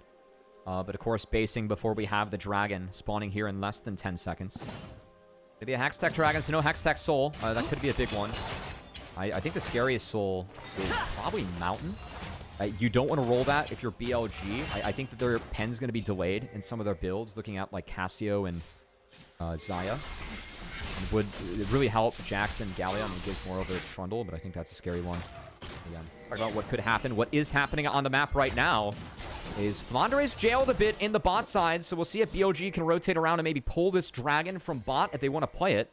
But Beishwan's channeling a recall. Yeah, this is... I mean, they know that Tarzan is here. This is... Yeah, I kind of assumed that with Varus, but... I mean, AO could just maybe start this one off. Bond's doing a decent job of just being a bit of a disruptor, but at the end of the day, it's just a Rakan. Shanks, they're going to have to force Knight up here if they want to have anything to say about it, and they finally do. I mean, again, Fondre is jailed, so they're just scared of what the bot side of the river looks like, because they don't know who's there for BLG with some of the other members hiding. Like, they didn't know that Beishwan actually based and then reset again, and was actually able to pick up that Trinity Force, and Shanks going to find a really nice chunk of the bin. Right now, I mean, he's going to come back out of fog. They're going to try to say, okay, maybe there's something to do, but Tarzan's already back onto this top side. You've got Herald spawning in a minute 40. Maybe that's something that AL feel a little bit more comfortable contesting. Shanks doesn't have TP, but Bin, who does, will not have Mega anymore. So that was brought out by Shanks. But I think this Dragon's going down. Yeah, AL going to play for the topside jungle, which I think with all the stalling we have had a lot of stalling between our two teams so far with the posturing going on. I do think this is okay as they're going to continue to try and funnel that Zed. But of course, I mean, that is the play for AL. Like, these fights are, it's going to be Tarzan going in, Shanks over the top. We're going to see what happens in the chaos for anyone's Legend. Look at how they're utilizing this jungle right now, guys. Like, they're like just making sure with this Trinity Force, get all of these turret plates. And while, yes, he is losing some jungle camps, he is going to at least get a little bit more for himself there. Well, the buzzer beater right there, right as the plates fell. I didn't even see the clock turn to 14, but looks like Beishwan had it all planned. It was close. Tarzan only grabbing that one camp from the top side too, Dimitri. Felt a little bit scared going up there. He gets to clear out all of his camps here on the bot side, but only taking one away from Beishwan, I feel like it's a bit of a miss. Could have definitely taken the red buff away too. Sure, I think maybe he's just going to try and clear upwards after this, go towards his bot side camps, end on this Herald that's spawning in 30 seconds. So he's getting strong. I think there's some merit there. Yeah, I think Mercred's really big. Yeah, like again, the only thing that can really shut him down, it's the ground and the quickness. And in a fight, I'm really curious when he throws out that death bar. You know, is the ground and or the quickness available? I assume that the quickness for On is going to be used for engages, so do think it's going to be on Knight to control that Zed in fights. And as Zed, I mean, that death mark gets telegraphed. Like, if a teammate is clicking one way, you can guarantee where the Zed lands. Like, that's how you play the Ori matchup, right, with connecting the charms. You can do the same with Cassio on the ground to try and lock Tarzan in place. And again, I think it's going to be a really significant part of these fights. If he does get stuck in the ground, isn't able to bounce around, that's where all the power of the Zed comes with this ability haste build. It's all about the shadows and how many Qs and Es you're able to get out. Because later on, you get 2 Qs and maybe even 3 Es in a fight, and Zed can absolutely shred you, as we've seen. I feel so bad for On. He did all of this work getting this vision, and then Beishwan takes a reset. Bin is still pushing, but can't really contest in the river. So all of this hard work and kind of vision control that he was putting down is completely gone now. AL have complete control of the river, and it is complete darkness here for BLG walking into the Herald. Well, anyone's Legend, they're going to start up the Rift Herald. Teleport comes in from Knight, and so it is 5 members of BLG on the top side of the map. TP mid, that make the tour a little bit here for AL. Kyle's already taken out half HP. The Twin Fangs from Knight doing a ton. And now Bin is here with Mega Gnar form, and anyone's Legend cannot really go for this unless they find a Miracle Steal. No, it's Beishwan that picks it up, but look at the hostile takeover from Kyle. It does so much, but anyone's Legends continue to push forward, but the Trundle is so strong, and Elk with the drag back is able to get a little bit back, but Hope is still alive. Hope is popping off. Tarzan is a quadra kill. One more for Beishwan. No! Hope steals it away, but it's a quad and an ace picked up for Tarzan and AL. Oh my god, Tarzan gets a quadra kill, and he gets so much gold, he gets to steal even more jungle camps here. That was a massive fight. Tarzan, of course, he is 0-6 in finals, trying to find his first one in his 7th. And all the gold is going to be on his shoulders with the scaling Zed. The carry has to find the entrance into the fight. I got to take another look at that one, because let's be honest, that was pure chaos once this one broke out. It was secure. On doesn't have... I like the setup, but wasn't able to find Tarzan. Tarzan, great quick back to avoid the petrifying gaze of the Cassio. And Shanks going in, buys a lot of space for Tarzan. Look at these shadows. With how he placed them, was able to flash back from the rip. Tarzan, that was beautiful to get out of that from Elf. Shanks did a great job of utilizing the strength of Galio right now to be strong in the fight. Was enough space for Hope to pre-fire, who really did a lot of the damage in the fight that helped enable Tarzan to actually clean up. Beautiful fight from AL. Utilized their circles between the Galio and the Renata very well in that one. How many finals now have we seen Tarzan pick up like some kind of carry champion where he needs to be forward? I think of his Lilia in particular, just not really able to get it done. Yeah. Exactly. Game 5. And now I feel this does not, in my mind, like from years past, does not register as a roster that I would see Tarzan winning a championship. But seeing is believing right now, and Tarzan is absolutely performing. Yeah, like as you mentioned, this Black could Cleaver, be the game breaker 18 right now. minutes. 2 items at 18 minutes for a guy that has deserved a championship from a long time, whether it was from Griffin, over to LNG, over to Weibo, now here finally on AL, this could be the time. And frankly, like, I think one of the best players who's never won, like, and still active now. I really can't think of anyone that has, like, played better over so many splits that has not hoisted a domestic trophy. And again, Tarzan has had so many chances and has not been able to get it done. But in this one, he's on that Zed, this pick that's really emerged in playoffs. Again, playing 2 of the monkey-inspired champions here with the Trundle versus Zed matchup. As we'll see if Tarzan can utilize the hands and the carry skill to make sure that this Zed works. I will say Knight is also at 2 items that Roa and Seraph are both evolved. That is scary. No flash. That pillar at so much value, but it's a beautifully timed cleanse coming through from Kyle. It keeps the Varus alive. Tarzan's able to dive right into the back line and pick up 2 members of BLG. That was the Zed, the 2 items. Again, you get the Zed ahead. Your ability to shred, it's really big. Tarzan cashes in there. That's going to be a free dragon going over to AL. Bin, no way he joins on that bot side fight. He's skirmishing with Flandre. Going to win out on the... he's hoping to hit the turret with Beishuan, as that's the only option for BLG to trade elsewhere. But it's going to be the turret, the mid-outer picked up. And Shanks and AL are looking for more top. They might want to play defense up here. Flandre's TPing in.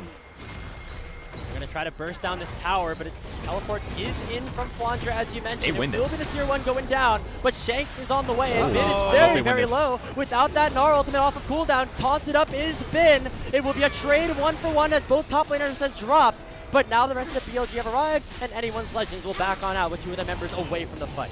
I know it's a 1-for-1 trade that's really well played by Kyle. They got BLG to actually overcommit in the top side. Flandre will not have a TP if Otacon wants to be started, so BLG has more access to this objective. But look at the Zed, he's got a death block. Oh no. On to Elk. It's a maybe. Forward. He has no Feather Storm, but I don't know if the anyone's Legends jungler knew that was the case. A 1,000 goal shutdown 20 minutes. That was free. I think that if he actually goes in, like, that's a freebie for Tarzan. So I think fortunate Tarzan definitely paying respect there to BLG. They could have been rotating over, didn't have the help of his teammates in the fight. Of course, he's so damn far ahead of this game. Real value is Dimitri. Walk me through this one. Hope.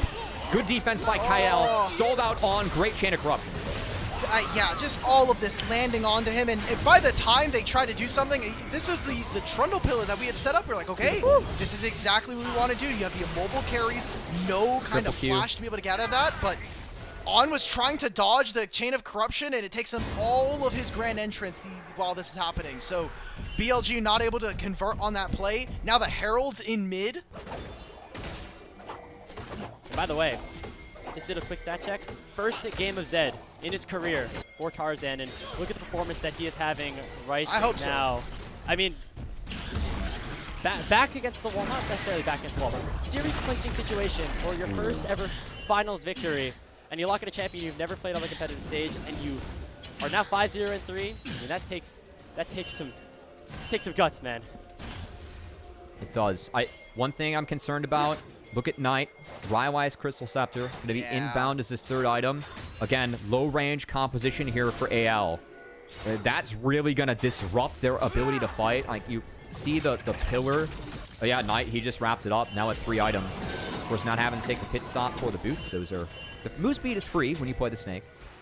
As, you know, we're a little accurate here. No feet on the snake, and make sure there are no boots available for those no feet. I'm a little worried here because BLG can rip an Otacon very fast. Cassiopeia, now you have Xayah completed with a Navori Flicker Blade, so you're going to have constant uptime. Shanks no TP. This is a weird look for me for AL. Beishuan just able to sneak out of that chain of corruption. If that hit, I mean, that could have been a game-breaking situation. Shanks is rotating, though. With the Otacon on the top side of the map. Anyone's Legend still looking to push out mid. Take a look at Shanks. Issuing out a couple of spells, not being able to find that taunt. Could have started off the engagement. BLG, the clock is ticking right now for them. I think it's taken for AL, and the fact that BLG has been able to stall out, pick up some of these free waves, actually really well played by them. This is not the discipline that we saw out of them in the first few games today. Here we go.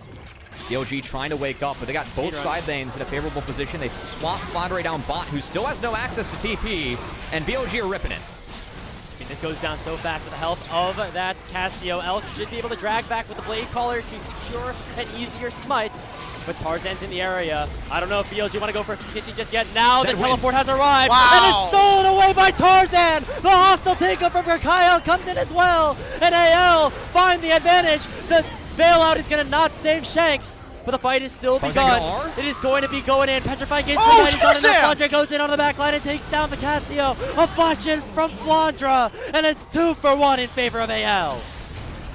Oh my god, Tarzan is playing so damn well. These reactions playing on 0 ping with the Zen. He's been spot on with how he's used and abused these shadows. Again, a lot of conditional CC in this game. The only guarantees are a quickness from On, and then the ground from Knight or a Petrifying Gaze that it connects, but still, Petrifying Gaze very much conditional. All of AL sidestep this one as the Gaze from Knight, the golden left hand couldn't stun them in place. Shanks goes in. That's a beautiful combo with the hostile takeover. Again, using the circles really well. And then watch this re-engage for AL. Yes, Shanks goes down.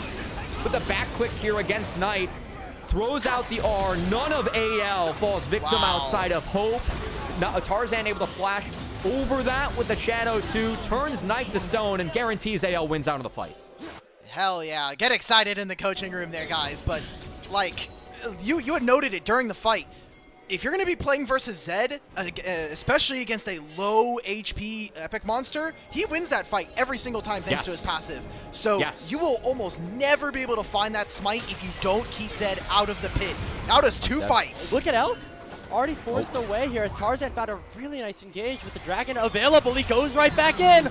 Takes down the Zaya. That's Tarzan, baby. He's looking for his first championship and has just assassinated the enemy AD carry. BLG were so split on that approach shell. Oh my god, now they're going to continue to get split. Knight is by himself. No flash, he's going down. He'll buy his time with that taunt. And it's just inevitable here as Hope will take him down. Bin looking to try to save this mid lane tier 2, but he knows that is not possible. 2 of his main carries are dead, and the Baron has just spawned for anyone's legend to take. Look at this. It was Tarzan starting off the play. Doesn't connect well the Qs, but another flash to get over the rip from Elk, then finds the re-engage as Tarzan with the Zed showing off the moves. As he couldn't find the LCK victory with Griffin, he couldn't find the LPL victories with teams like LNG in the past. But Tarzan, with this squad being the piece that's completing the puzzle for anyone's legends, give another proving one. that anyone can come together and win in the LPL, as Tarzan making his mark here, the death mark for BLG as he's trying to end this series. Take a bow, Tarzan, as it's almost inevitable. He can smell it, he can taste it. His first trophy is right within his grasp, but they still have a game 4 to close out as they start up the Baron Nashor. Now, Bin is here, but not Mega Nard just yet. On's trying his best to try to delay things, but look at Shanks. He's in the back, in the fog of war. Him and Tarzan are going to have a massive flank, but right now is BLG looking to go forward. They land the Charmer to Kyle, but Shanks is here with the hero's entrance. Big finally props Mega, but it's not going to be in time. Hope takes him down, and On he's going to be targeted by the death mark. He's spinning. He's not taken down just yet. Tarzan is continuing to outplay everyone on Bilibili Gaming. And that title is oh so closer right now. Let's go, Tarzan. He takes down top. He's going to be able to take down so many of the teams that stopped him in the past. 2023, unable to do it versus JDG. Gets to get his revenge versus Knight here against the most winningest player of the LPL. And it has to be said, when they were building this team and we look back at this fight, I feel like every single piece of AL is starting to work together. Shanks and Tarzan. When Tarzan got brought on, he said Shanks is going to be the next Xiaohu. And he is believing with this mid jungle that they can do anything here in the LPL. This is so sick. This is so sick. And then he gets away from another pocket crowd control right here too. Oh, he hits the Q on Elk too, then the flash in. Honestly, a little unlucky that he couldn't wrap up the auto as well, or didn't have the damage with the E. Even that Q hits from the Grand Entrance, which is guaranteed with the connect. As the Baron is Tarzan's, he is legendary and trying to cement his name on that legendary new LPL Split 2 trophy that we have, as he's trying to break his own streak and win a final. And not just him. Shanks and Kyle, they're looking for that internet. They're looking for that domestic glory as well. Think of somebody like Kyle, like Tarzan, coming over from the LCK, albeit with slightly less success. He's had a great game on this Renata as well. One of the highest performing players all series long for this team. As they have picked themselves up the third dragon. They have Baron buff for the next 2.5 minutes. Those are the two players right now. Kabi, you highlighted them in game 1, and they've continued that momentum throughout this series. I mean, I'm just excited to see these guys go international now. Hoisting an LPL trophy, of course. Winner of this does make it into the main event of MSI. The loser are going to be in the play-in stage for BLG. I think they're going to be pretty tough to get out in play-in stage, but still a challenge. And, well, HOE and Gen G are kind of terrifying, as we expect HOE to make it to MSI. And frankly, if you make it in the main stage, you at least get to dodge out on them one round in that bracket stage, which is kind of nice. The AL is going to look to take down everyone at MSI as they're looking to put the finishing touches on what has been, honestly, a masterpiece for Tarzan. I love the call out on him being able to, not able to carry. It was parries in some of these games. In the clips we ran earlier, Game 5 playing Talia jungle, gave KT that first win in 2018, didn't connect. Game 5, the Lilia against JDG, didn't connect. Game 4 here, match point, the Zed has done nothing but connect, as it's been a masterclass from Tarzan. They cannot Finishing touches right now. Holy Baseline hell. Pillar not doing anything right now, as Flandre is just unstoppable. Has the Seeker's arm guard as well to provide a little bit more protection for himself. As Shanks is hitting onto the mid lane inhibitor, should be able to take it down. He has a 3-level lead over Bin and a 3-level lead over Knights. Now the attention goes towards the bottom side. Anyone's Legends have so many tools to try to force an engage. This series has felt like a glorified 4-0 by AL. They almost won Game 3. Tarzan almost one-shots Elk here. Goal laners, Hero's entrance coming in and only knocks up on, but that Rakan should be in a lot of trouble. One more tick would have done it. But he's going to be able to head back to base. The second inhibitor in the bottom lane has fallen, and Anyone's Legends still have Baron buff for another 30 seconds. They go on to the next disturbance right now. Elk at 40% HP. He's ticking very low. When will Tarzan pull the trigger? He can see it in his eyes. The Nexus is just meters away. Hostile takeover comes out. The Nexus soon to be exposed. They're going on to it right now. BLG need to go, but it's not going to happen. That's it. It's taken Tarzan 7 trips to the finals. It's taken AL 8 years, but the dry spell has been quenched. The wait is over, and a new team will join the inner circle of champions. Anyone's Legends have won the LPL. That is an incredible story. All of Anyone's Legend, it feels like the fact that this core with Shanks, Hope, and Kyle of last year making top 8, they bring on top 8, they continue to rise, they change out the top jungle, and even with Tarzan, and I think some of the baggage we saw in his post, he did this whole write-up about, the wins and losses, they don't matter, it's all about the journey, and, I finally made it to another international, and I feel like he's finally let that demon go off of his back. I can't wait to see them lift this trophy. Tabe. Sprint to join the team. Congrats, Anyone's Legend. Well deserved. Yeah, get your hands on that one too, Tabe. Yeah! Patting Tarzan on the back. He knows what it means for him. Was a masterclass for Tarzan to secure that first title. Well deserved. Is one of the best players for me that has never won a trophy. Now gets to hoist it with the coach proudly hoisting with the rest of his team. He gets to do it against his old team, by the way, right? Like, this is Tabe with BLG in 2023. Leaves the team, takes a little bit of a personal break, and then gets to prove himself that it's not just the players. This track record of this guy in the coaching staff is unmatched. He's one of the best to ever do it.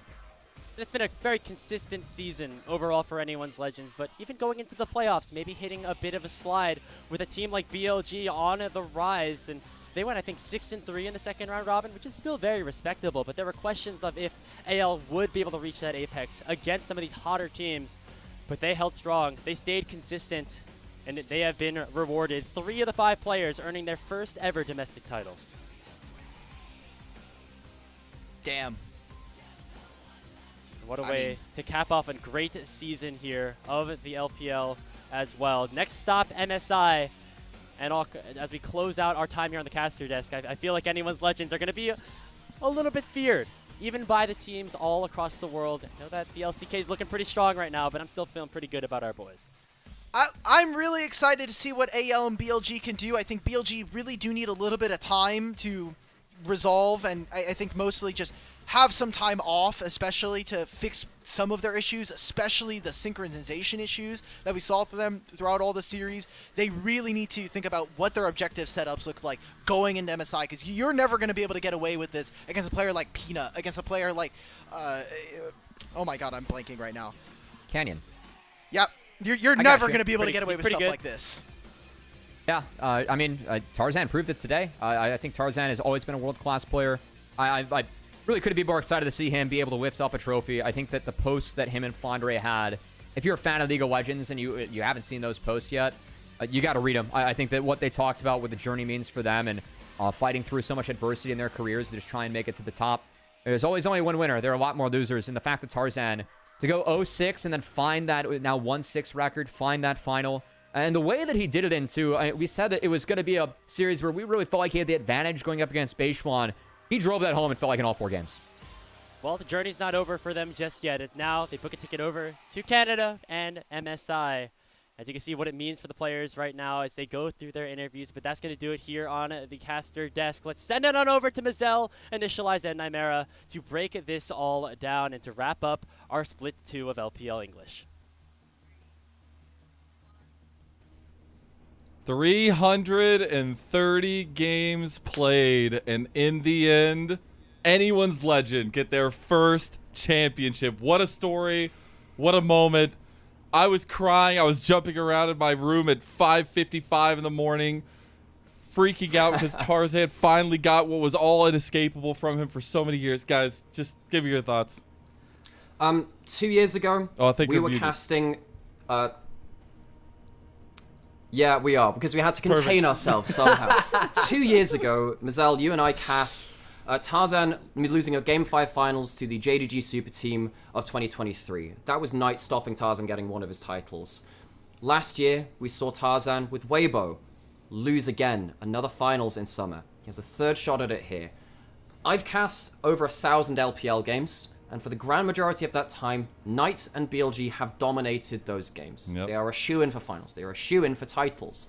No longer. We are in a new era of LPL. I'm so happy to see Tarzan, the crownless king, finally getting a title after deserving it after his time on Griffin, on LNG, on Weibo, and now on Anyone's Legend. This guy's been an inspiration to myself, between LCK and LPL, and to many others. Congratulations to him. And doing it on Zed, the most flashy of picks, chef's kiss. Dude, the way I'm like about to burst into tears crying again. It's incredible to watch stories like this unfold in one of the greatest leagues in the world and still see those emotional moments, know what was behind all of this, right? Those posts, those weren't just some copy pasta they found, right? Those words came from the heart, and I think being able to see that to fruition, being able to see it in the way that he did, dude, he was stunting on the entirety of BLG, and it's crazy. We did have a Tarzan look at the plays, look at the moves. What was that? We did have to shout out. Can't help it. We can't look. literally need Tarzan, an idol of mine. Monty and Doa, if you're watching out there as well somewhere, idols of ours as well. Sometimes plays, champions, and moments in finals in history, they echo across time, and this feels like one of those. Which, I mean, fuck Hope for stealing the Penta, but Dude, right? That's like the most egregious but Tarzan thing deserves of the moment. I mean, we're looking at this now, right? Like Tarzan finally gets, and he does it in style, in domination fashion. It's not on tanks, it's not on facilitating. It's give me the carry, and this is first why. time And Zed. he absolutely murders the game with really slick, elegant moves. But then you look at the rest of the team. Flandre again.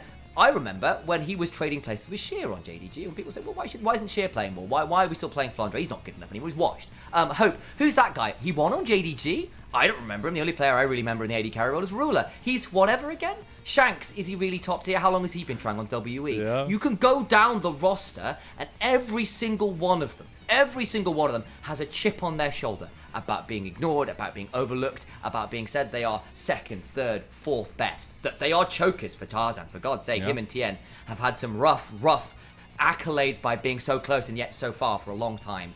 And today, A lot of those haters are going to have to shut up. That 10-year journey for the organization ends finally with a trophy, but it's a new one starting. I'm looking forward to our Panda World skins. Yeah, absolutely. Absolutely. I need it. Honestly, it needs to happen. It's also crazy. I want to go back to a graphic that we don't need to bring it up, but just to think about it a little bit, that whole where were you a year ago? And it's so interesting to see that story unfold, and the fact that I know I'm going to focus on Tarzan a little bit more, my bias showing, but literally was not playing last spring. It wasn't even on a team, and after 7 tries, obviously it's a big moment. Page1, I feel so bad that he's right there on that graphic, but today was the day. And it's crazy to think about the fluctuations from both teams and a lot of that story that we've seen from AL and the way that they've grown with that addition of Tabe at the end of that year, and then also bringing in Flandra and Tarzan. I mean, it just seemed to revitalize this team. So it's an honor. I'm so happy that they are already one of our MSI representatives, and with a performance like this, I think the sky's the limit, guys. What do y'all think? I mean, Tabe does it again, and Tabe knows a lot of those players on the other side of that rift, doesn't it? He does. You're looking at all of those #1 placements, because how many of those players have been vying for best in the world? Maybe a bit more consideration with Elkanon, the support and AD carry roles have been so competitive, but Knight and Bin, you could have legitimately said they were the best players in the world in their roles. Maybe just the best players, period. They were humbled today in multiple games. Even in the game that they won, Anyone's Legend refused to give it up without the most monstrous of fights. And I remember saying, and I want to bring this back up again, that to win an LPL and have it matter, you want those asterisks not to be there. You want to do it against the best in the region. You want to beat Knight. You want to beat Bin. And you want to do it with commanding fashion. Anyone's Legend were better in nearly every facet of the game. On individual levels, on macro levels, on drafting. You have put on a superlative performance there, Everyone's Legends. And I mean that with the correct change in the name. I actually really like that. It's so stunning when these kinds of moments having. Everybody knows how much goes into, I mean, maybe not everybody knows, but how much goes into trying to cover a league like this, the amount of games, the amount of days, the amount of hours. I know you all know it well, but it's so incredible to see these changes over time. And like, even through all that effort, we get to have the payoff in these wonderful stories. And so it's just an honor to get to cover these kinds of moments. And I don't know what the future is going to look like for the LPL internationally, what's going to happen at MSI, but I do think we have 2 of our strongest representatives going, even with the lackluster finish for BLG. And I honestly would love some maybe adieus for BLG in some way, any positivity that we can throw their way before we get going. Just a quick note on that too. Like, there is a lot of journey which you, if you've only tuned into playoffs, will not have seen. Over this split, including placements, the Ascend and Nirvana group stage, and then playoffs as well, we've had about 450 games, I think it is. That's from 1 split of League of Legends. Now imagine how many games there are from the split before that. Last year when AL were bringing in people like Tarzan and Tabe before that, and changing around their roster. These journeys, you're only catching them after they've developed.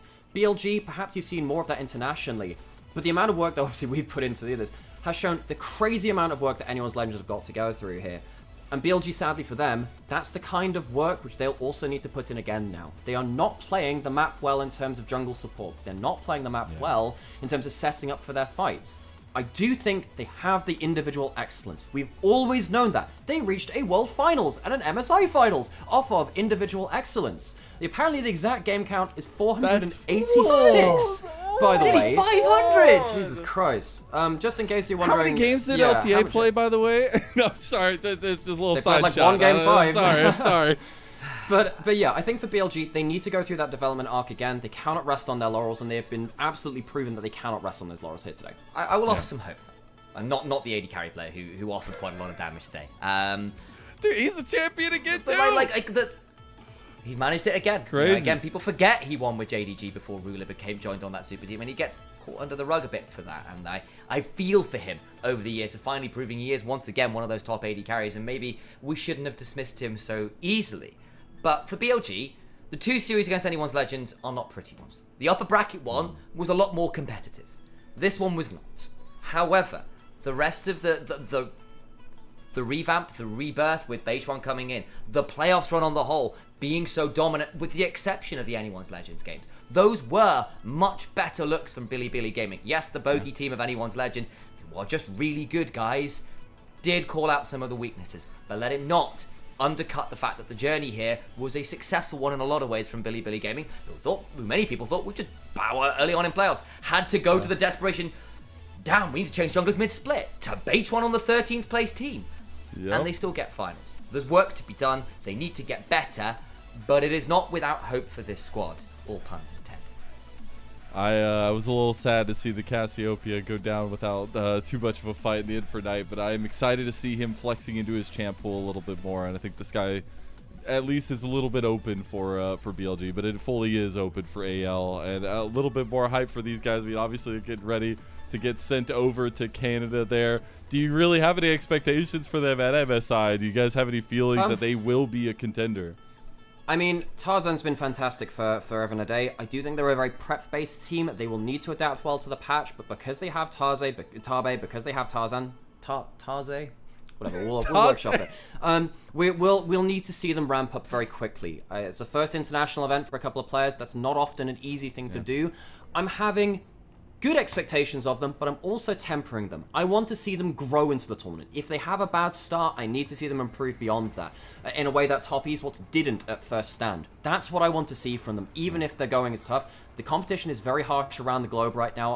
I think that, you know, G2 and MKOI coming through from the LEC, they're very creative teams. Perhaps they will punch AL in the face with a sucker punch at the start of the tournament, and the LCK teams are absolutely no joke either. This is not going to be an easy tournament.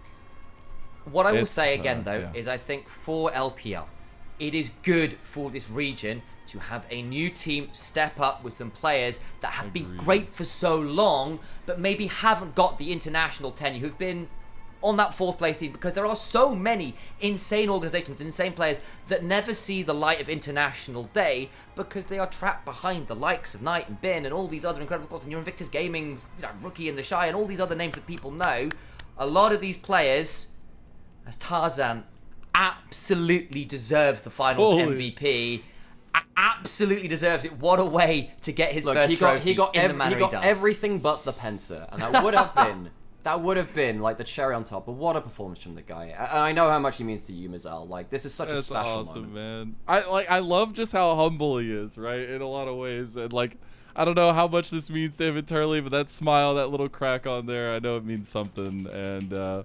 Yeah, it's just incredible to see the way that he did it as well. And again, it wasn't just this performance. I think for AL, he really took the standard, the flag forward for them in a lot of cases. And hey, he's finally a champion after all these years, which is crazy to think. And like, how gratifying is it for Tabe? You know, I think when you look back at the creation of this roster, whenever they brought in Flandra and Tarzan, a lot of it was because Tabe kind of convinced them to come over this roster. And it's crazy to see that kind of development through. You don't get stories like that often, and I'm just going to say vibes, they're an important factor.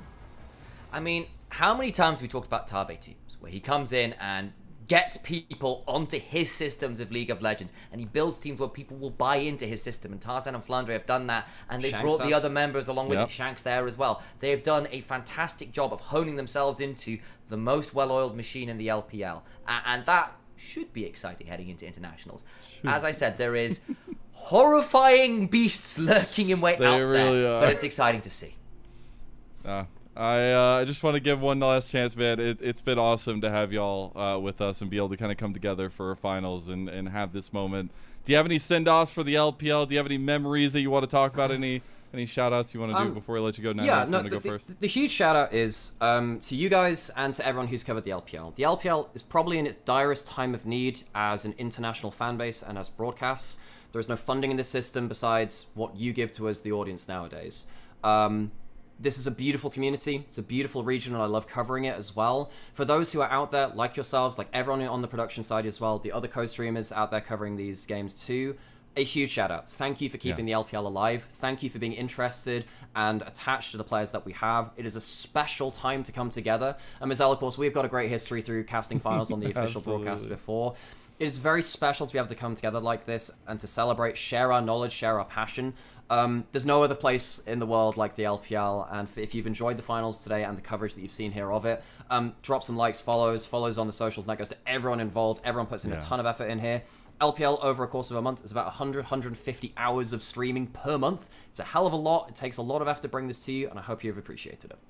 It's been incredible. Sam, any And to thoughts, Sam any as well. feelings? I couldn't do this without him. I couldn't do this But, without him. it is a very weird thing to realize the family business is casting. I get to cast with my younger brother, which is a remarkable thing. Yeah, I think there is something to be said for.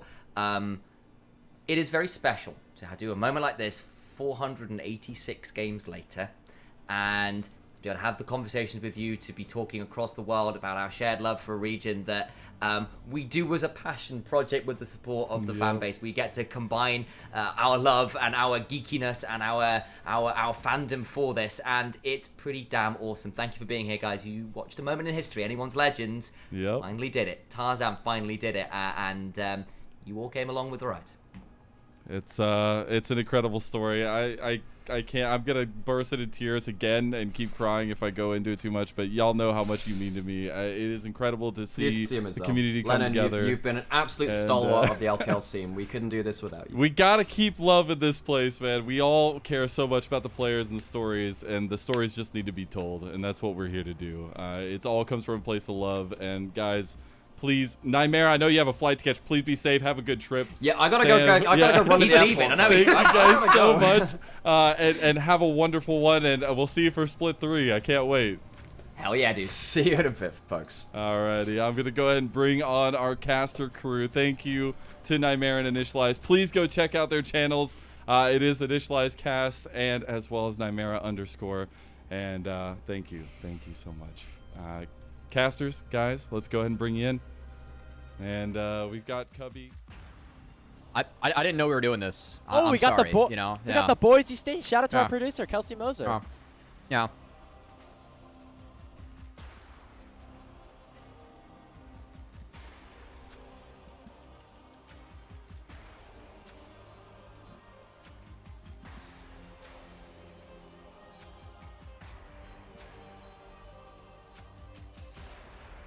Feeling good. A big shout out to all the people over at FearX for letting me come here and work during this finals weekend. It's been a lot of fun to kind of navigate around all of that, and really fun to really dive into this league. I mean, didn't watch too much LPL coming into this season, but you know, just learning all of these stories, learning all these narratives of these players really has been a treat, and looking forward for more, both at MSI and also when we come back for Split number 3.